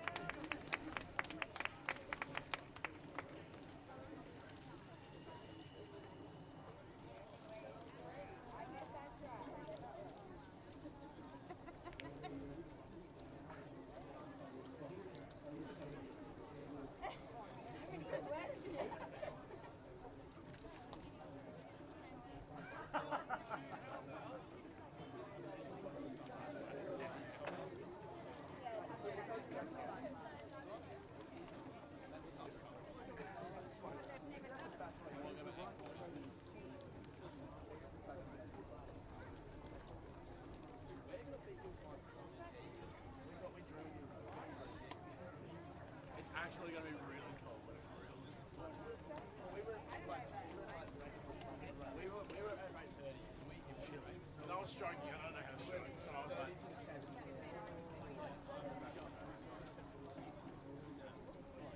Shake goes choke.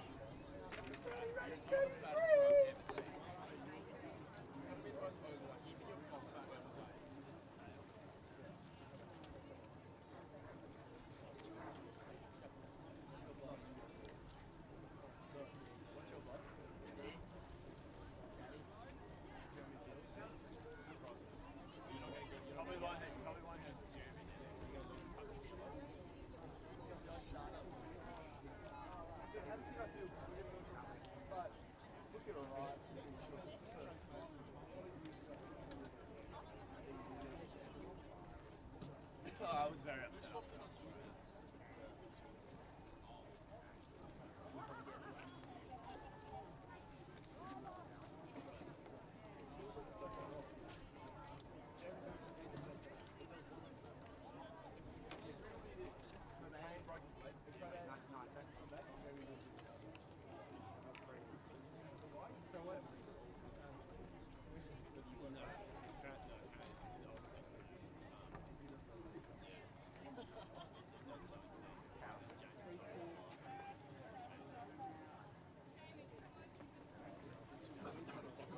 I really want to win the argument.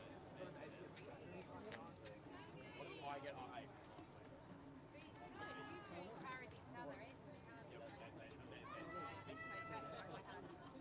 If you lose once again, it would be the worst thing. Yeah, that would be.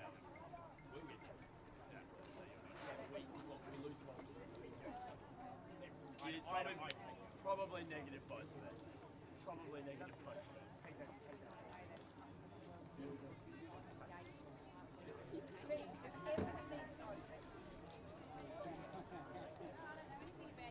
Well, you and I both?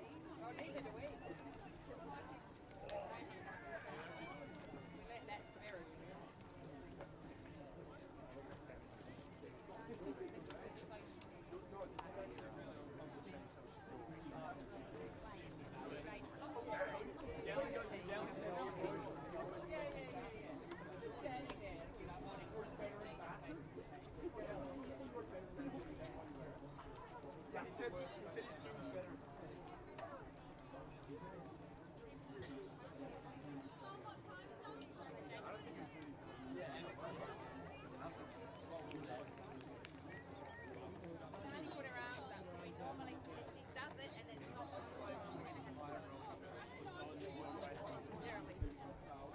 Can I just remind rowers that are moving up to the start for their races? I know the wind is coming from the west and it seems to be increasing in intensity, but could you please try and keep your boats off the course, i.e. well away from lane 1?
was getting slightly ahead of myself there. We're waiting now for race 57, which is the final of the under-17 women's double scull.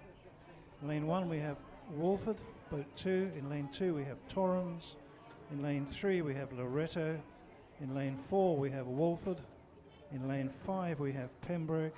Lane 6 Loretto. Lane 7 Seymour, and Loretto in lane 8 on that far side.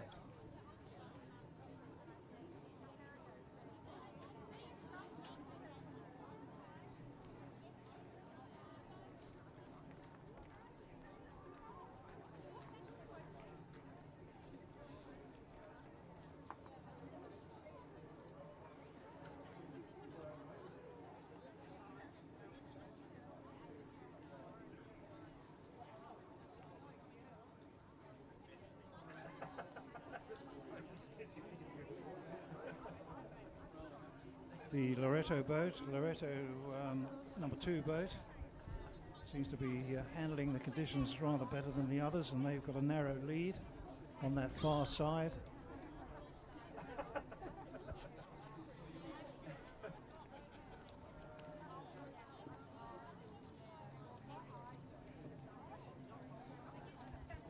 And they seem to be well clear of the Walford crew in lane 4.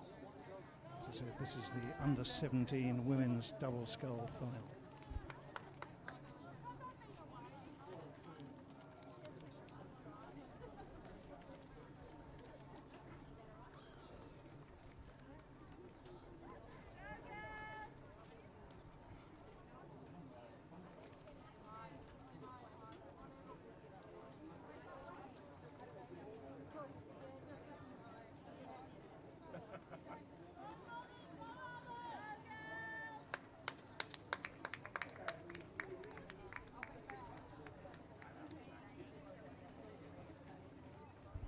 My eyes deceive me. That is in fact Seymour, Molly Duggan and Alice Montgomery. Very, very clear leaders in lane 7.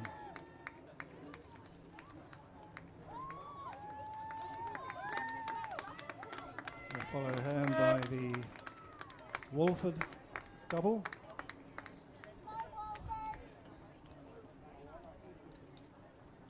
Madeleine Bardi and Georgina Southcott.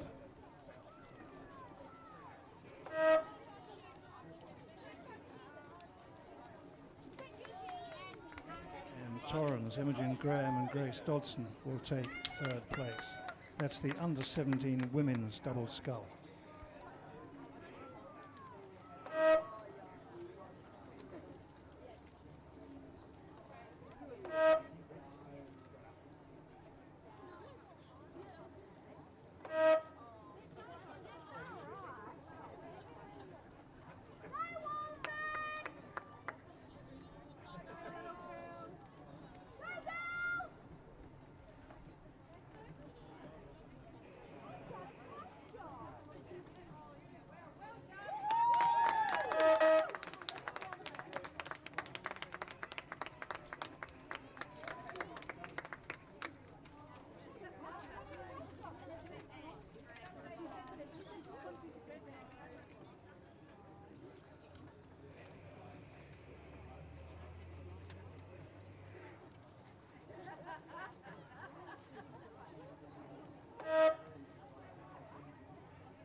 Race 58 is underway, which is a state title. It's the final of the under-17 men's single scull. And we have Fraser Cannell, St Peter's College in lane 1. Edward Chipperfield, St Peter's College in lane 2. James Ritosa, St Peter's College in lane 3. And Jake Nesbitt, also of Saints, in lane 4. In lane 5 we've got Unley High School number 4 boat, Joshua Felderhoff. In lane 6 we've got Adam Holland from Scotch College. In lane 7 we've got St Peter's College, Faris Harb. And on the far side in lane 8 we've got Cooper Peter from Pembroke.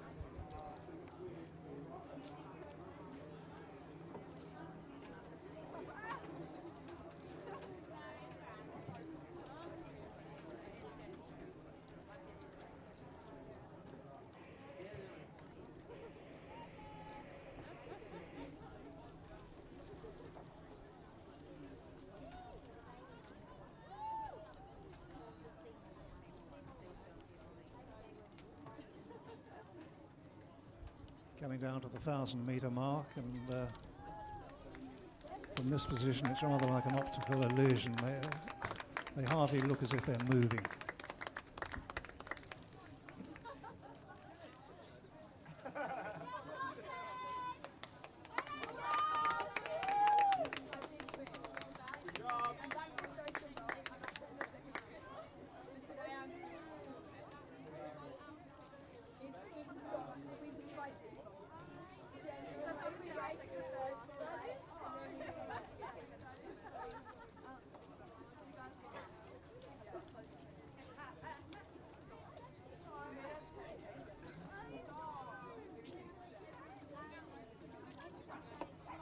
At this moment it looks like Scotch College from Saints.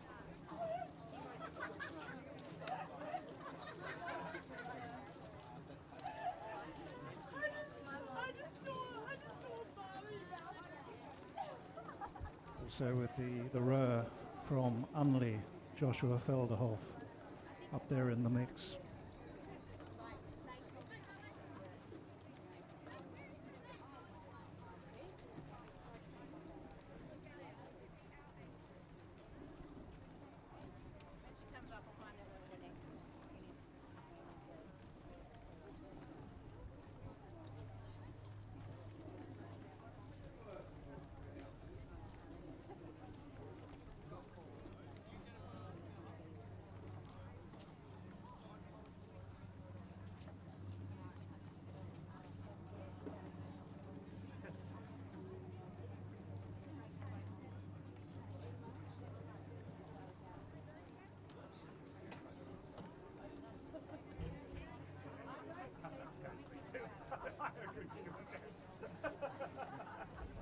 Certainly the Scotch College rower well in front, well in control of this race.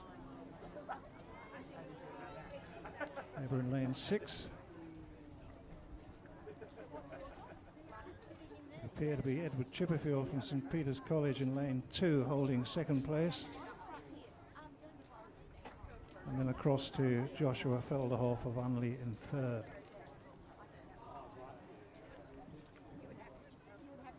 No doubt about the winner, and that's Adam Holland from Scotch College. Handling the conditions extremely well.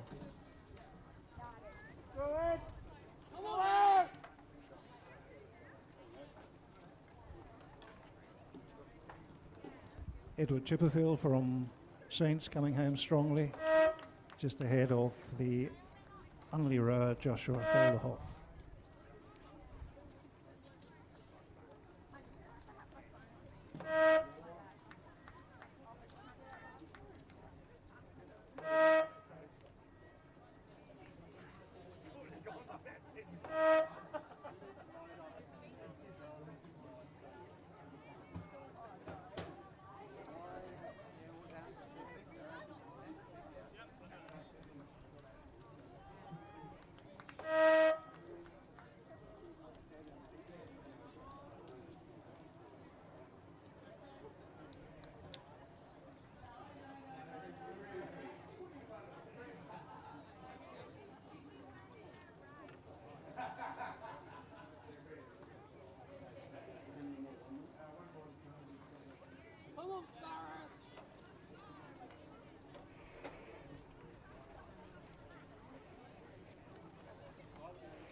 The wins of Scotch College in that race, we move on to race 59, which is the under-16 women's single scull, the final of the under-16 women's single scull. Pulteney Grammar in lane 1, Walford in lane 2, Seymour College in lane 3, Wildy Wilderness in lane 4, Loretto Marriotteville in lane 5. That's their first boat. Their second boat, Loretto Mandeville 2 in lane 6. across to lane 7 where we find Seymour College, and on the far side Wilderness number 2 boat. So Pulteney Grammar, Walford 1, Seymour 2, Wilderness 3, Loretto 1, Loretto 2, Seymour 1 and Wilderness 2. It's the final of the under 16 women's single scull.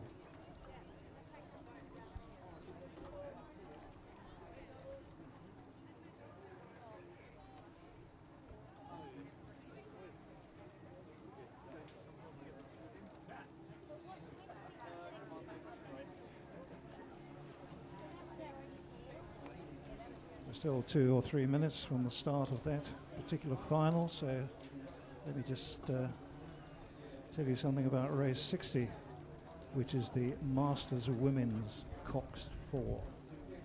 In lane 1 we'll see Port Adelaide, lane 2 Riverside, lane 4 Phoenix, lane 5 Torrens, lane 6 Torrens, and on the far side in lane 7 Riverside.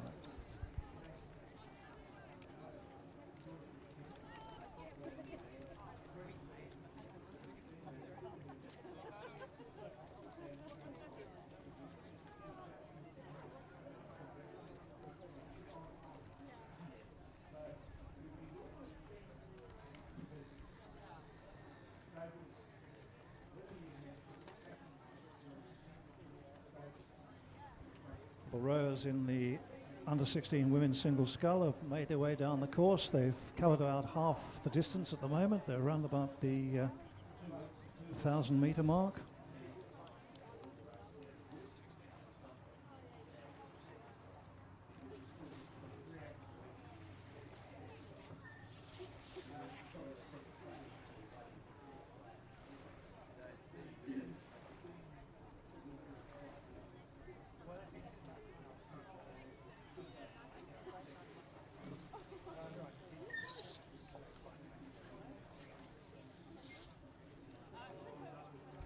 I've got that completely wrong. They're actually sitting at the 1,000 mark waiting to start. So the final of the under 16 women's single scull. In lane 1, Pulteney Grammar. Walford number 1, Seymour number 2, Wilderness number 3, Loretto number 1, Loretto number 2, Seymour number 1, and on the far side Wilderness number 2.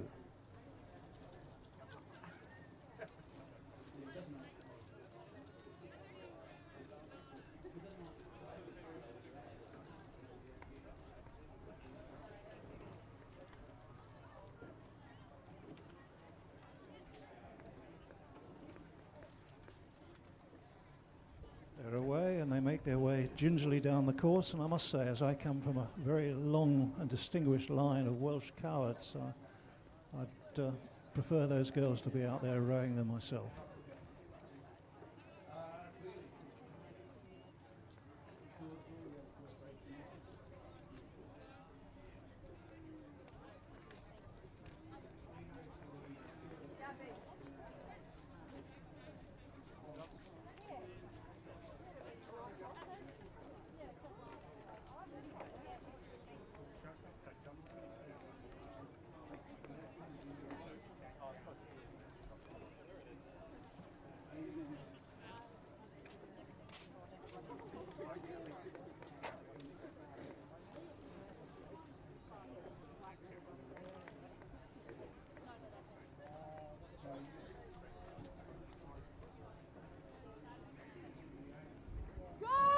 All rows coming down quite gingerly, but the lead at the moment is being held by Georgina Birchall from Wilderness, way across in lane 8.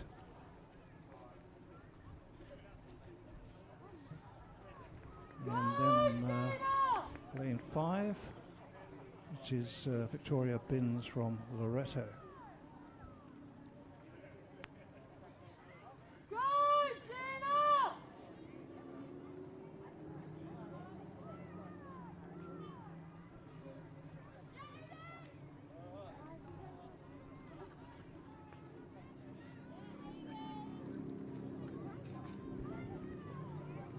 The Loretto rower In lane 5, Victoria Binns coming through quite strongly now and should cross the line first in this final of the under-16 women's single scull. Followed home by Georgina Birchall on the far side from Wilderness. And in the second Wilderness row, I think Millie Jackson in lane 4 will take third place.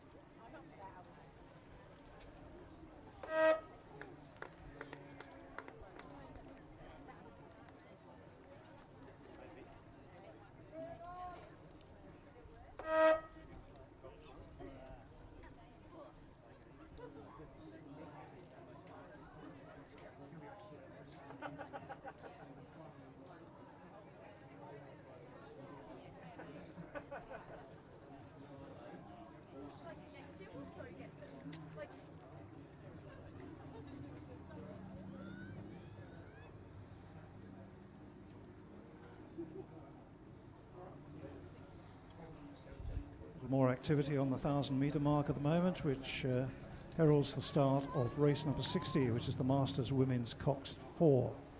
A handicap race, and we have in lane 2, Port Adelaide, a D crew rowing of 32 seconds. In lane 3, Riverside, which is an F crew, they'll be rowing from 21 seconds. As will Phoenix, also an F crew in lane 4. Torrens, a D crew in lane 5 will start on 32, as will Torrens in lane 6, also a D crew. And then on the far side we have an H crew from a Riverside who will start on go.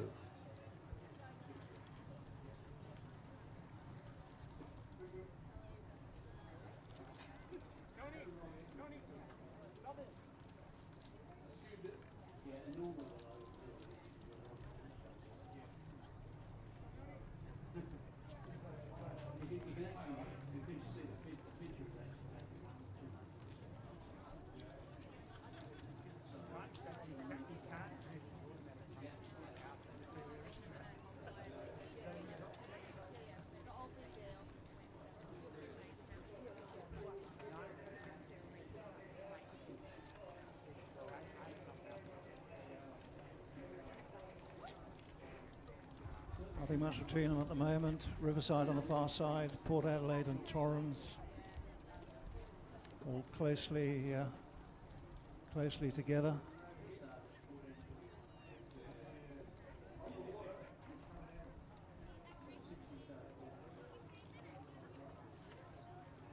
Although Torrens on the far side,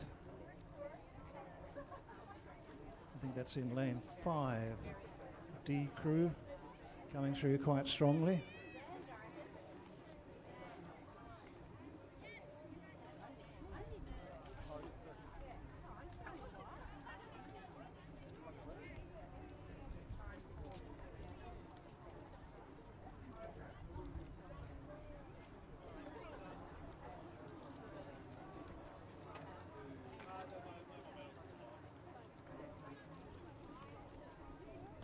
The Torrens D crew in lane 5 seem to have this race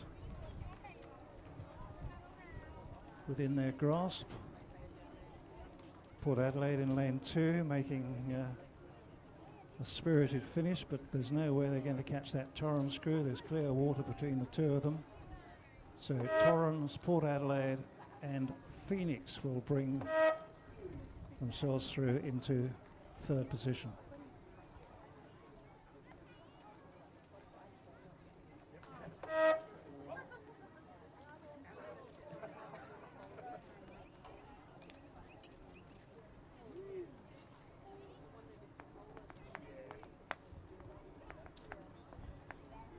Riverside H crew coming down towards the line,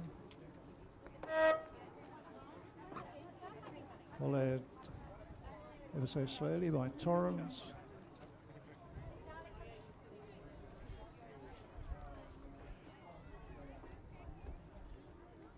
And there seems to have been a bit of a shipwreck in the Riverside crew on the far side. Certainly the 3-seat has stopped rowing.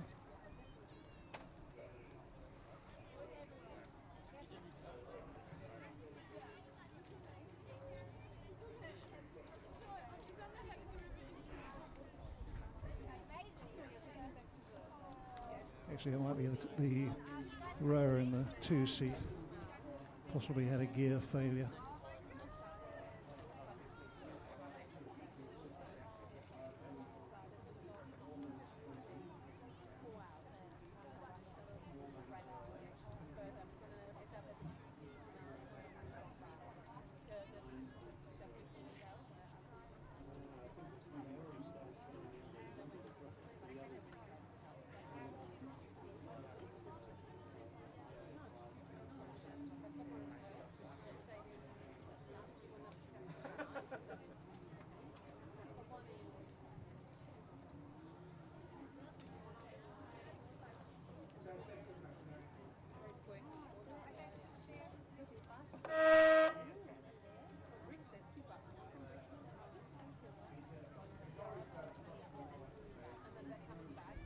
We now come to race 61, which is Division 1 of the Masters Men's Double. Two divisions in this, no, there are 3 divisions in this particular race. But anyway, Division 1 in lane 1. Lane 2, I beg your pardon, Port Adelaide. In lane 3, Port Adelaide. In lane 4, Port Adelaide. In lane 5, Riverside. In lane 6, Phoenix. Lane 7, Torrens. And on the far side, Port Adelaide. Once again, a staggered start. Port Adelaide in lane 1, a D crew on go. Port Adelaide in 3 and 4 are also D crews, and they will start on go, as will the Riverside crew in lane 5. And not to be left out, the Phoenix crew in lane 6 will also start on go. Then we have Torrens in lane 7 on 4 seconds, and Port Adelaide on the far side also with 4-second handicap.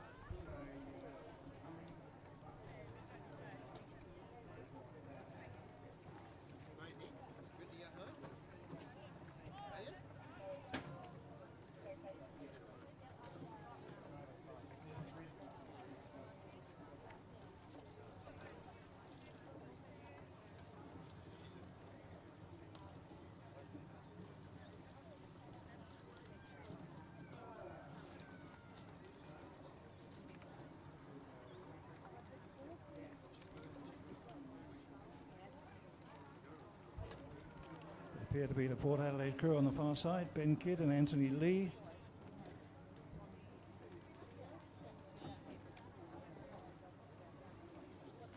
Leading from Phoenix, Nicholas McDonald and Ian Robertson.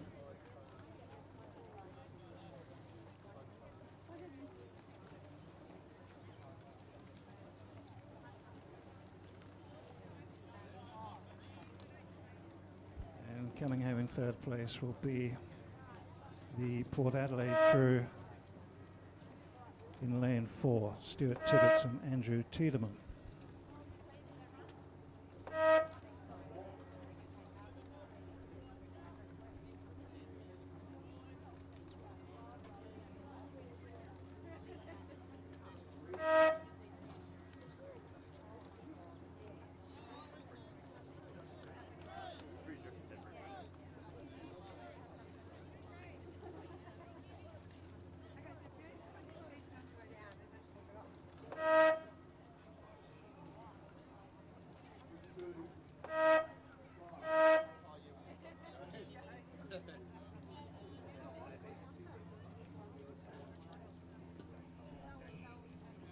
Division 1 of the Masters Men's Double. We now come to race 62, which is Division 2 of the Masters Men's Double.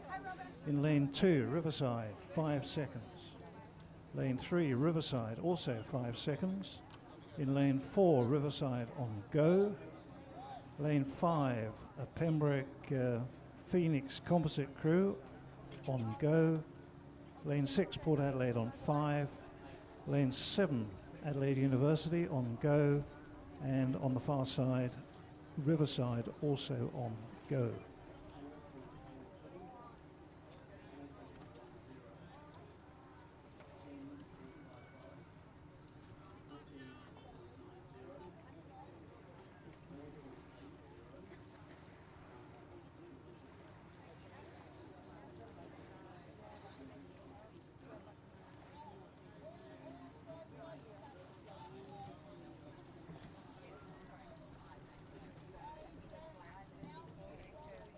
That race, Division 2 of the Masters Men's Double, is now underway.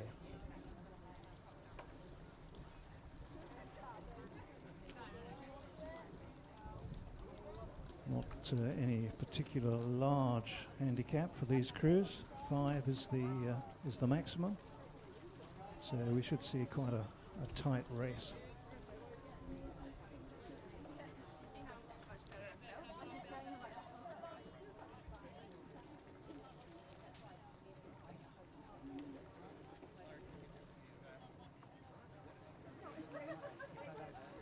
Could I just remind crews that are going up to the start please not to drift onto the course.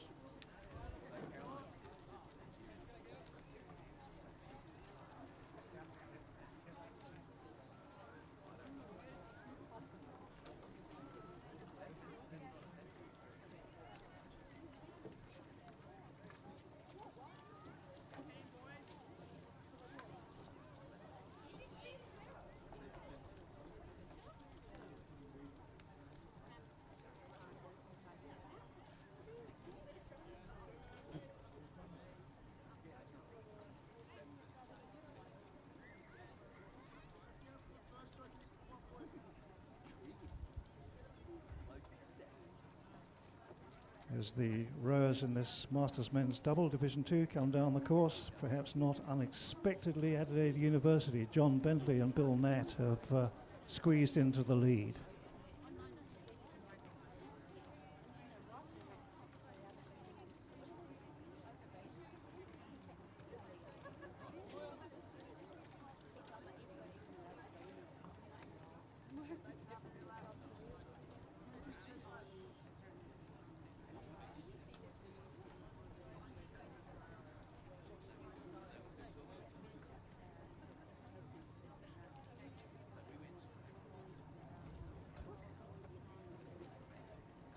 Adelaide University, John Bentley and Bill Natt now surrendering that lead to Port Adelaide, Rob Ellis and Kevin Tankard in lane 6.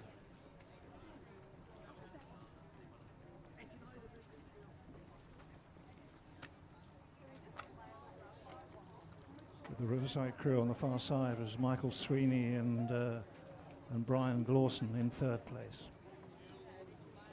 At the moment, the Port Adelaide double of Rob Ellis and Kevin Tankard seem to have this race within their grasp. But knowing John Bentley and Bill Natt, they won't be giving up. And these two are pulling away now. Riverside on the far side, still holding 3rd place, although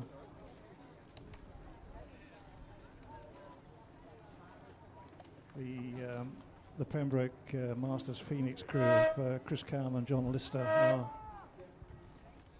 making a run for it, although they're not going to hold off this Riverside crew on the inside.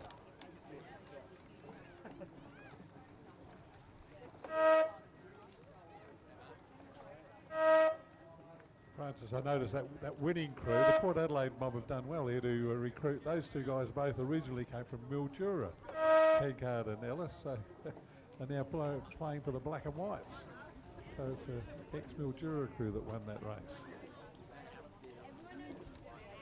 What is the word you mean, turncoat or?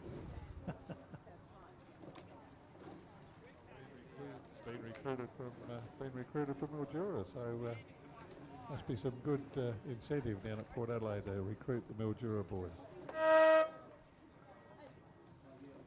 Well, nice to hear you use the word recruit, because I think if there are members of the CFMEU, the word used would be poaching, and they'd be appearing in court next week.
wonderful entries here for these Masters races today. The Masters are a bit of meat in the sandwich as far as the program goes. They used to space out some of the state championship races. But terrific entries in this double scull. They have 3 different divisions, all the different age groups. So these are the old men of the sea. They got Gebhardt and Zulm 71 and 61 from Phoenix in lane 3. Smith and Gunston 74 and 77 from Riverside in lane 4. Newland and Armstrong 74 and 68 from Adelaide Uni in lane 5. Lovejoy and Ellis 74 and 69 from Phoenix in lane 6. And the oldest in the crew, Hugh Orr, is 80 years of age, and Richard Clark is 82. So the crew in lane 7 on the far side from Riverside, averaging 81 years of age. So they were off go in this handicap for the old age guys. Fantastic, these guys. Over 80 years of age, both of them, and still out here racing. That's, to me, always one of the joys of this sport, where on the same day, on the same competition, we've got school age rowers right through to over 80s racing on the same competition. We've had Olympic medalists here, world champion medalists here, and right through to these Masters rowers. But the Riverside crew, they may have had a start because of the deference to their age, but with these nice little fast conditions, the younger crews have got their rating a bit higher and catching them quite rapidly. So the Riverside crew closest to us is probably right up alongside of the oldies, and the Adelaide Uni boat and the Phoenix boat are also closing in. So as the Masters races are planned to do by giving them an age handicap, as we approach the finish line, they should all arrive together at the same speed if they race as per their age handicap. The younger age rowers get the penalty, and that's what's happening at the moment. There's 3 crews, hardly anything between them. The 4th crew is only a couple of lengths behind. There's 1 crew back off the pace, but that's probably one of the youngest crews here, the Phoenix crew. They had to give away 38 seconds. That's over half a minute start. That's a long way to catch up. So the 2 boats now fighting for the lead are the Riverside crew of Peter Smith and Paul Gunston, with Henry Newland and Rick Armstrong from Adelaide Uni challenging them. So Riverside in the red with the green and gold trim, and Adelaide Uni in the white with the big black V, and they're almost stroke for stroke as they head towards the finish line. Henry Newland, the former state lightweight rower, InterVarsity winner. They're just going to get pipped by the Riverside crew, I think. Now that's not official. You can get the official results on the internet, on the live streaming. It's all there, but that's just how we saw it from this commentary position.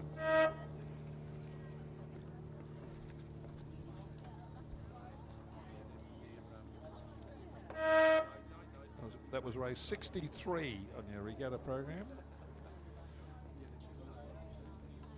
And 64, I've got a whole page here of state championships to come through. 64, 5, 6 and 7, all state championship races.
So they're all 2,000 metre state championships, this next bracket.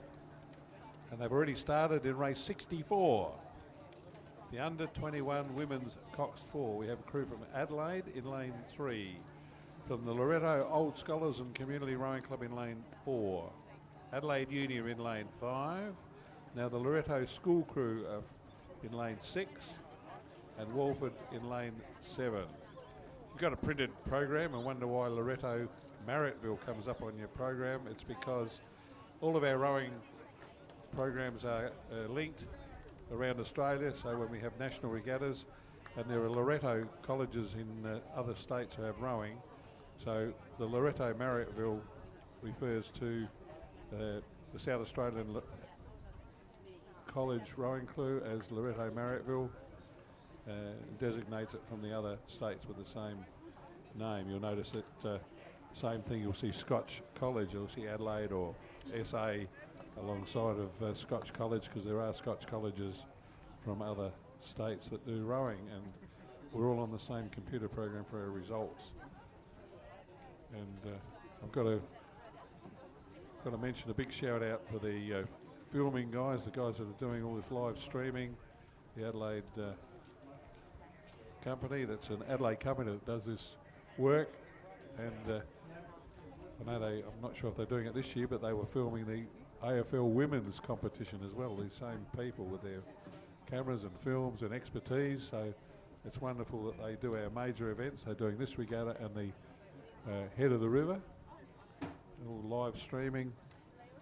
If you've got a program, you can watch it on YouTube.com, channel UCBDUNL small SVNVZ small, etc. It's all live streamed. You can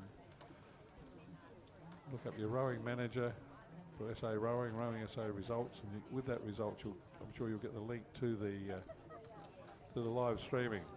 And thanks again to Lakes Hotel as one of our major sponsors. So too Morn team, and right here today we've got the West Beach Community Bank with the branch that, in conjunction with the Bendigo Bank, who are one of our sponsors.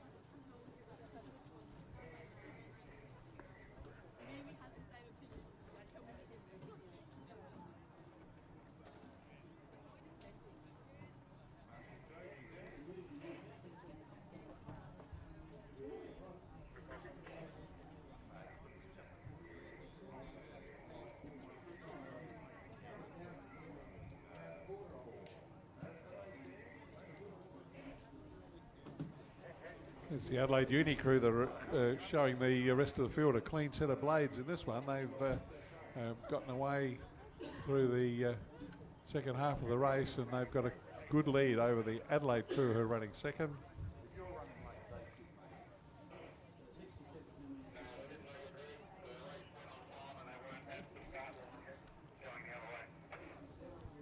Loretto and Loretto and Walford are having a battle for third and fourth. I think Walford might be slightly in front there, but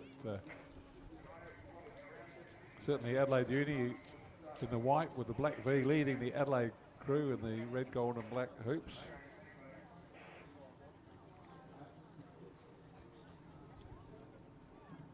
So the two club crews out in front of the two school crews here. It looks like the Loretto Old Scholars crew is not there.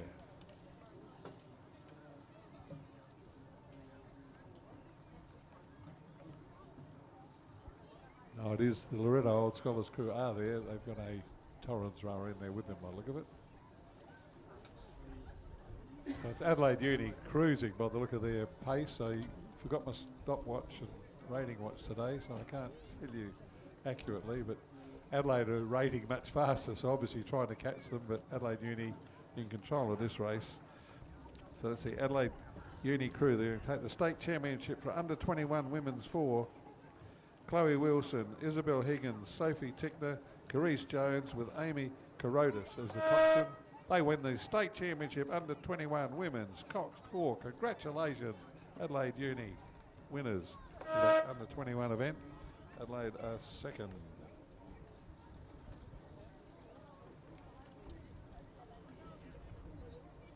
It's the Walford School Crew going to be third.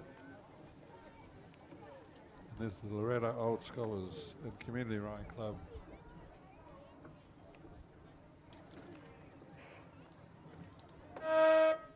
They'll be fourth. And the next race is well underway. This is the under 21 men's quad scull. They're through halfway already, so they're not messing around down at the start there with their starters' orders. This one's got Adelaide Uni, Torrens and Essendon. We've seen Essendon in a few races today, and it looks like this one might be their most competitive. I'd say they're definitely in second place at the moment, just ahead of Torrens, but behind Adelaide Uni. So Adelaide Uni could be winning 2 state titles in a row here. They've certainly won the previous one. Congratulations, Adelaide Uni. This is the under 21 men's quad scull, so a coxless race. And Adelaide Uni have a lead over Essendon. It's great to have had Essendon and Sydney Rowing Club here today, and also the Mildura guys who now row for Port Adelaide. I almost count them as part of an interstate team.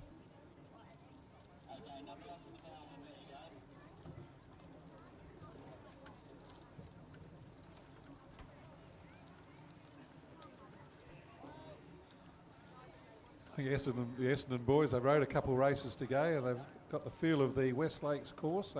Certainly putting in their best race performance today. They've been in the middle of the field at best today's regatta, but here they are. They're not far off the rudder of the Adelaide Uni crew as they approach the red buoys that mark the last 250 metres of the Alex Ramsey International Rowing Course, and really skipping it along. They've got their rating up a lot brighter than the Adelaide Uni things, and I think it's the red and black visitors from Victoria that are going to take the lead in the under 21 men's quad scull. It's neck and neck now between Adelaide Uni and Essendon. They're fighting out for this under 21 men's quad scull state title. They've gone right away from Torrens, and if the Adelaide Uni guys are caught napping, but the Essendon blokes have certainly put in the youngsters from Essendon in under 21s, trying to get a medal here to make their trip across the border worthwhile. Now Adelaide Uni lift the rating. I can see them, their speed's picked up, and the pressure's gone bad there, as happens in the closing stages of an event. The Essendon guys lost an oar there for a bit of timing, and Adelaide Uni take out the under 21 state championship for South Australia for 2020 in the men's quad scull, and that's what racing is all about. The holding it together for the whole 2,000 metres. So it's a win to Lachlan Bresson, Alexander Tucker, Oscar Moore and Harrison Francis from Adelaide Uni. And condolences to Ash Warren, Samuel Gray, Jacob Owens and Daniel Westaway. Put in a great race, the Essendon boys, but just beaten on the line at the end, what looked like being an absolute thriller. So Adelaide Uni win the under 21 men's quad scull. Congratulations, Adelaide Uni. Commiserations to Essendon. They were right up there in the at the business end of that race. So I know he's going to win the next race for sure. I can't even get a bet with the bookmakers because there's only one race, one crew in the race. It's the open lightweight men's double scull, and Adelaide are the only entries with Josh Dunstan and George Nuri.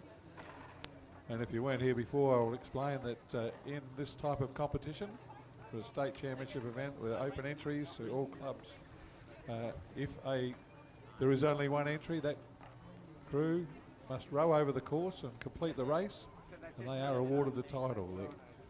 That's the way the rules are, and this happens right through to international rowing. Certainly our national regattas are have the same rule.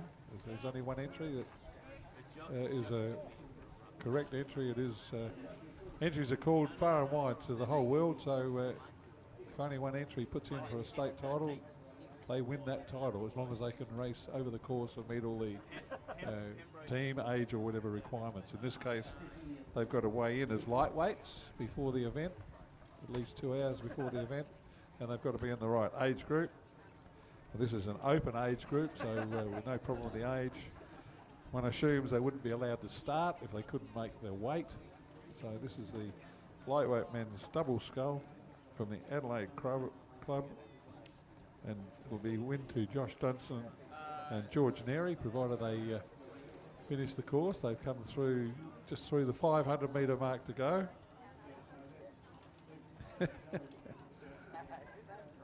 As Francis, my commentator, co-commentator here, has just said, if they don't fall out, they win. And then we got the complete anti-climate opposite for that. The next race is going to be a full field of 8 for the under-19 women's double scull. So Francis has got the sheet there. He's trying to work out how to say all the names. And we do apologise if we say your names wrongly, but we do the best we can. My name's Phil Mangles, so if I had to get to high school before I could spell my name.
So, ladies and gentlemen, with the correct bow number N4 is the Adelaide Open Lightweight Men's Double Scull.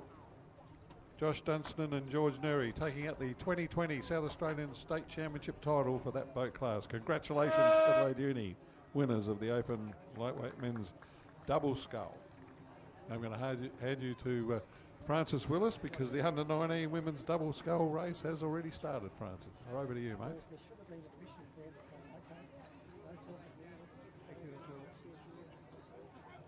Always take you at your word, Mangs. I can't see that far.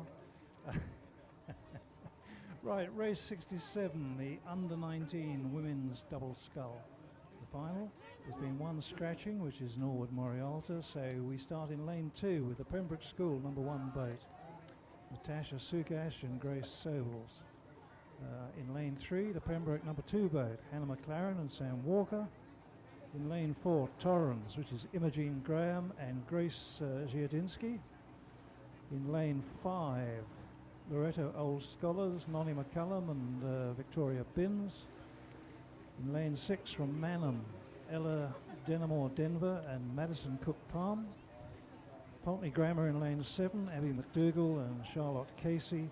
And on the far side in lane 8, the Port Adelaide #2 boat of Jasmine Williams and Laura Tibbetts.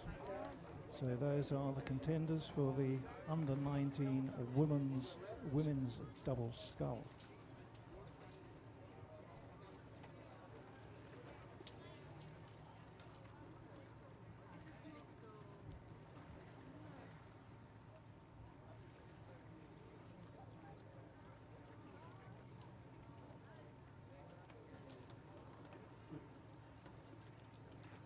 The race is underway and they're probably just covering the first 500 metres, so at this stage not really much between any of the 7 crews.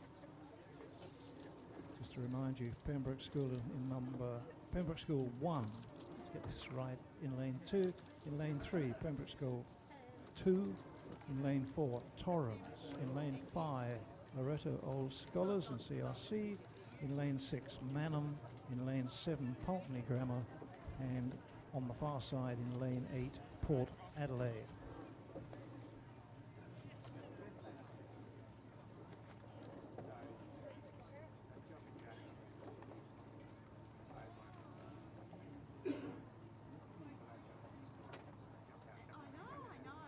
Long way to go, but at the moment the three boats in the middle, Torrens in lane 4, Loretto Old Scholars in 5 and Manham in 6 are just putting their noses in front.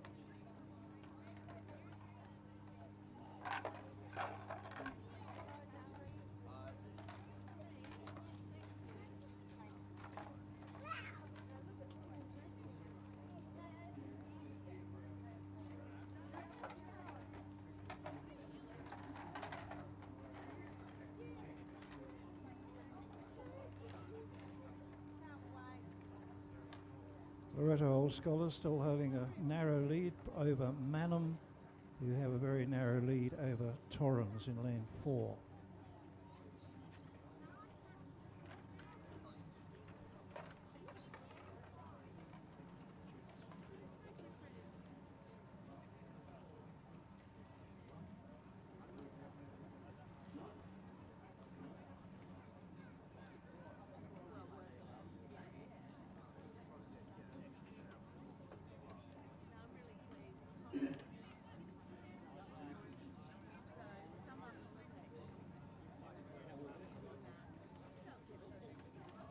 Loretto Old Scholars and Manham in that's lanes 5 and 6 having a little private duel and beginning to pull away from the other crews.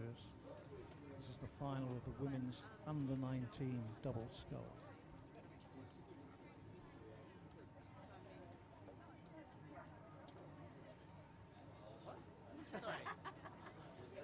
Very busy.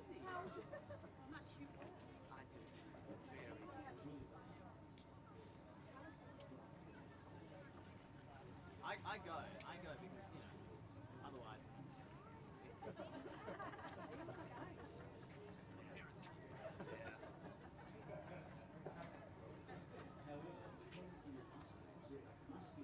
Into the second half of the race, and the positions are unchanged. Loretto Old Scholars still holding a lead, just narrowly ahead of Manham, and Torrens slightly slipping back, but holding on to that third position at the moment.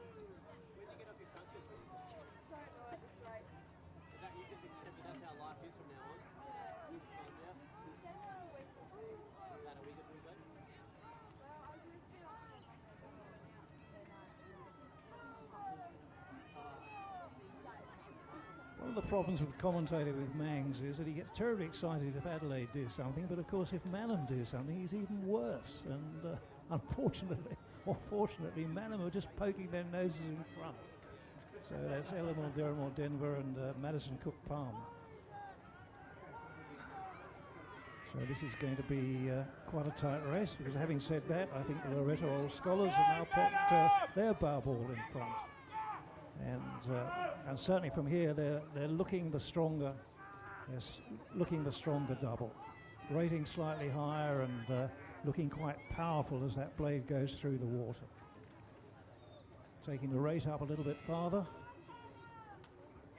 and just beginning to pull away now. Half a boat length, 3/4 of a boat length, and one stroke to go. So that's a win to Loretto Old Scholars, which will make somebody in my household extremely, extremely happy. But as Mang said, a very good race between those two teams. Torrens coming home in third position.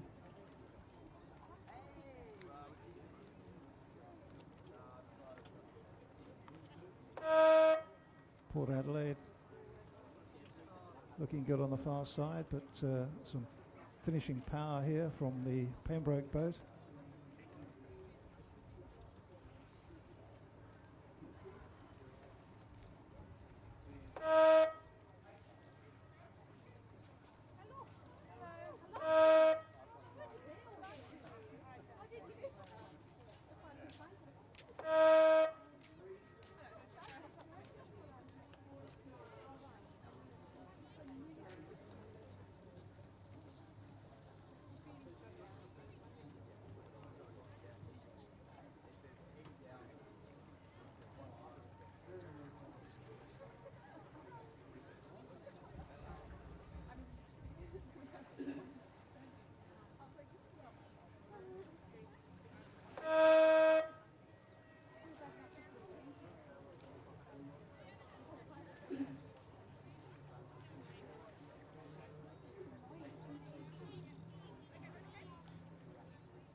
Race 68 underway, which is the under 19 men's 8. And once again demonstrating the growth of rowing, school rowing in particular in Adelaide. In lane 2, St Peter's College number 3 boat. Norwood Morialta in lane 3. In lane 4, Pembroke. In lane 5, Pulteney.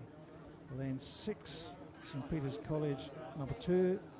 And on the far side, and I suppose without being biased again, the favourites, St Peter's College number 1.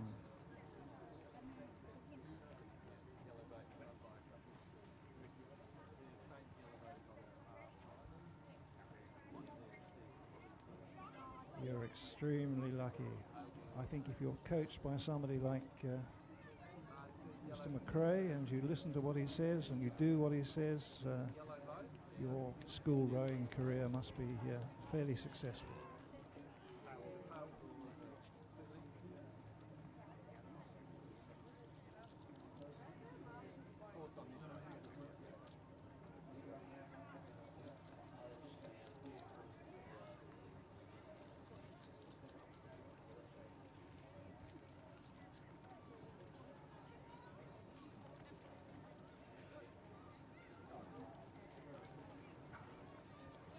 The yellow empacker of the St Peter's number 1 8 taking charge of this race on the far side.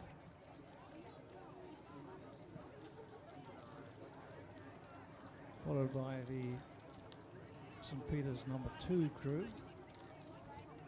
And then a bit of a fight going on between the other 3 crews.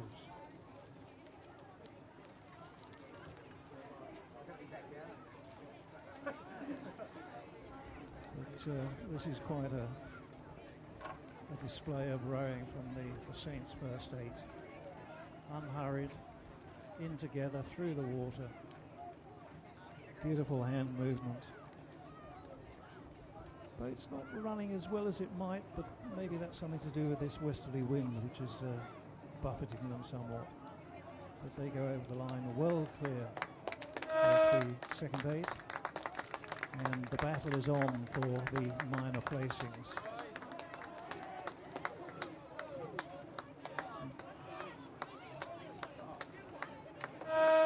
St Peter's College just ahead of Pembroke, ahead of Norwood Morialta. So an excellent race, a very tight race in that under 19 men's 8.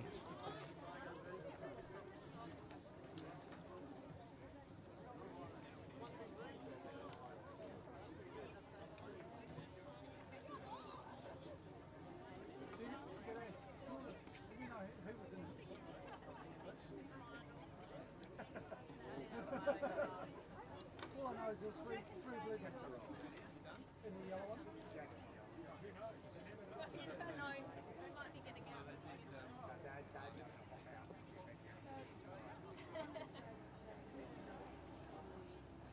Yeah, do you still have because the next two another one is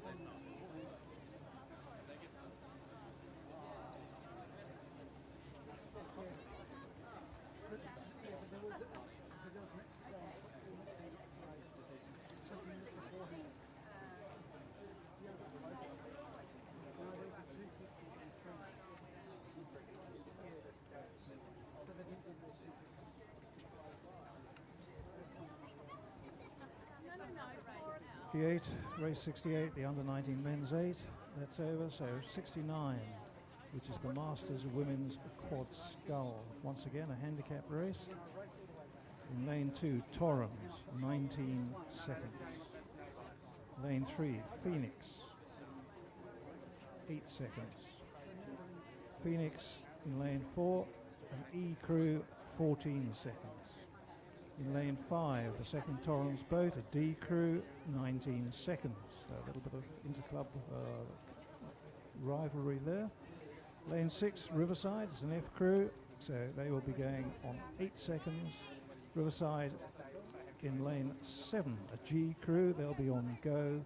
And then on the far side in lane 8, Port Adelaide, a D crew, they'll be starting with Torrens in lane 1 on 19 seconds.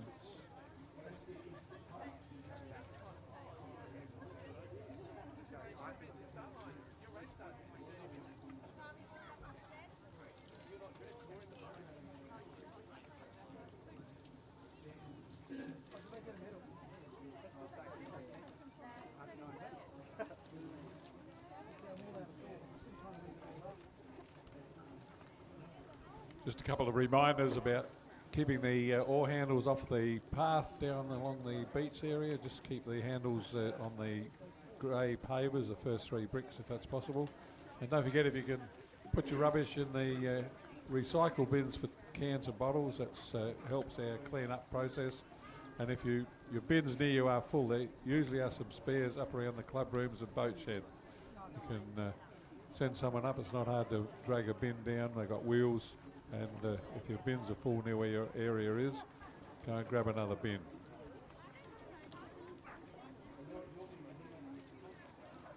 In this day and age, I'm sitting here wondering whether we should be putting, especially with these Masters races, whether we should be putting people's ages in print. I mean, I've got to the age now, if anybody asks me how old I am, I never tell them. I just turn, look them straight in the eye and say, well, I've got to the age where I no longer buy green bananas.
Race 69 has just started. That's the Masters Women's Quad Scull. Let me just remind you, Torrens in lane 2, Phoenix in lane 3, Phoenix also in lane 4, Torrens in lane 5, Riverside in lane 6, Riverside in lane 7, and Port Adelaide on the far side in lane 8.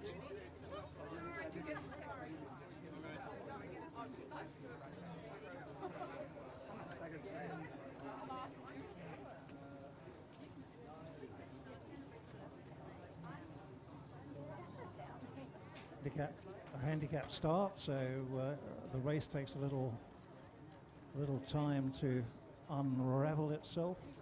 I suppose if the handicap has got it absolutely right, these crews should all finish in a dead heat, but I've never seen it happen, and I doubt it will.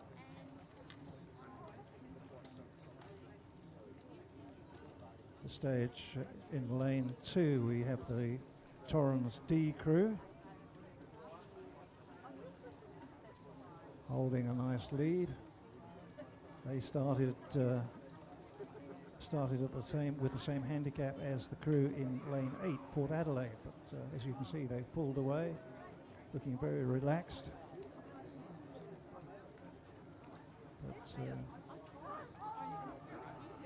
Port Adelaide just seem to have a little more length, a little more urgency about their rowing as they come down with about 10 strokes to go.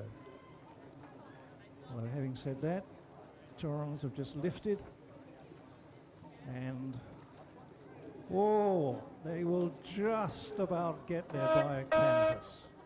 So Torrens, Port Adelaide, Phoenix in lane 4, battling with Riverside. So it'll be Phoenix 3, Phoenix 4, Riverside 5, with Riverside and the second Torrens crew to still work themselves towards the line.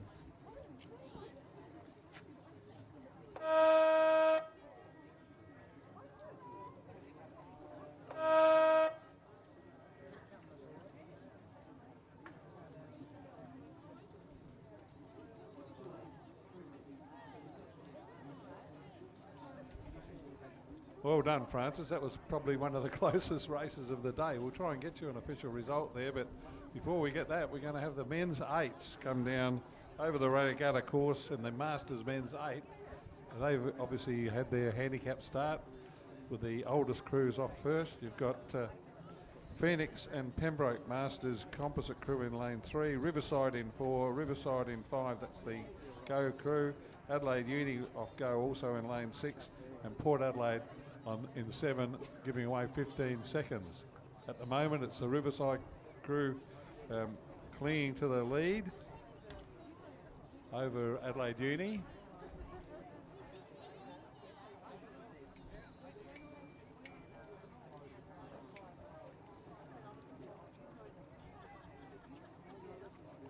So a couple of very good Masters crews here in the men's Masters 8. Adelaide Uni and Riverside. The Riverside crew look to me rowing a little bit longer in their stroke. Adelaide Uni got the higher rating, but rating a bit shorter through the water, I think.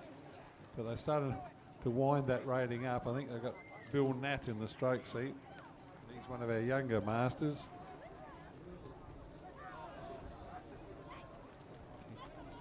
Tends to put the rating up. He's a very good rower. Bill represented Australia in lightweight rowing and rowed in our King's Cup and lightweight 4. Rowed in the King's Cup crew that I coached back in the 90s, so not that long ago. So you got Bentley in there he's rowed in the Olympics, and they've pulled away from the Riverside crew in the closing stages. So a win to Adelaide Uni. They wound that up beautifully at the end to take that out. So Adelaide Uni first, Riverside second. This is the Phoenix and Pembroke crew just ahead of Port Adelaide.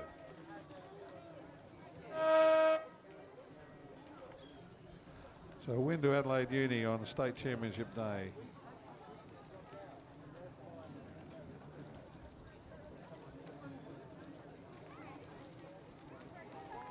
Riverside second, Phoenix, Pembroke third, and Port Adelaide fourth, the other Riverside crew fifth. That's the men's Masters 8. Now, race 71 is the under 16 men's double scull final, state championship race.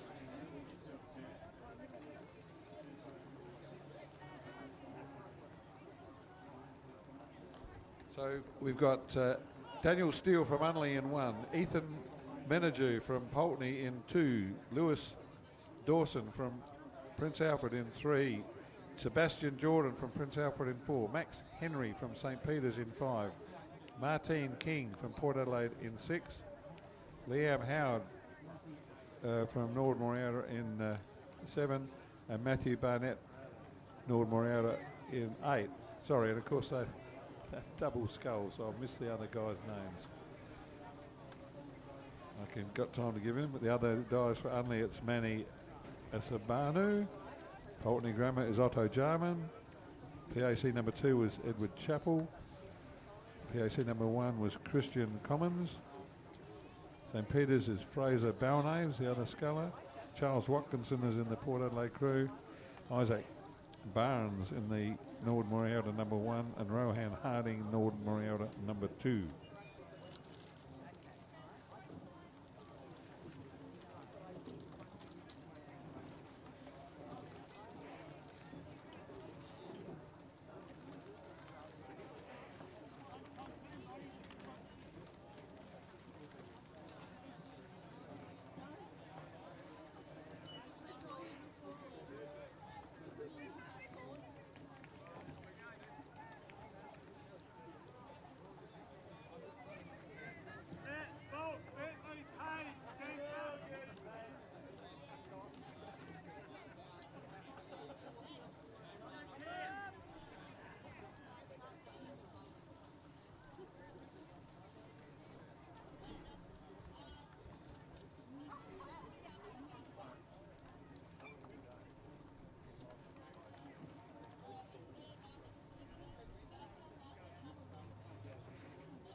We've had some very good racing today. Now this particular event is one of the better ones, and the field is only 3 to 4 boat lengths from first to 8th. There's 8 boats in this. We've had heats earlier in the day, so this is a genuine final with the crews having rowed their heats earlier in the day.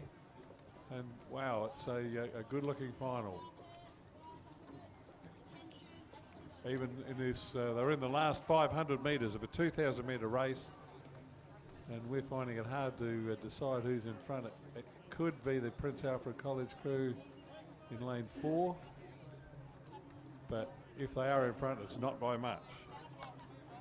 Yeah. So I think it's Sebastian Jordan and Christian Commons who are just in front of the field. They're in the red and white of Prince Alfred College. This under-16 men's double scull state championship for 2020.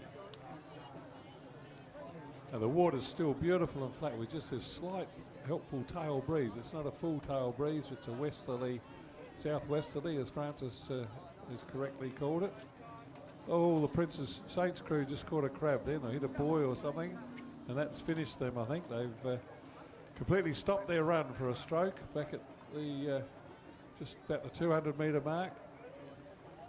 So it's allowed Princess to have a bit of breathing space, but I've got to say, barring accidents, this is when the action can happen. We saw it a little while ago in the quad scull with the Essendon crew. The Princess is now definitely in front in this state championship under 16 men's double scull. Saints in the blue, just ahead of Port Adelaide in the black and white, and then there's another Princess crew in 4th place. But in the shadows of the finishing post now, it's Prince Alfred College holding off Saints. There's a crew on the finish line. The judges won't be happy with that. And Port Adelaide getting 3rd place.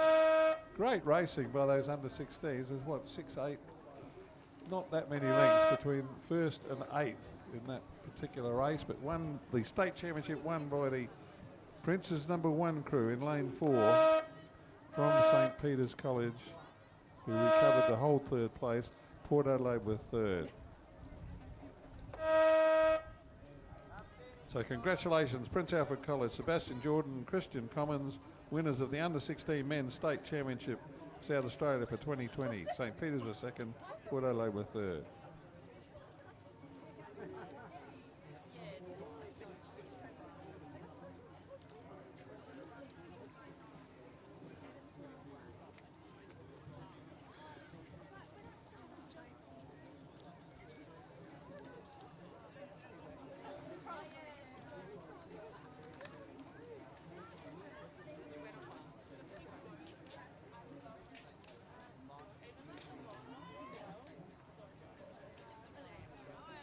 And a thrill for the winning crews from that race. And the next couple of races, we've got one of our South Australian Olympic rowers to present the medals, the championship medals. Renee Chatterton, who was in the Rio Olympic 8 for Australia, will be presenting the medals for the next bracket of races. So thanks to Renee, and another thrill for the young medalists. We hope to be presented with their medals by one of our South Australian Olympic rowers. Renee Chatterton is going to present the medals.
The under-17 women's Coxed Quad Scull is race 72, the state championships. Got a full field. Pembroke number 1 in lane 1, Norwood Moriota number 2 in lane 2, Wilderness number 1 in 3, Walford number 1 in 4, Walford number 2 in 5, Loretto number 1 in 6, Loretto number 2 in 7, and Loretto number 3 in 8.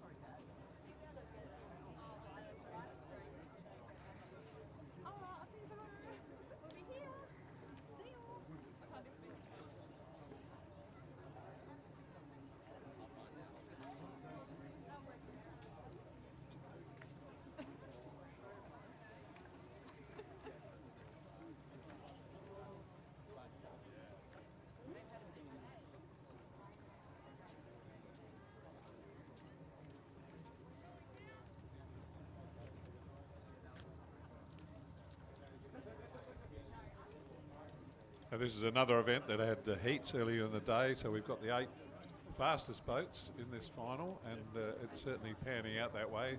The pretty reasonable field, although I do think that there's one crew that seems to have gotten away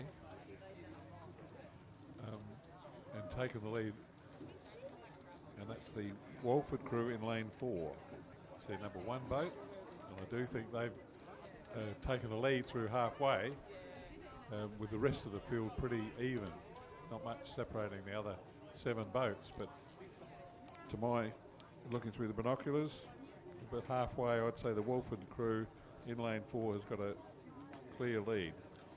It's a crew of Ella Hamilton, Lily Richter, Alexandra Williams, Isabella Worth, with Shani Keane the cox, Jamie Becker the coach. Pretty sure that crew has got the lead in this under-17 women's Coxed Quad Scull final.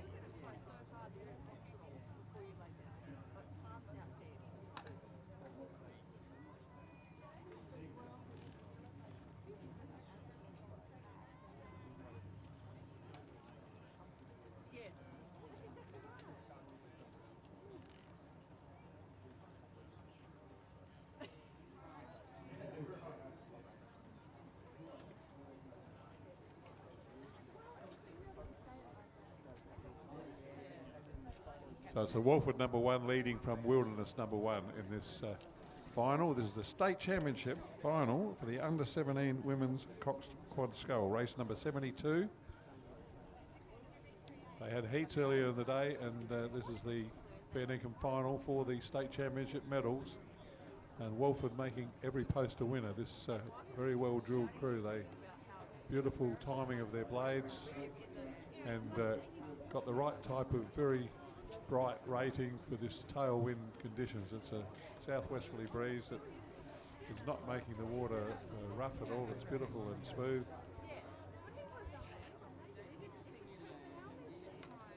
So good to see the crews in this race. There's some very good sculling going on by these crews. They've obviously done lots of training, all of them, because I cannot fault the blade work. They're all racing as good as they can, I'm sure, and looking quite good. But certainly the fastest boat at the water at the moment is the Walford number 1 crew. Wilderness still clearly in 2nd place. So Walford in the double blue with the yellow yoke on their outfit. I think that's the official term for that type of cut of the zoot suit. Wilderness clearly in 2nd place. They've got white with just that light blue colour that is familiar to our South Australian rowing public.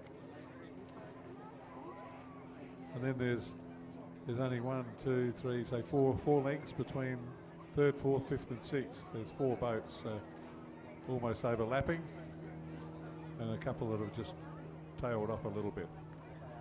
But let's look at the, barring accidents, going to be the winner, the Walford number 1 crew. I read you their names before, and they're looking still very neat after nearly 2,000 metres of racing. Beautiful blade work, beautiful timing, great synchromish there, and credit to their dedication and to their coaches and trainers. They've and no doubt all their family and support group to get them rowing and racing that well. A win to Walford, and a very well raced and well rowed. And the Wilderness Crew looking equally as good, but not quite as fast today. Take out second. Pembroke are going to get third. Pembroke number 1 on the inside here. Take out the third place.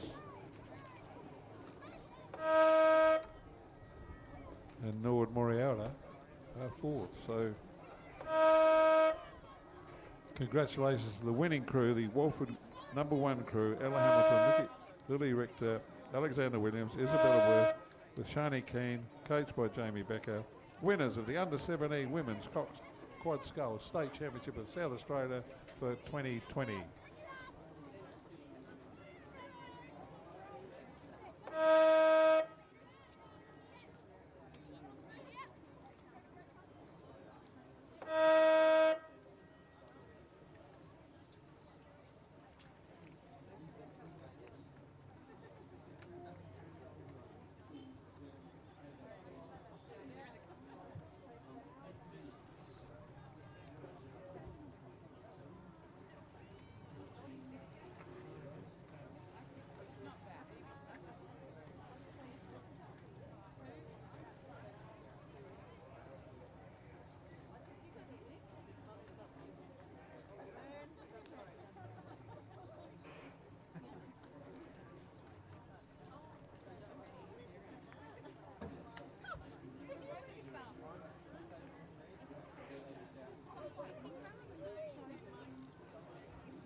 So race 73 is the Open Women's Quadruple Scull. So this is the biggest field and race for an Open Women's State Championship today. Race 73, the Open Women's Quad Scull. You've got Adelaide Uni number 3 and 2, Adelaide 1 in 3, Loretto Old Scholars and Community Rowing Club in 4, Adelaide Uni number 2 in 5, Adelaide Uni number 1 in 6, Adelaide number 2 in lane 7, and the Phoenix with Loretto Old Scholars in and Manham is in lane 8.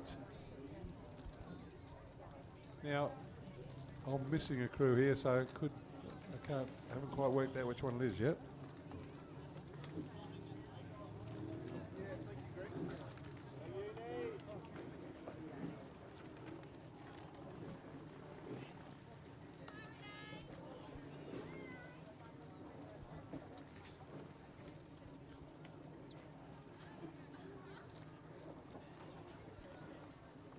I do think it's the Adelaide club that are in front in this women's open quad scull.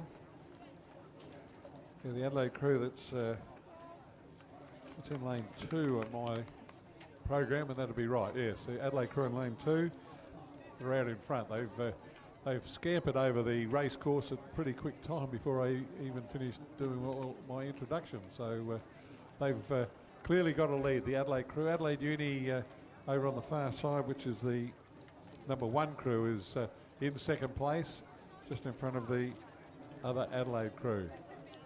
So good racing here in the Open Women's Quadruple Scull. Some of the youngsters and some of the other boats trailing the field a bit, but hopefully learning just how fast these open rowers and scullers can go.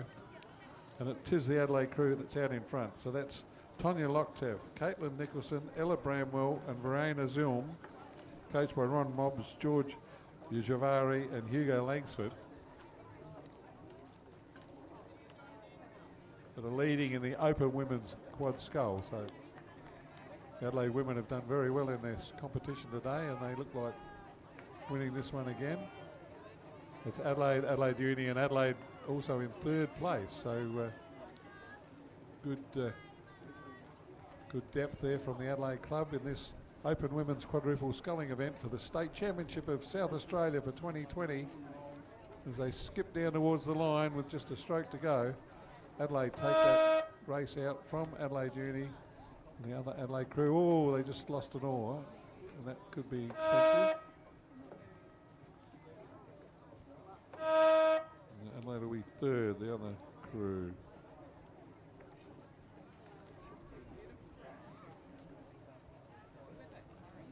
So the Madam Composite with Loretto Old Scholars are going to be fourth. Over on the far side, the Phoenix and Madam Composite, then Adelaide Uni coming in here.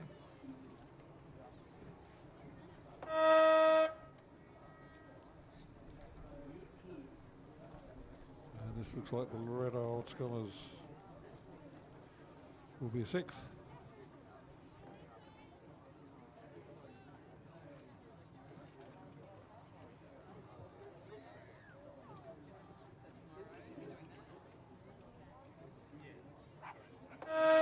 Those of you with a printed program, you'll notice we're on the last page of the program, so I'd like to have a few thank yous, especially to all our volunteers from all the clubs and Rowing SA that have, and the boat race officials that have helped won this regatta. Got to thank our sponsors, the Lakes Hotel, Mornteen, and also the West Beach Community Bank and Bendigo Bank, especially for their competition, the Ergo competition.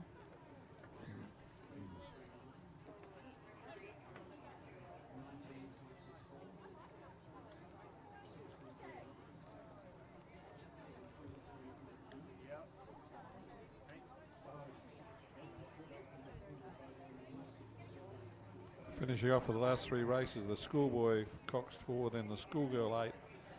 And the last event of the day is the State Championship Open Men's 8.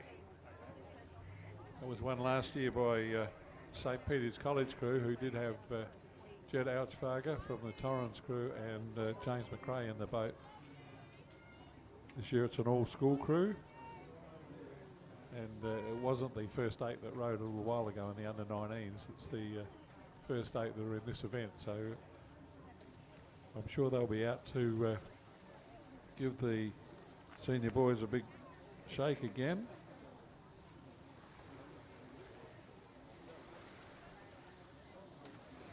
The Adelaide Uni crew looked quite sharp in warming up earlier, and the Adelaide crew I know have got quite a few state representatives there and got stung last year by being beaten by the school kids, or basically the schoolies, so they'll be all hell-bent on revenge.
Race 74 has started. This is the Schoolboy Cox 4 final. This is not a state championship race, but it has had heats today, so they're using the format, the knockout format.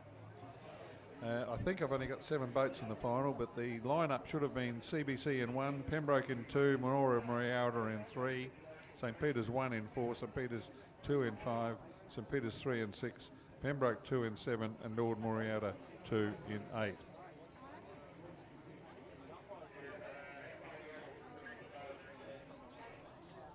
Yeah, I'm pretty sure they're hot 8 boats aren't there. We can't see from our position with the trees as well, so we'll bring you more news in a minute.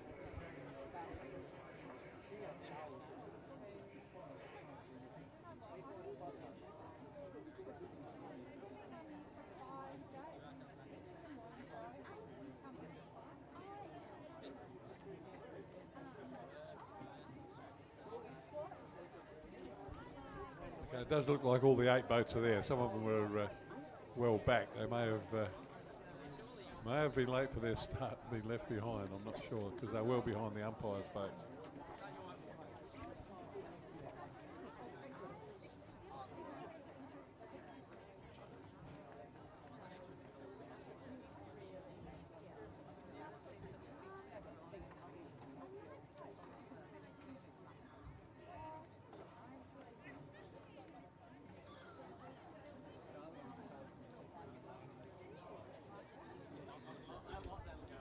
So the Pembroke crew in lane 2 are certainly throwing down a challenge, or throwing out a challenge to the trifecta from St Peter's College. The Saints 1, 2 and 3 crews are all having a very personal school duel. I think there's hardly much between the 3 of them, and they are in pursuit of the Pembroke crew that have made the first half of the race their own. They've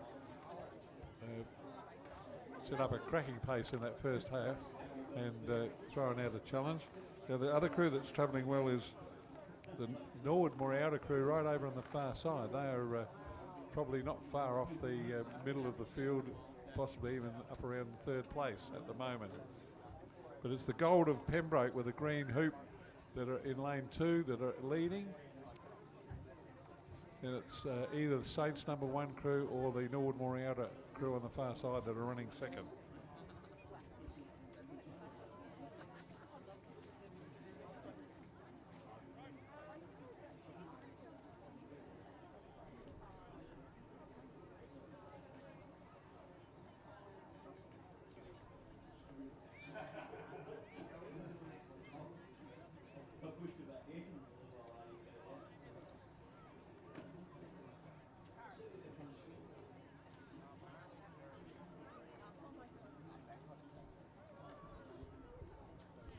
So there's Schoolboy, Cox 4 and Pembroke in the gold that are leading from the crew on the far side, which is the Norwood Morialda crew.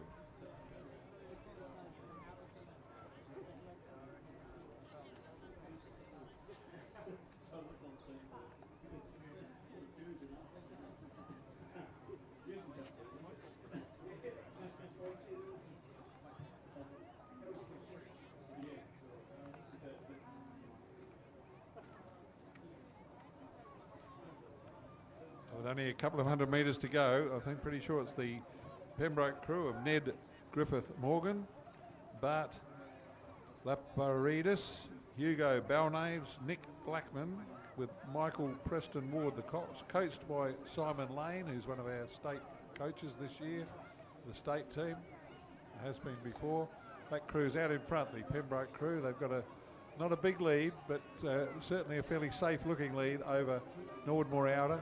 And then the brace of St Peter's College crews are in 3rd, 4th and 5th position, I think in lane order. 1, 2, 3, yes. In ranking order from their own club. As Pembroke about to cross the finish line, take out the Schoolboy Cox 4 at the regatta today. So Pembroke first. It's Norwood Morialda on the far side in second, and then it's Saints 1, 2, 3 in that order there. As per their club ranking, they're going to finish 3rd, 4th and 5th.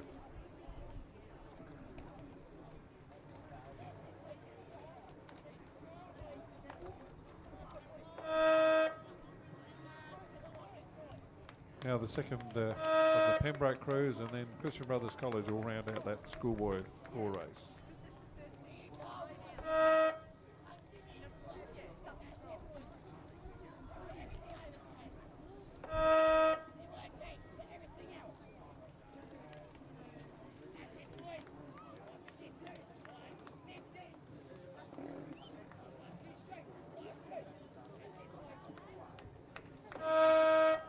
The penultimate race has started on the program, number 75. It's got the state championship men's eights after this event.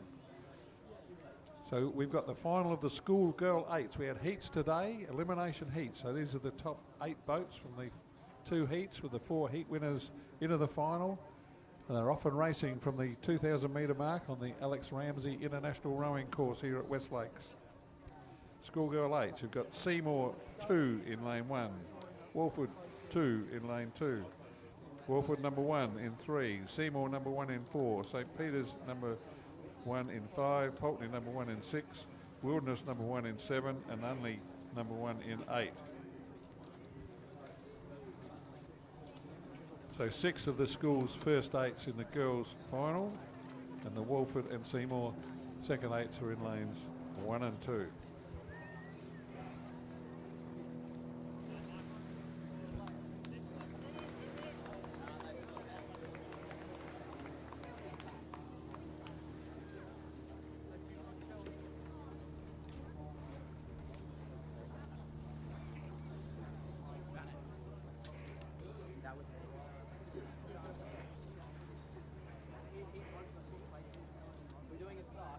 The boats still haven't cleared the view of the trees that block our view from here. This West Lakes course was built in 1977. They've grown all these beautiful trees here, and it's wonderful for them, but they have cut off our view. Mind you, we used to, when they first built the tower here, we had the commentary in the top of the tower. It was wonderful. We could see and commentate much better than we can from the balcony. So we still waiting to see if all the 8 boats are in view.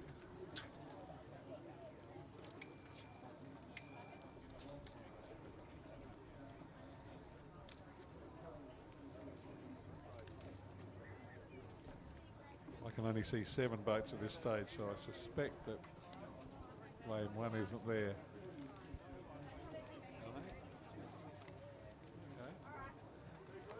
I'm sure I've only got 7 boats.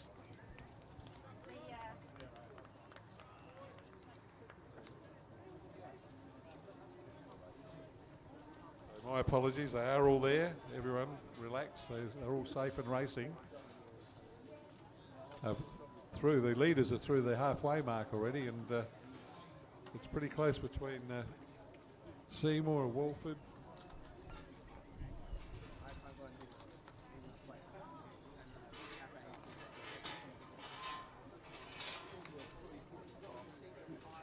St. Peter's.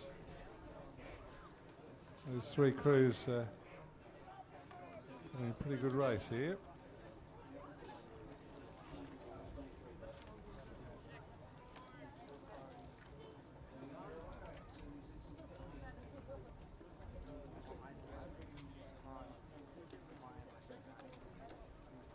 So I think the crew in lane 5, which is St. Peter's, is in front as they've cleared the halfway mark, approaching 500 to go, just about there. St. Peter's, if they are in front, they're just in front of Seymour. And Walford are right next to or in front of Seymour. There's very little between those 2 crews, but I do think St. Peter's are in front.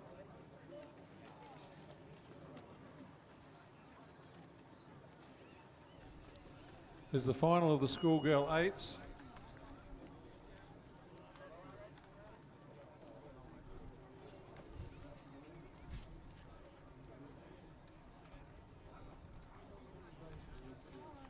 I think it's the St. Peter's crew that's out in front in lane 5. Walford probably in second, just in front of Seymour. Then it's Pulteney probably on the far side there. No, it's Wilderness. Wilderness that'll be in fourth 4th spot ahead of the Walford number 2 crew. So we're approaching the 250 metre mark, and it's still St. Peter's in front in the schoolgirl 8s. St. Peter's leading Walford and Seymour. Very good racing. It's good racing conditions here. The water's still nice and flat. That little tail, southwesterly tail, helpful breeze. The crew's all got their rating quite high, showing plenty of speed with their work and excellent rowing by certainly these 4 leading crews that I'm trying to concentrate on to see who is doing what. And out in front in the white with the blue stripe is the St. Peter's College crew. Walford are coming 2nd, Seymour close behind them 3rd, Wilderness right overlapping their boat. This is the final of the schoolgirl 8 race today, the penultimate race on the program. The Walford number 2 crew coming 5th, but about to salute the judge and win by clear water over a length. The win to the St. Peter's crew ahead of Walford. Seymour are going to be 3rd, Wilderness are 4th.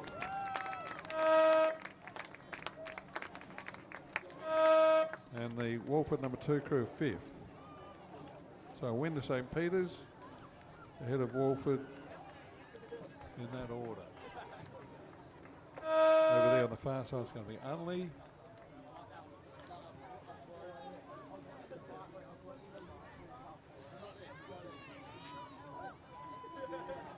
Unley are going to be ahead of Pulteney, and then it's the Seymour number 2 crew.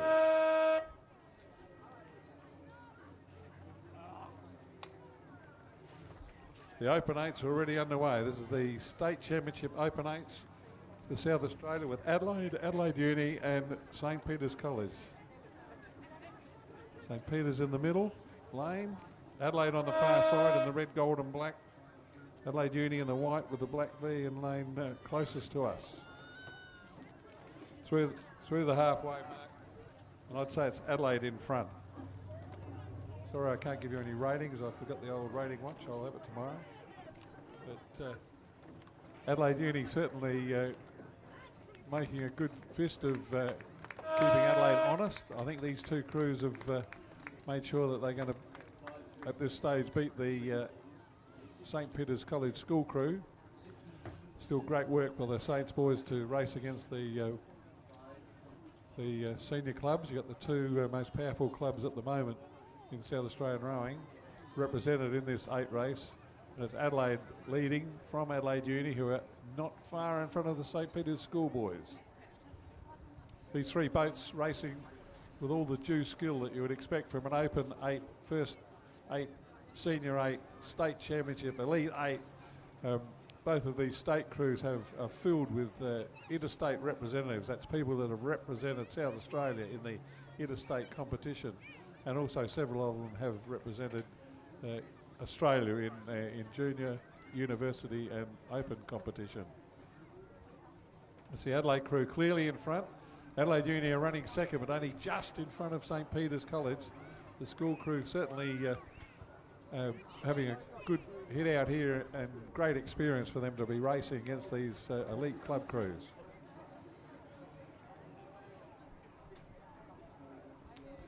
For the Adelaide crew, I was looking at the names before, and they are all, they must be nearly at full strength. With Cooper Williams, Jack Nielsen, James Price, Xavier Barnett, Drew Clements, Jack Deans, Matthew Nielsen, Tim Santon, Cox by the state, Cox, Alana Gismore, coach, it's got here, Oscar McGuinness is one of the coaches. I think there's a bit of fun had there by the entries, but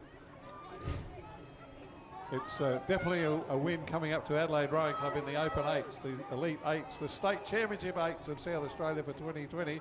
And here comes Saints. They're really throwing down the gauntlet to the Adelaide Uni guys for the minor placings. Adelaide are going to win by clear water as Saints and Adelaide Uni go toe-to-toe, stroke for stroke to the bow line, bow ball to bow ball across the line. Leave it to the judge to find out who won that. But what a good effort from the schoolboys to really have a crack at the Adelaide Uni guys. And my co-commentator tells me that he had a better look at the position than we do from the commentary position. He raced out to have a look, and he's quite sure that Uni got second place.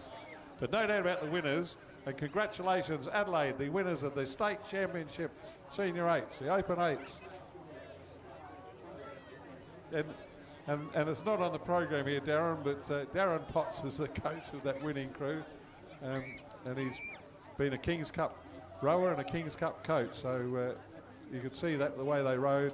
Beautiful rowing by the Adelaide men's Senior 8. Congratulations Adelaide, winners of the men's Open 8, Senior 8. This is a long-standing event, been going for well over 100 years. We used to have a magnificent trophy for this, but it disappeared a long time ago. It was a great big shield, it was a beautiful big shield. It's in many of the old photographs of South Australian archives, but that trophy has disappeared, so it's a shame.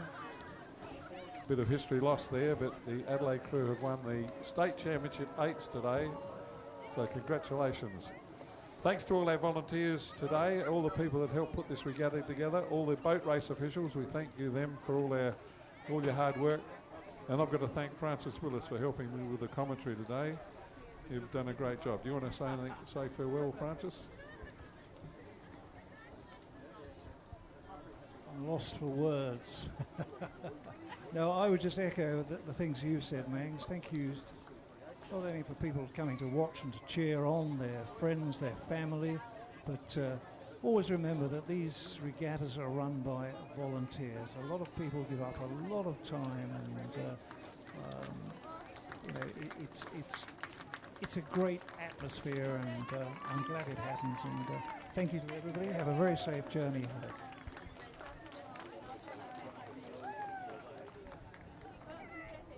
So thanks again, Francis Willis. Phil Mangelsdorf signing off here. Thanks for your cooperation today, and again, thanks to all the volunteers that have been helping with all of it.